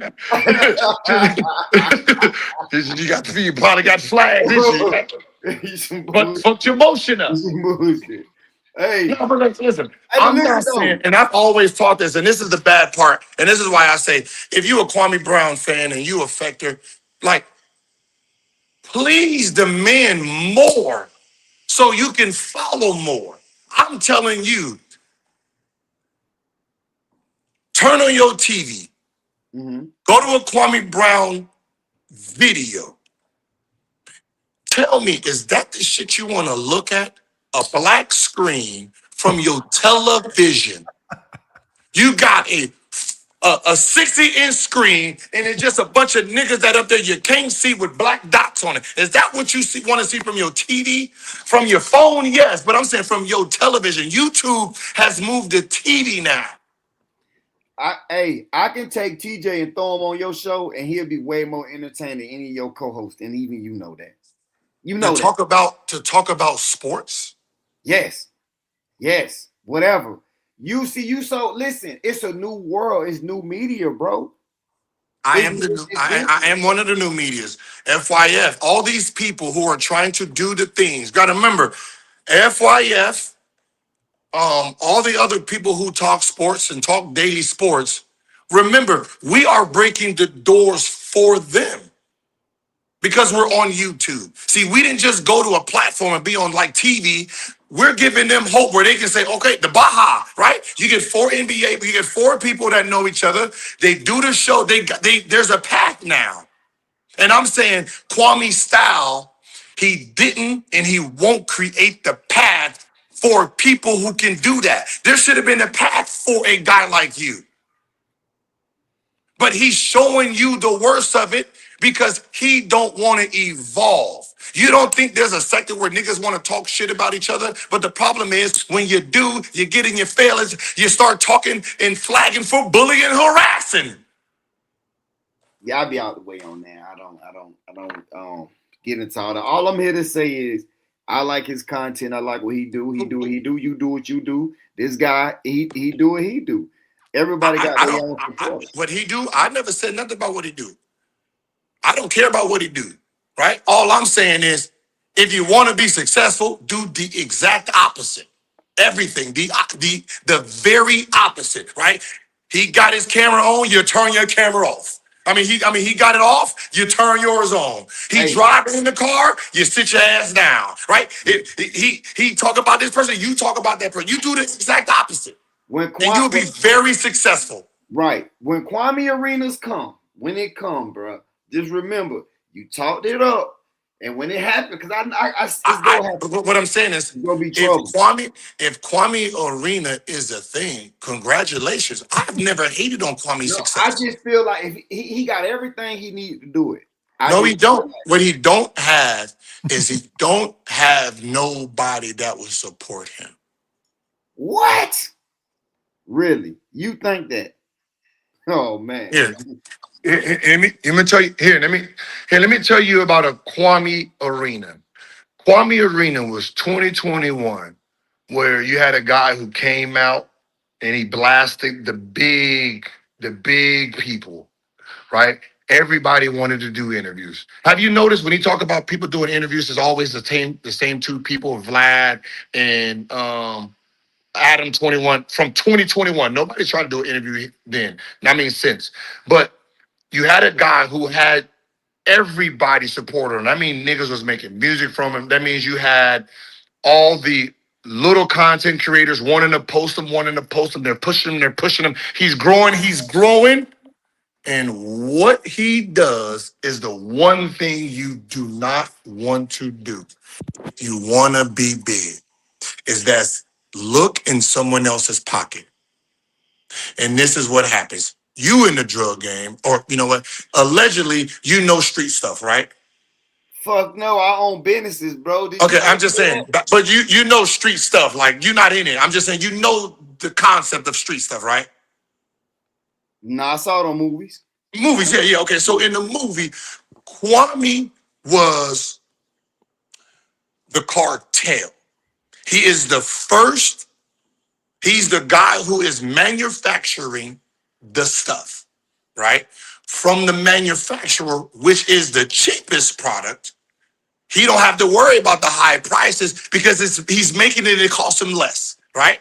So something that costs 30 on the street at the end guy, he's the producer of it is probably charging 2,000.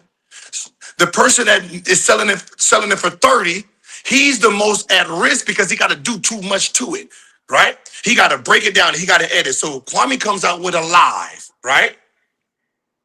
However he comes out with the live, the next person is going to edit it, break it down a little bit, put it, boom. Somebody else might break it down a lot, really do edit 3 days worth of edits to get it cleaned up. The jewels, the this. The more it gets cleaned up, the more views it can possibly get. So when he's looking at his numbers and he got, 40,000 and he look at somebody like Self-Talk got 200,000 and these people are getting more views than him, he's looking at their pockets and now he is like, oh my God, if I erase all these people, all those views that come to me versus these are all outlets of me pushing my product everywhere.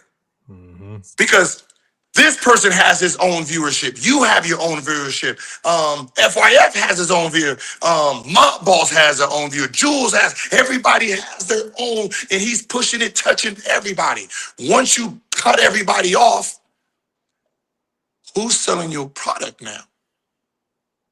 The only person that's moving your product is the person who can steal it from you without you knowing it, right? Now you don't have no face, so now I'm just using your voice, and then I can put characters over here. Hey, listen, I ain't go. It's what I'm saying. So what I'm saying is he can never go big because he don't have kids that are going out there moving the product for him. Hey, I'm gonna. And that's why in the last 5 years, this great Kwame Brown has only gained 6,000 subs.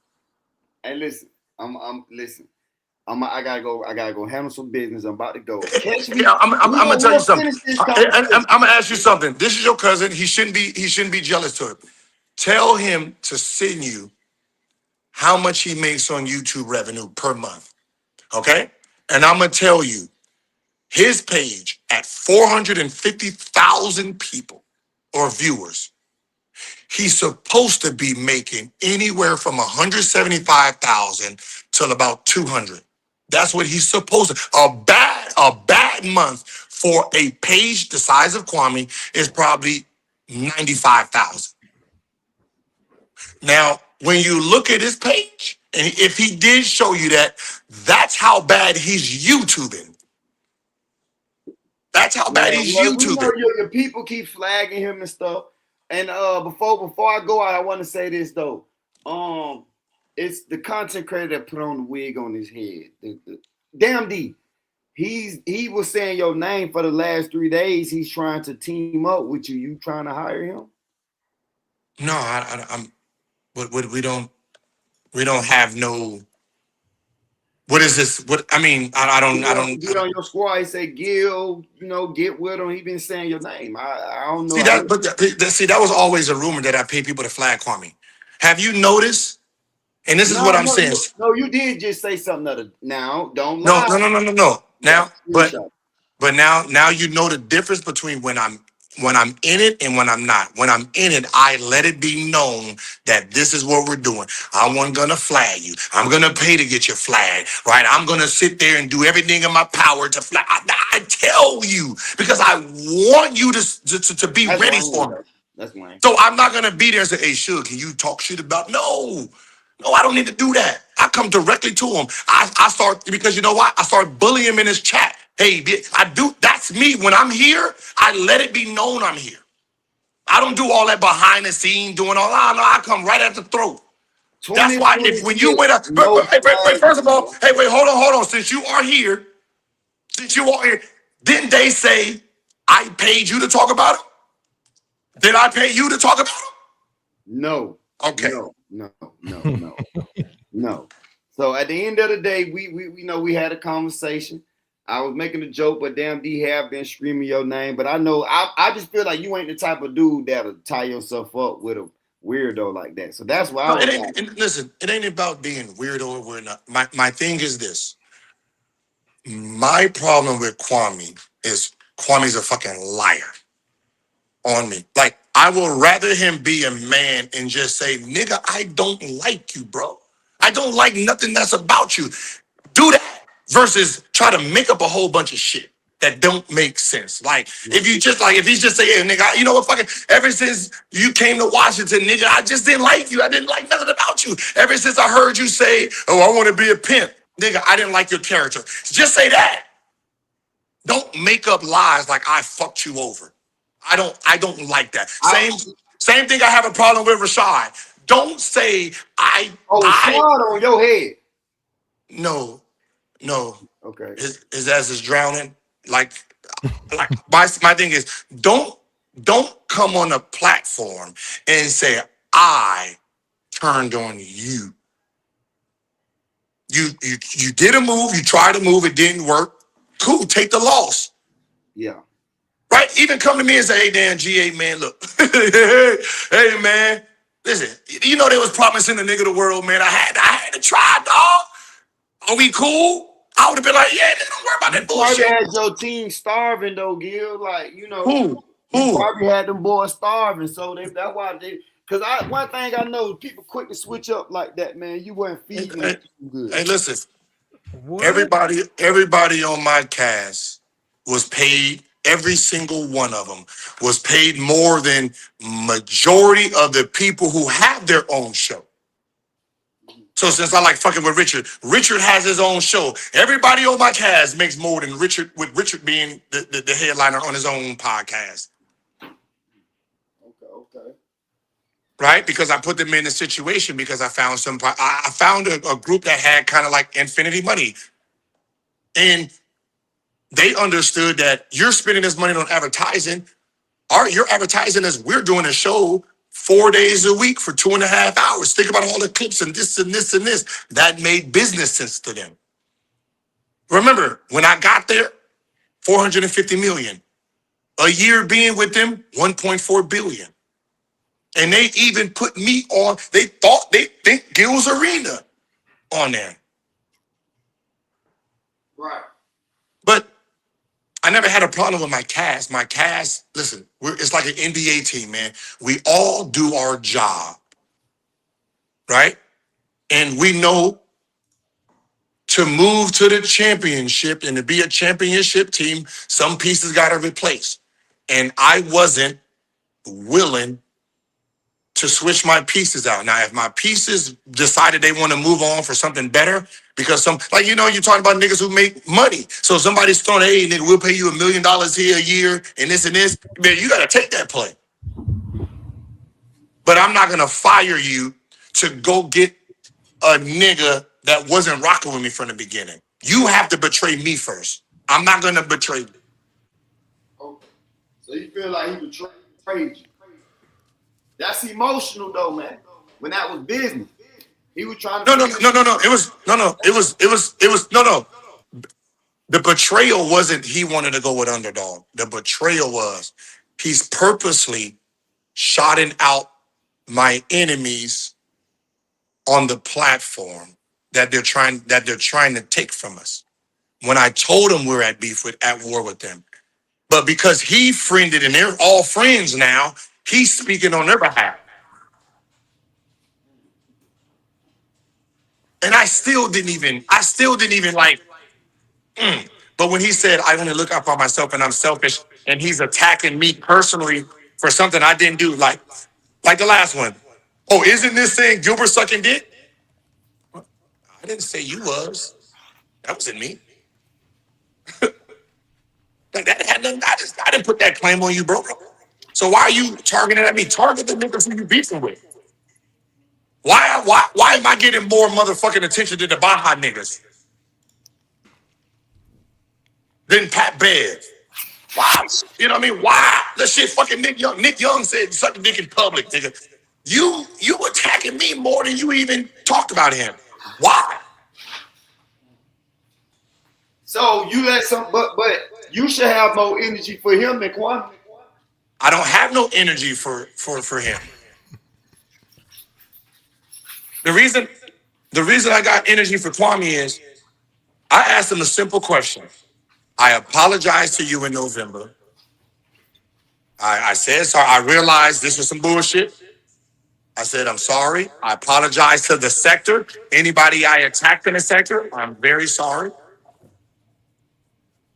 And since then, he's done everything in his power to bring my name up. He wants to use news or Doug is talking about me and he's a representation of you. But he don't follow those rules. As a representation of him, he's a man and he's standing by man shit. And he's on his own. I'm on my own. I'm not in your shit. I don't engage in it. None of the things you talk about has anything to do with me. And he used some lingo that the dummy don't even understand. And he said, you detrimental to the team. You know what detrimental to the team is? Detrimental to the team is you are detrimental to the team and you have to be removed, which means the person who is the problem gets penalized. You don't penalize anyone else. So if you have a problem with Suge, you penalize Suge.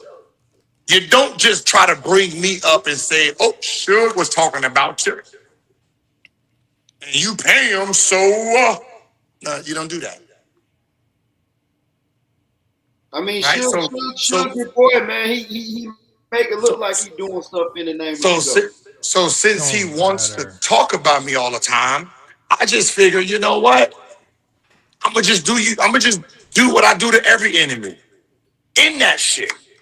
Okay. Take that shit. Take that page. Post myself on his page.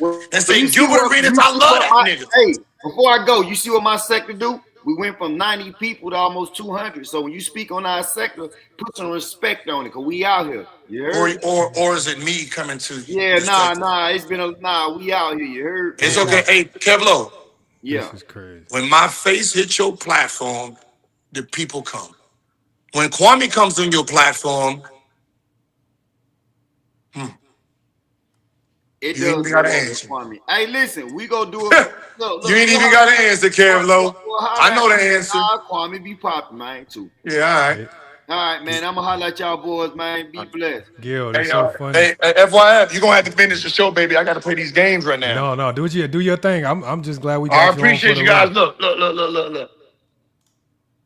Today's supposed to be a celebration. It is a celebration. Yes, sir. Like I know I made a lot of money. I don't know how much I made today.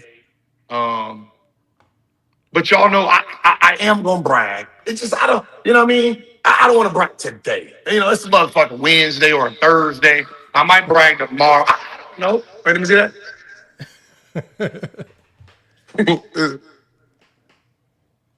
You know what I mean? Don't put that down, man. I got child support, dog. I got child support, dude. You know what I mean? I got child support, man. Like, we don't want that. Like, we want Kwame and Karceno to make up their own shit. That's right. So, you know what I mean? That's right. Let's see what story they come out with. They're gonna come up with something. Let's just see where they go. We're gonna laugh about it. Just laugh about it later when it go wrong. Let me tell you when you know they're wrong. When they say I'm not gonna sign a deal, I sign a deal, and then they bring up my court case and don't want to talk about the deal and don't want to talk about, oh, you know the nigga going to jail, right? And like I said, are you gonna stand on that? I'm going to jail. Yeah, that's what I'm gonna be waiting in November. You're gonna be waiting in November. Okay. So, but I can already see they play. No, right? You see their most recent video? That's the play. Then the most recent videos, they now have pivoted, and now it's the season 5 is gonna flop. So it wasn't first they said season 5 wasn't gonna happen. You was fired. Now they saying it's gonna flop. So that's the most recent video. So and flop, well, we can say this. Well, the show on the page doing 5 days a week, Gil's Arena, will actually probably be the most successful numbers because last year we were doing 45 million views a month, and then with 2 shows we was doing about 32 because the other show, Gridiron, that was doing 3 days, numbers were so low it didn't match our day. Damn. So we lost a lot of views. Mm-hmm. So he's saying I'm gonna go worse than that. All right, note it, stamp it. I'm saying this is what they say. They make these claims. I'm just trying to figure out which one of them is actually going to be true. They done made a lot, and they all seem to be. How about this? I'll make a claim, and we'll see who reaches first. Okay. Gil's Arena be on Amazon by 2028, 2029. I think I will be on Amazon before I flop. Lock it in. Yeah, I think that's more of a possibility. I mean, the fans, man, y'all like it, and trust me, season 5. Remember what I'm saying. If you looked at the seasons, I controlled the atmosphere. Season 1, 2, and 3. Y'all see what you get. Season 4, I didn't. You see, you didn't get no entertainment. The entertainment value wasn't there. The playing basketball, the doing the shootouts, the backyard stuff, nothing. So now, because I'm technically the underdog, which means I got the money, I pay the staff, I pay, you know what I mean? So now you about to see some real ridiculous shit now. It's gonna be fun. Yeah. All I'm saying is, look, everybody, y'all get your haircuts, making sure you look nice, making sure your room clean, because y'all gonna be on the big screen. Oh, so you bringing the audience in, the 3D audience? You know what's up, man. I told you, man. This is the thriller, man. I'm coming out, man. I'm trying to win. Fuck flopping. I'm trying to win every award. Damn. I'm getting my 2024 back. Hey, look. I've been, like I said, I've been watching. I've been watching. I said at the beginning of the show, I said I've been watching it from when it started to where it is now. Like I don't know why Kwame and Karceno invested in these bad predictions. These are some silly predictions they got, maybe cracking me up. Let me tell you why they're wrong all the time. Karceno. See, Kwame just follows Karceno. That's true. Karceno is very smart if you think of it like this. You give him the right answer, he's going to purposely go the other way. Because if I say I made $50 million a year, that news is too good. Now he has to try to make the number sound really bad, and he's going to say whatever he can possibly say. Kwame is going to take that information and go with it himself. Right? So Karceno is purposely being wrong on purpose. Kwame's dumb.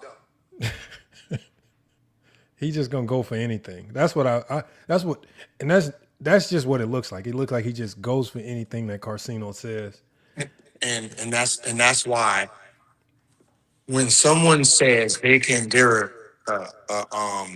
alpha, they can do this, they can do that. But if you're watching them every day, you're watching that he can't do nothing. Anytime you have a big interview, you need Karceno with you. You want to do a show, you need Karceno with you. When you're beefing with me, you got to tell Karceno to come up there. Everything Karceno talks about early in the day, you're going to talk about it later in the day. You don't know who you are. You never have. All your news stuff is you watch someone else talk about it, and then you're going to talk about it, hoping that your followers don't follow this person. That's all it is. Hey, he don't have a remember, y'all really be believing Kwame Brown watches fucking CNN and news and all this shit? Someone just gives them the notes. Karceno give them the play. What is it, Karceno? Why do you think Karceno got to always show him the shit? So you got a guy who says he knows how to lead, but obviously he never leads nothing.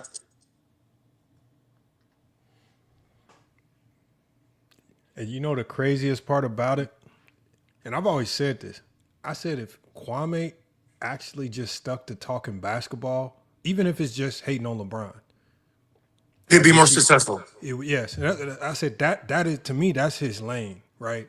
But like you said, it's the legwork you got to put into it. There's a lot you got to put into it, and no, that ain't it. Think about it. The basketball is his lane. Yeah. His supporters aren't basketball. They're the beef sector. They'll right? go away.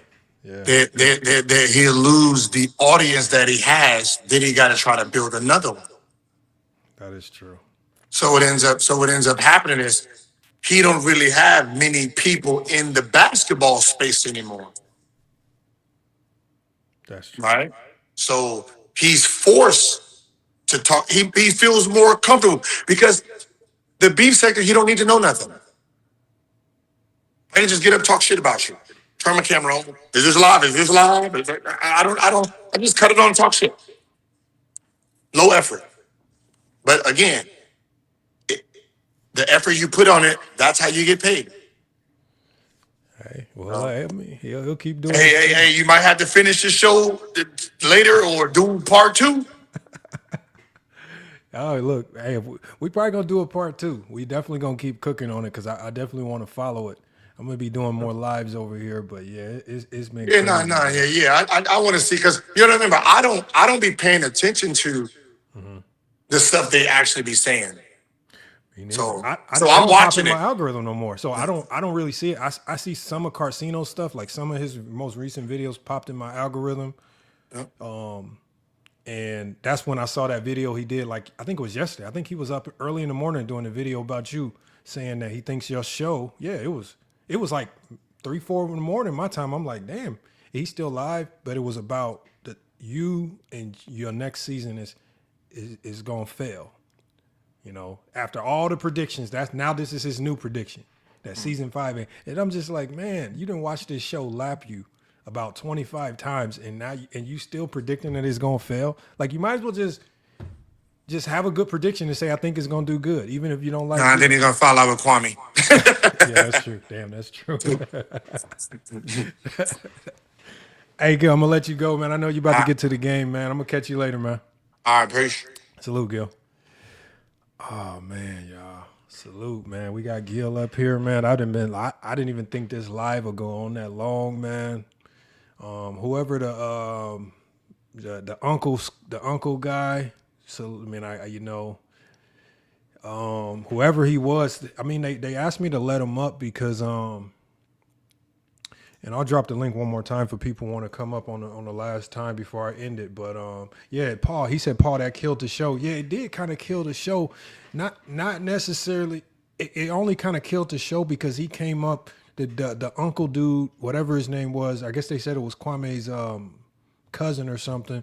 He came up wanting to talk about stuff that didn't have anything to do with the topic. Like I guess he was wanting to maybe address a prior issue that he had with Gil. Yeah, I don't know who he is. I've never seen the guy in my life before. So I guess he had a prior issue with Gil, and so I guess this was his opportunity to maybe address that prior issue. I mean, Gil was fine with it, so look, I wasn't tripping, but I don't know who the guy is. I guess he said he's a content creator, but I mean, I guess salute to him if he's doing his thing. I know for one, he don't do sports. I mean, if he did sports, I would have known about him already. The beef said, nah, Duke, well, now that I know he in the beef sector, Duke, I mean, unless he talking sports, the beef sector to me is stupid, y'all. It's stupid. It's stupid.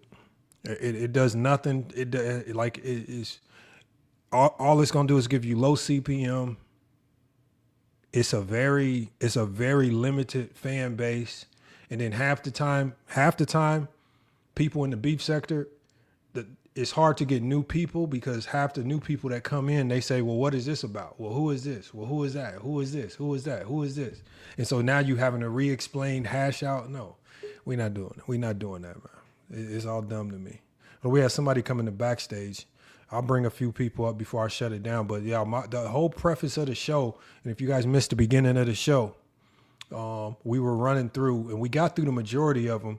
We were running through all of these bad predictions from Kwame Brown and Karceno4life, right? Starting with claim number one. Claim number one, they made the prediction. They said he owns 100% of nothing. Well, we found out that's not true. And we can run through, and I'm gonna bring up Queen. We can run through all of these claims, right? And so these claims. That's why I asked the Kevin dude who came up. I said, if you're gonna call him a journalist, then you got to tell me why is these journalists so wrong about everything? Like I don't think they've been right about anything when it comes to predicting stuff on Gilbert Arenas. Everything has been proven false. Like, and all I say, if you're gonna be, don't classify yourself as a journalist if you're gonna literally lie about everything. Salute to Queen that came up here, was good. Gil was up here. Appreciate you pulling up before we close it out. Hey, yeah, I wanted to come in and say hello, FYF. How you doing? I'm good. Appreciate you pulling up. Is this the right. they saying it's Queen you. Regina from I'm Kwame gonna Brown. clean my Appreciate you. room up. Mm-hmm. Yeah, it's Queen. I'm still standing. I I see made that. Oh, there go my puppy. You take care. I'll be seeing you around the way. Yield the floor.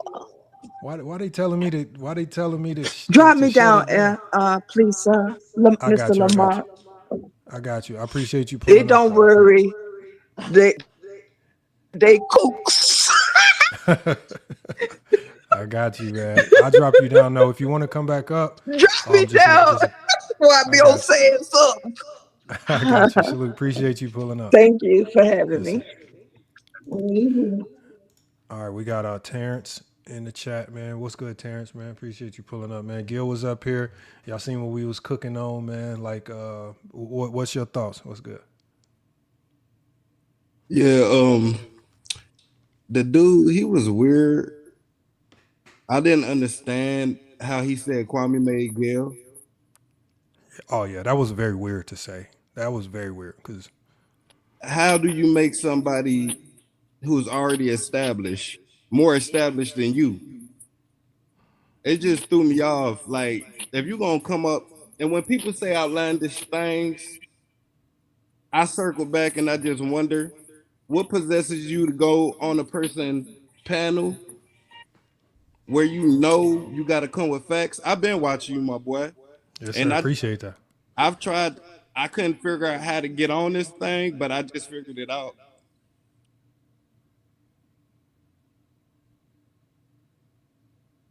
Hold on, you still with us, Terrence? Your mic cut out.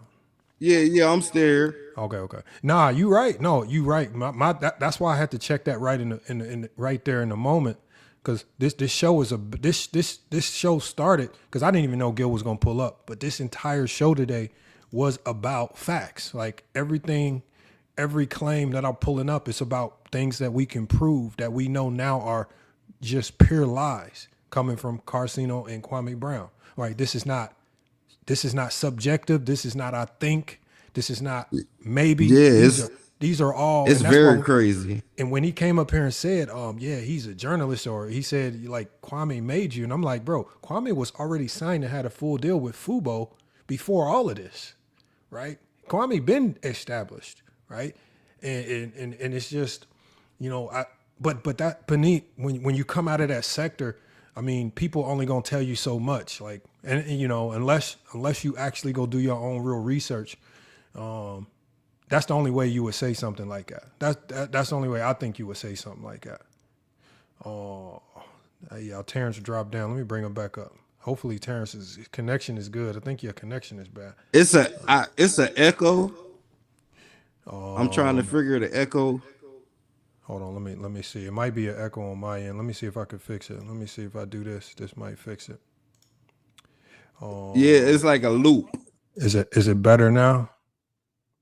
I can hear you, but it's like it's a loop playing in the background. It's like it's lagging. It's probably because you got YouTube playing and StreamYard playing. I know if you got so you have to close out. Yeah, that's what it is. Yeah, you got to close the YouTube app out while you in here. Okay, yeah. Yep. I just figured it out. So yeah. But it was crazy, man. I'm sitting up here listening to this fool glazing the hell out of Kwame. I'm shaking my head. I'm like, yo, Gil, and respect to Gil, because his IQ is crazy. I know the haters be hating. I don't care. Big fan of Gil. I'm a big fan of your channel too, bro. I appreciate you letting people know about Brian, because these fools be talking crazy about my boy. He doing amazing things, changing the game, and they hate to see somebody. It's like he broke people's brains, like logic, like LeBron, just everything went out the window. But Kwame, I don't know. I've been following Kwame too. I seen when he first started the whole thing, the sympathy train with him and Stephen A and all that helped a lot. So Kwame got a lot off that too. People can sit here and act like you say, people want to play victims or whatever. Yeah. Professional victims, that's what we call them. Yeah. Zest is the come. And I'm a big fan of Asiani Go James Kingdom. Big fan of him too. I've been watching y'all for a little minute, bro. It's crazy. I've been watching you for like 2 years now.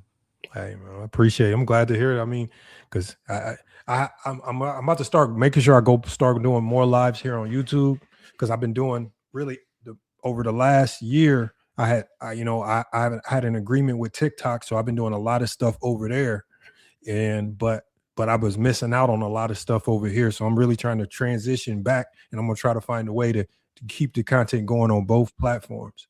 So that's what I'm gonna keep doing. But yeah, no, you 100% right. I think Kwame had an opportunity to capitalize. He had the golden ticket, which is, not everybody gets blessed enough to go viral, right? And when you have that opportunity and you can now flip this, like you should have flipped that channel 4 or 5 times by now if you'd have played your cards right. But again, it's still, to me, it's a representation of what he did with his NBA career. I even remember the time when you had invited him on your channel and you tried to talk to him, and he wasn't trying to listen. And what's my boy name from I think he's from Texas. I forget. He's funny though. That was Antisocial, I think. Antisocial, yeah. I like him. He had your back. Spiffy had your back. They all had your back. So, and that's what I like. I like when you wrong, you gotta admit those things. And it seems the people that come to your channel have a problem with admitting with grown men. If you can't admit as a grown man when you're wrong, I can't even talk to you. You sit up here and you say dumb stuff just to try to seem right. It don't make sense.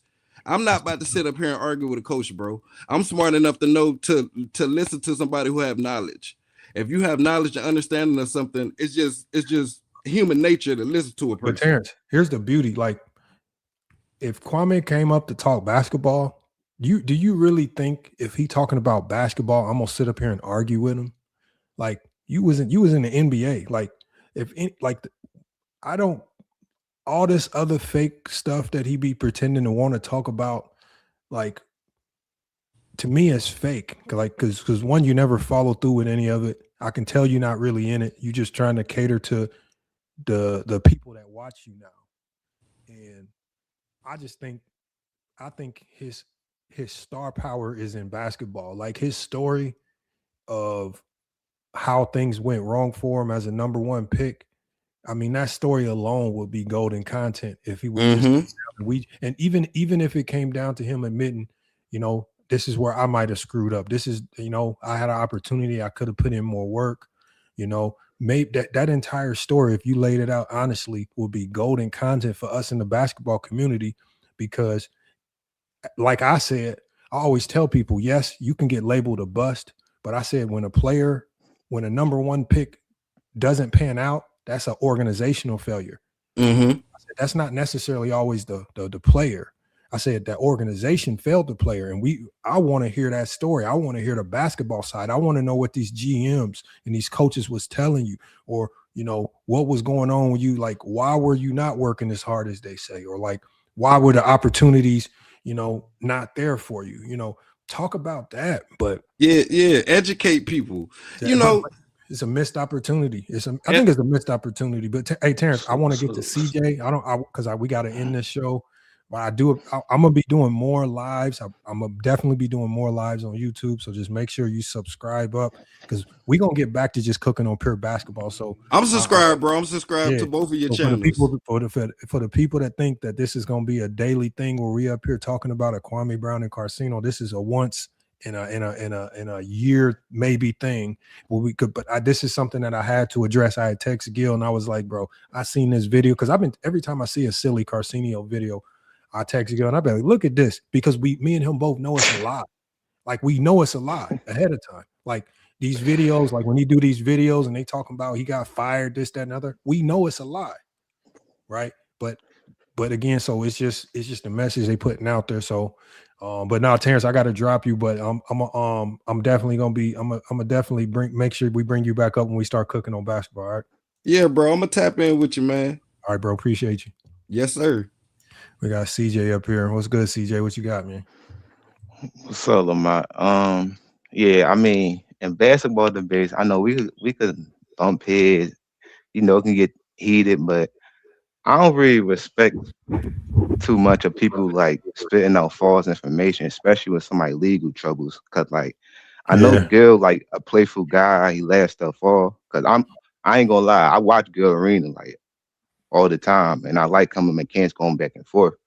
But I just don't play with legal troubles, and it's crazy because Kwame Brown mentioned that he had brothers, I think, that dealt with legal troubles.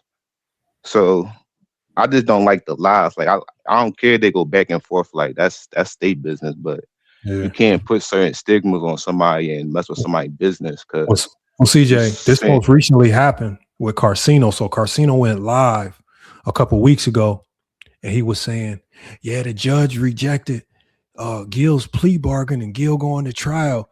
And I was and he was using an article. They're saying he had kingpin and stuff like that. Well, like no, he don't play with stuff like that. Even if we just stick to this, what's recently reported about the plea bargain getting rejected.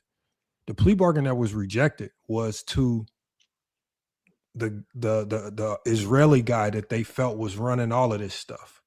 And so Karceno was selectively, like when he showed the article, he would stop reading it at a certain point, because he knows that the article specifically says that this isn't about Gil. This is about one specific person.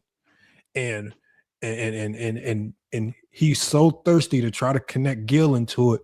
He was willing to misrepresent the entire article just to try to say this was Gil, right? And I typed in the chat, I'm like, bro, this ain't even got nothing to do with Gil. This is somebody completely different, and you're trying to say that this is Gil. And I told him in the chat, I was like, why don't you pull the article up and read it to everybody? And he read a small portion of it and then took it off the screen real fast and didn't read the whole article. And I'm like, well, why don't you read it all? Because I said it clearly shows that this don't have nothing to do with Gil, but he just want to be so thirsty to connect Gil into everything. That's why somebody's reputation up. Yes, and it takes us back to this. Look on the screen right here, 800 videos. But CJ, I'm gonna tell you right now, CJ, if you ever see me doing 800 videos about one person on this platform, I want you to come up here and cuss me out every time you see me. And no, that's what I'm saying. Like, even if you diss Jordan and stuff like that, that's like basketball wise. Like, you already said you're on your GOAT. So I already know, like, it's kind of like trolling sometime, or you'll bring us substantiating points. Like, it's like fun debates and stuff like we always used to do. Like, I already know the angle, but when you go to that angle, like attack somebody's legal case, and then you say bring up his wife and stuff like that. I mean, we all from a certain place, so we know we don't play like that. That's like a certain code. That's why I think YouTube like takes us too far. That's why I kind of just be like mellow with it and keep it ball now. Kind of understand the angle how it is now. Cause I came here like last year, so I see how it's going now. Now it's like kind of personal and people really taking it overboard. CJ, that's what's happening is when people. I've noticed in these basketball conversations, especially even on TikTok, when people feel like they lose, like in a basketball conversation, that they go personal, and then that with Karceno, it just feels like I don't know what his obsession is with Gil. I honestly don't know what this specific obsession is and why he's attaching himself to Kwame or whatever. I don't get it. That's all weird. It's kind of like, I think it's kind of like a, like, I ain't trying, like, it's probably behind the same thing, but from like what I see, it's kind of like a Gil kind of touched on it. My fault, that was my radio. Gil kind of touched on it when he said Kwame, like, he kind of got Kwame shine because they was in the same draft. And I think people look at Gil more valuable than Kwame when he was on Wizards and stuff. And Kwame career didn't pan out how it was. Like, he played with Kobe and Jordan. I mean, that's like you said, we always get credit for somebody. If you play ball, we always get credit no matter what level you went on. Like, you go to overseas, NBA, because we know how hard it is to get there, and we know what you got to go through depending on where you live at. So I always give Kwame credit for that. And then I also felt sorry for him how he got treated, like before even how McCants got treated. And we got players that speak out how they really is. That's how we could see them in a different light, like Matt Barnes and Steven Jackson, Draymond Green, everybody. So I feel like Kwame Brown doing the same thing that the media did to him. So he kind of being like a hypocrite. And like you said, instead of taking an angle about speaking on the game and start going, like, him and Gil beef, it goes way back. So I'm not going to like tell him what to do and stuff, but just don't go too personal with it. No, I just think what happened was, and I know Gil has his own angle, but when I'm looking at it like this, and it's kind of along to what you just said. I think that Kwame, as a top draft pick, didn't like the fact that a guy that got drafted in the second round came in, and then the organization started to prioritize this second round pick over him, right? Like, why are you guys not putting this time and energy into me, right? You guys should be telling him to make sure he passed me the ball, right? So now there's a little bit of bitterness there. So then when we come over to YouTube, all right, now Kwame Brown has this YouTube, he went viral, right? But now all of a sudden, what is happening? Well, Gil starts doing laps around him. Now Gil is the one that all of a sudden everybody's paying attention to, right? Now his channel's blowing up, right? Now his channel's what? Now then, double the size of yours, right? Right. And now everybody's talking about him, sports articles. Everybody's talking about this is what they said on Gil's Arena. Now Gil's Arena is the one they going viral every week because it's something they saying or doing on the show. And it's just like now he came into YouTube and took his shine once again, the shine that he thought he was supposed to have. Now Gil came in and I think Gil understands this. And I think Gil also wanted to do this. Well, look, I'm going to come in and I'm going to take your shine over here too. right? Especially if you want to talk crazy. And not only did he do it, he did it to the 9th degree. So and Kwame not understanding, he like fighting the wrong fight because he don't even got to worry about Gil. Like this YouTube space, you can be successful in it, even on and other like algorithms and everything. People like building success off this, so he don't even got to take that angle if he feels like it's not going to get nowhere because they've been going at it for like the last 7 years or something like that. No, well, like it probably been longer than that. But I'm saying like they really on YouTube and everything. Cause I kind of like seen all of it a little bit, but I wasn't really too invested. Yeah, I was just on the entertainment part of it. So I mean, I was invested to a certain degree, like especially when it was on Gil's channel. But right. It was hard for me to stay super invested in it when it wasn't about basketball. Like I like, and this is no respect to, because we had Queen Regina up here, and we had, obviously you got people like Sister T.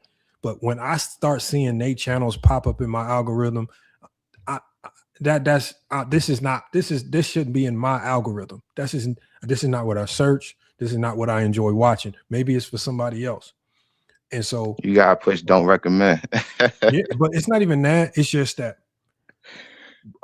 like the road that Kwame Brown chose to go down as far as content, to me, like I defined it, it's called the dirty sector for a reason. It's like the bottom of the ocean.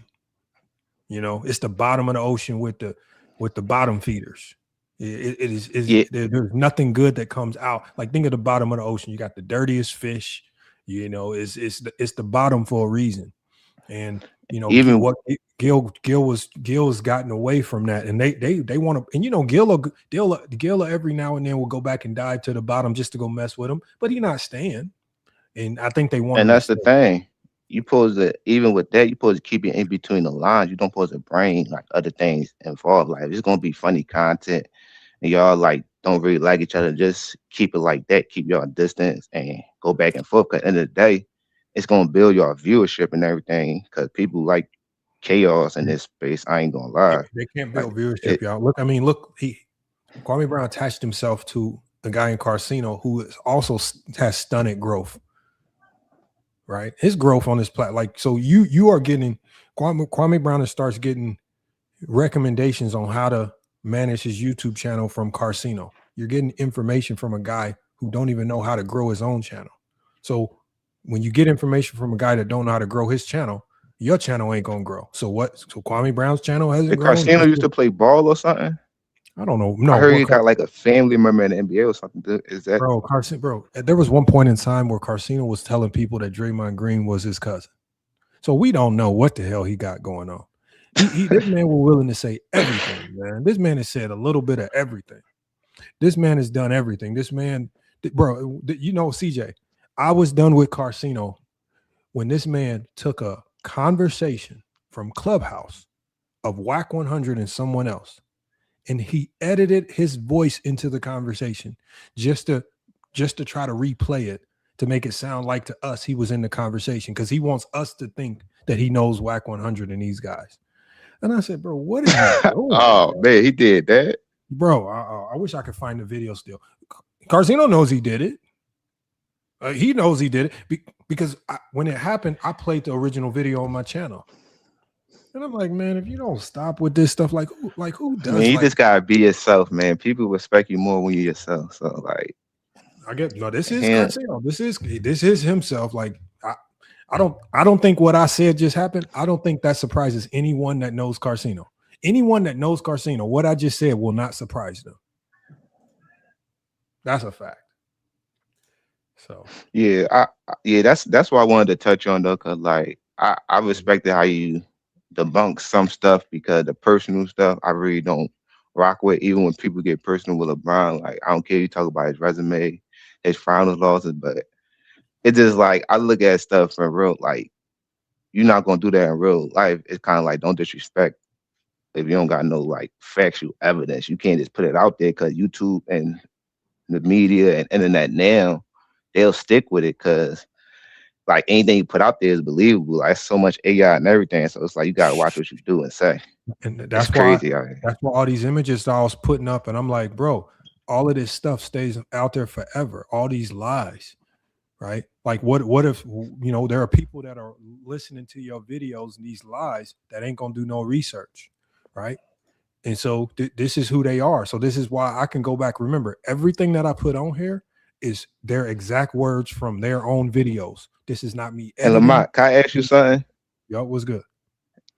And like the stuff they worry about, like people don't even really like worry about like who worry about like. I mean, I'm speaking for myself. I'm probably wrong, but I wasn't really too invested on Gil contract or who he was signed with. Like we knew Underdog because he was on the show and everything, but I wasn't that invested like that.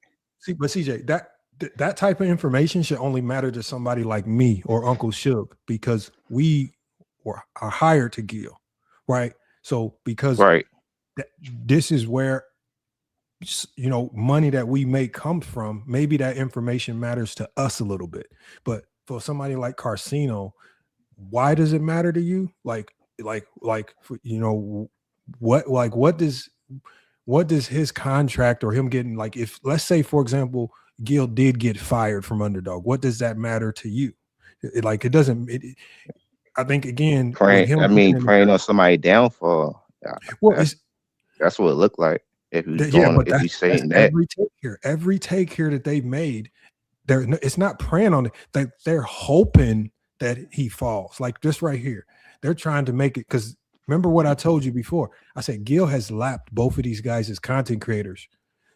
So what they have to do is they have to try to tell people, no, Gil didn't lap us. Look, so for example, they tried to say you own 100% of nothing because they want people to believe all that success you have on Gil's career, that can't be you. That's not you. That's some other people. And they gotta understand 50% better than 0%. So like remember, even if he did 50%, it's still like, that's what I'm saying. Look at how their lives morph. So look, first they said you own 50% of nothing. And then when Gil showed them, well, it's a 50-50 partnership, then they switched the lie up. And then they said, well, even if you own 50-50, Underdog controls everything. So it don't even matter. Once you give them the truth, they gonna flop the narrative and turn it into something else. They just want everything to be negative for Gil, right? 50-50 with Underdog shit. CJ, you really think if one of these big gambling companies said can we do a 50-50 partnership, you think I'm gonna say no? What? Come on, man. You must be. That's what I'm saying. Like they looking at the wrong thing. It's just like if TMZ went to Karceno and said, let's do a 50-50 partnership. We like your gossip talk. You think Karceno gonna be like, nah, I want to retain 100%. That motherfucker, he gonna sign with them quick than a mother and gonna give up 50% under any circumstances whatsoever just to be a part of TMZ and to get with a platform like that can help push him and elevate him. Right. So that's what I mean. That's why I didn't like what Anton Daniels and some of these other content creators were up there tripping on Gil because he did this deal. And I'm like, Anton Daniels, if any one of these major networks came to you and wanted to do a deal like this, you would do it too. They just try to pretend that this 100% thing on YouTube is dumb logic. Because anytime you can get another company to invest in you and they take all the overhead that comes into production and editing, and they're absorbing all the overhead. What if you don't do that? I mean, you are not Gil kind of just either way, even if it wasn't half, he just proved that it benefited him. So I mean, and it's to each your own. Whether it worked for. So that's what I'm saying. That it ultimately ended up benefiting him. And really every step of the way since I've been rocking with Gil, right? Gil's strategy is to partner up with somebody, right? And then try to extract and learn for as much as he can. That's all he doing. So when he got with Underdog, what's the first thing he doing? He looking at all the studio equipment they buying. He looking at the people they hiring. He looking at everything. So now he gonna rinse and repeat. So when he moved to the next, now he got a bigger and better formula, right? When you remember when Gil went to Lamont, let me ask my fault. I ain't trying to cut you off. I'm gonna ask you something. We finish. Yeah, I was saying if you remember when Gil went to ESPN because he was doing those shows with Stephen A. Smith.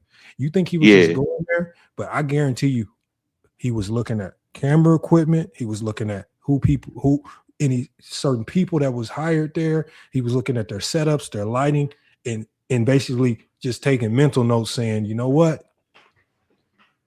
So when it's time for me to level up, I know what it's supposed to look like. And that's what you're supposed to do. You're supposed to be like something that you're trying to learn. You gotta be a student of the game. Like you gotta study the greats and become greater. But what I was going to tell you is like, even with the like I even liked it when Miko I think her name was Miko Grimes. McCants. Like, yeah, I think people kind of look at it like, I don't really know how, like, I'm not a YouTube guy like that, so I don't really know how the like dealerships and everything work with the YouTube space, but they look at it like if he never even signed with them, it could have been still authentic. I think people look at it like he sold out from even signing with them and they got control over his show. And, you know, people were saying he got kicked out of his own house and shit like that. So that's They're gonna from say like the anything, fan remember, point of they're view. gonna say anything Yeah. and they're gonna try to portray it in a they're always gonna try to portray anything in the worst light that they can think of. Like they sit at home and they think of, well, that's why he said Karceno is the most dangerous, because he said Karceno is the most dangerous because he said Karceno actually knows the truth, but he'll manipulate the truth just for clicks and views. And I see that a lot, even with the Knicks thing he was doing, like when the Knicks was on a run. So Yeah. even with that give you an idea. Oh yeah, I'm gonna call it NBA. Oh, Jalen Brunson. Like it's a lot of stuff. You can see the habit. So I I understand where you're coming from with that though. Yeah, it's just fake. But hey, CJ, man, I gotta shut this one down. I appreciate you Oh pulling yeah, up. good show, man. It was a good show. Yeah, man, this show turned out to be a lot different than I thought because I didn't expect Gil to pull up. But salute to Gil for coming through. And then, like I say, if we have to do a part 2 to this one, we'll do a Still part 2. delusional about that LeBron stuff though. What I say about LeBron? I ain't say nothing about LeBron. What do you disagree with? I kind of disagree with like LeBron being better than Jordan and Kobe because of the simple fact you play ball, and Better if you're or a competitor greater? in that, Better or greater? That's.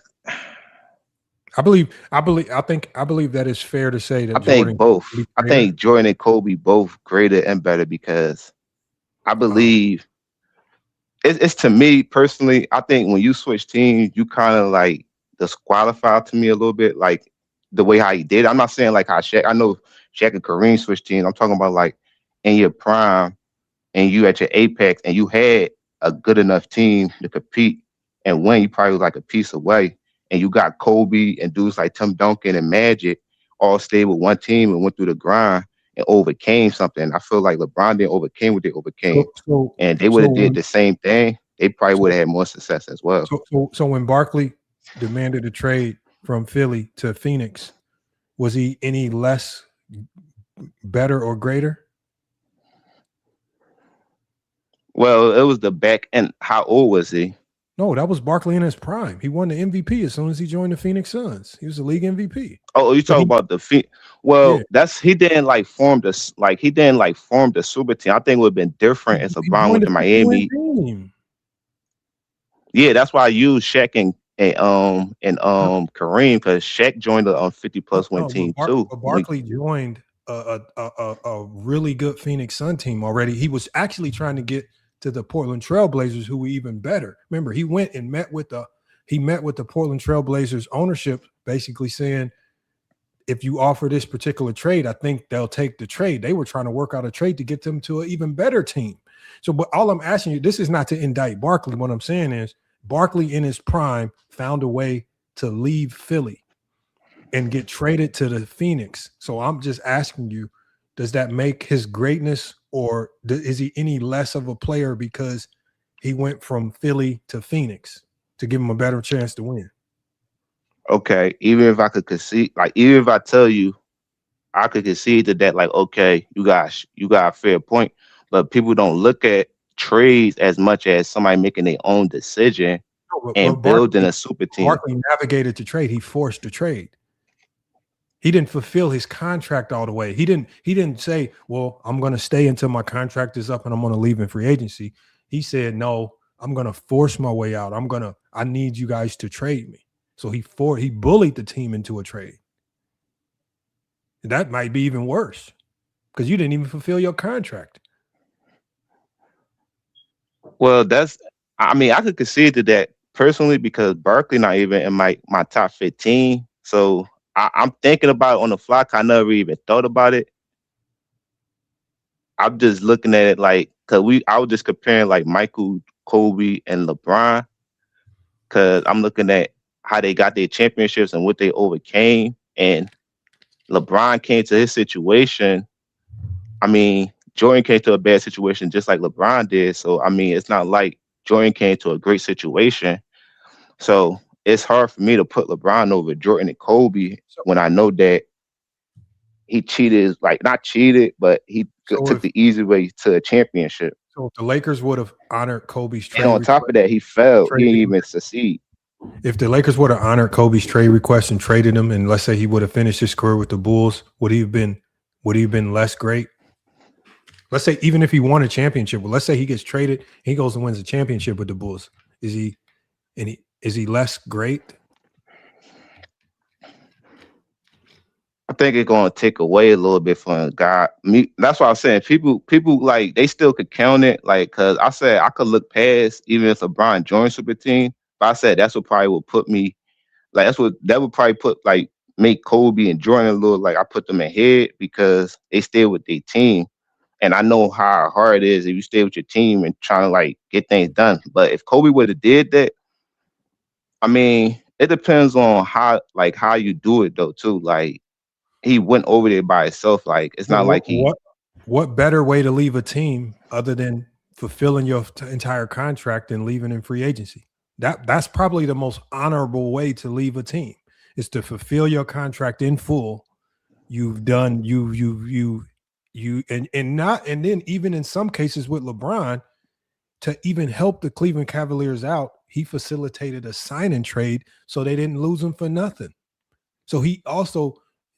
In some cases, helped ease the transition to a certain degree.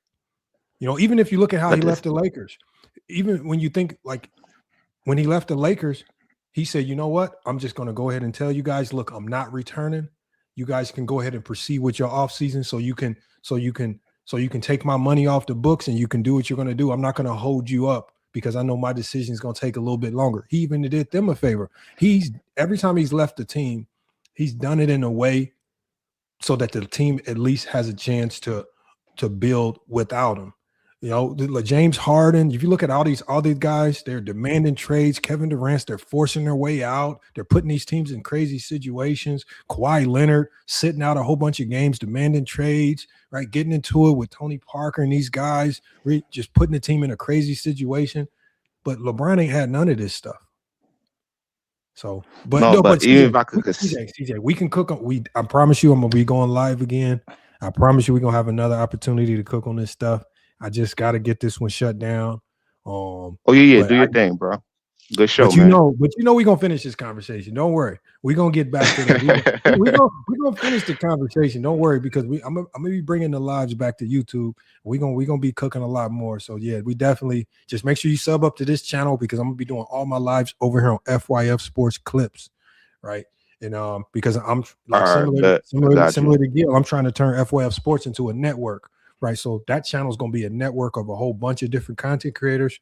FYI Clips is going to be primarily just me, and then obviously you see what we're doing on other platforms like TikTok. So y'all, if you're watching in the chat, make sure you go follow FYF Sports on TikTok as well because we do a Saturday show over there with Go James Kingdom, which I know a lot of people don't like Go James Kingdom, but you know, it is what it is, man. That's the co-host, man. I know he's gonna cuss y'all out and tell y'all LeBron is the GOAT and Jordan's not enough, man. Y'all got to stop getting mad at me for his takes, man. Y'all just got to go debate him. You know, it is what it is. But I'm gonna go ahead and drop you down, CJ. I appreciate you pulling up, man. We're gonna cook with you. We're gonna cook with you on the next topic, man. Y'all, man, it was a good show. And like I said, we're gonna end this show the same way we started it. We're going to end it the same way we started it right here. Y'all see it right here. This is how we gonna end it, man. The show topic was about, again, Kwame Brown exposed the fake plot to destroy Gilbert Arenas' new channel, man. This is all fake. All the information surrounding these guys is all fake. They have 800 videos of fake news about Gilbert Arenas. None of it's proven to be true. Every prediction that they made about Gilbert Arenas and Underdog, everything that they made, every prediction they made about his contracts, all of this stuff has been provably false. This is not something that these are not things that I'm taking a guess at. These things are all factually proven to be lies. And so I would think if you're a follower of Karceno, if you're a follower of anybody on that platform, you guys should be asking, well, you said this a couple months ago. It's not true. You said this a year ago. It didn't come true. You lied. When is somebody going to put their feet to the fire? And like I said before, we can end this show on this, and I'll say it one more time before we get out of here, is if Karceno4life thinks that he has facts, we can go receipt for receipt, my receipts versus his, right? And we can do that any day of the week, right? And so I'm curious to see if he's willing to take me up on that offer, right? Receipt for receipt. We can take my receipts versus his to see who's telling the truth. Because again, I got the facts on my side. But yeah, we're gonna shut this one down, man. It's FYF Sports. We back. We're gonna be doing lives again. This live went far longer than I wanted, but I want to give a big shout out to Gilbert Arenas for pulling up, giving us insider information, giving us another perspective. And again, I told y'all, you're not gonna get that type of perspective from some of these other guys like a Kwame Brown or Karceno4life. They're gonna give you a whole bunch of very vague, very general, and then in most cases false information, right? Just for clicks and views, man. But we're gonna be back. Salute to everybody that showed up. Salute to everybody that sent super chats. Salute to everybody that sent donations. And then for people like Paul in the chat, I saw that you sent the Zelle. My apologies that I didn't get specifically to your Zelle question with Gil. But when we get Gil back, I promise you I'm gonna make sure I get to it. I just know that Gil was cooking on his topic, and I wasn't trying to interject too much because Gil was giving us a lot of information that, again, most people just aren't privy to, especially in regards to his situation with Underdog and what specifically went wrong, what happened, and then even some of the Rashad McCants stuff. And then to whoever the Kev Low guy, salute to the Kev Low guy. But, you know, the reality is that, you know, it just seems like his content just doesn't blend well with sports. And then what we like to deal in very specific facts, right? And if you want to go the TMZ route, again, this is just not for you over here because it's hard for us to hear your opinions on a whole bunch of stuff. It's hard for me to hear you call a Kwame Brown a journalist, but he's done nothing that's journalistic. So we have to fact check those things. So it was nothing personal to Kev Low, but again, there's no way you can come over here calling Kwame Brown a journalist, and I can't stop the presses and fact check you on that. And we're talking about somebody who's partnered up, and these two combined have probably lied on Gilbert Arenas over 1,000 times, man. It's ridiculous. But look, y'all, FYF Sports, been a great show, man. We're going to be back live more. Make sure you guys sub up if you want more content like this. Follow us on all platforms, on YouTube if you don't already. And then make sure you also go over to TikTok, follow FYF Sports over there as well. Hey, man, great show today, man. We out.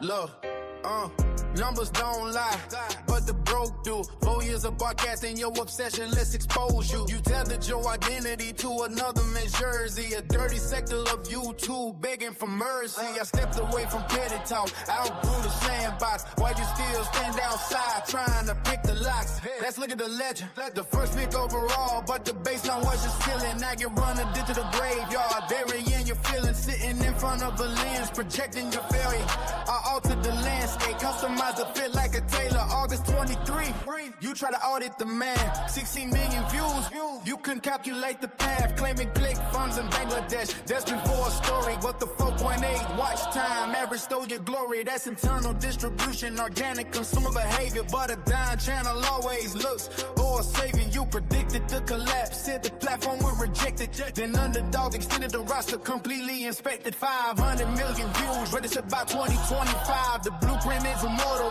where architects alive. You still trading your dignity for bottom tier engagement. While I'm looking at structural growth from the pavement. You move the goalposts whenever the thesis dies. A low budget operation fueled by certified lies. Every single projection you made suffer the drought. We check the public record and completely route the clout. When the narrative burns out, you just pivot the plane, but you can't detach a platform from my name. July 24, you saw a fracture and ran with it. The South Sudan media storm, you tried to stab my brand with it. Telling your audience I never put the segment on the page, but Complex and TMZ documented the stage. The public accountability was instantaneous clip. You just needed a distortion to preserve the atmosphere. Fast forward to late May 2026, you scream about the IP. They get the cancellation sticks. They got your name, Gil.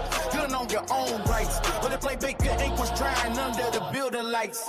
I'm feeling now to clear the air. The trademark reverse. Underdog kept the network channel. I kept the shirts. That's a strategic corporate split. Asset separation, but to work up autonomy looks like devastation. Playback closes doors. You say I caused the collapse. Disney acquires the cake. You completely missed the maths. Underdog shifts the game and model laying off the pool. But your casual analysis attributes it's a who. An absolute obsession, a psychological dependency. You need my trajectory to validate your frequency. Stuck in a loop, trying to intercept the blessings. You can't let it go. The attachment is vital, but cut without my name. You don't even have a title. The evidence is liquid, the truth is transparent. Couldn't make a deal signed, the enterprise is secure. 4 years of fabrications, completely cured. Shift the parent.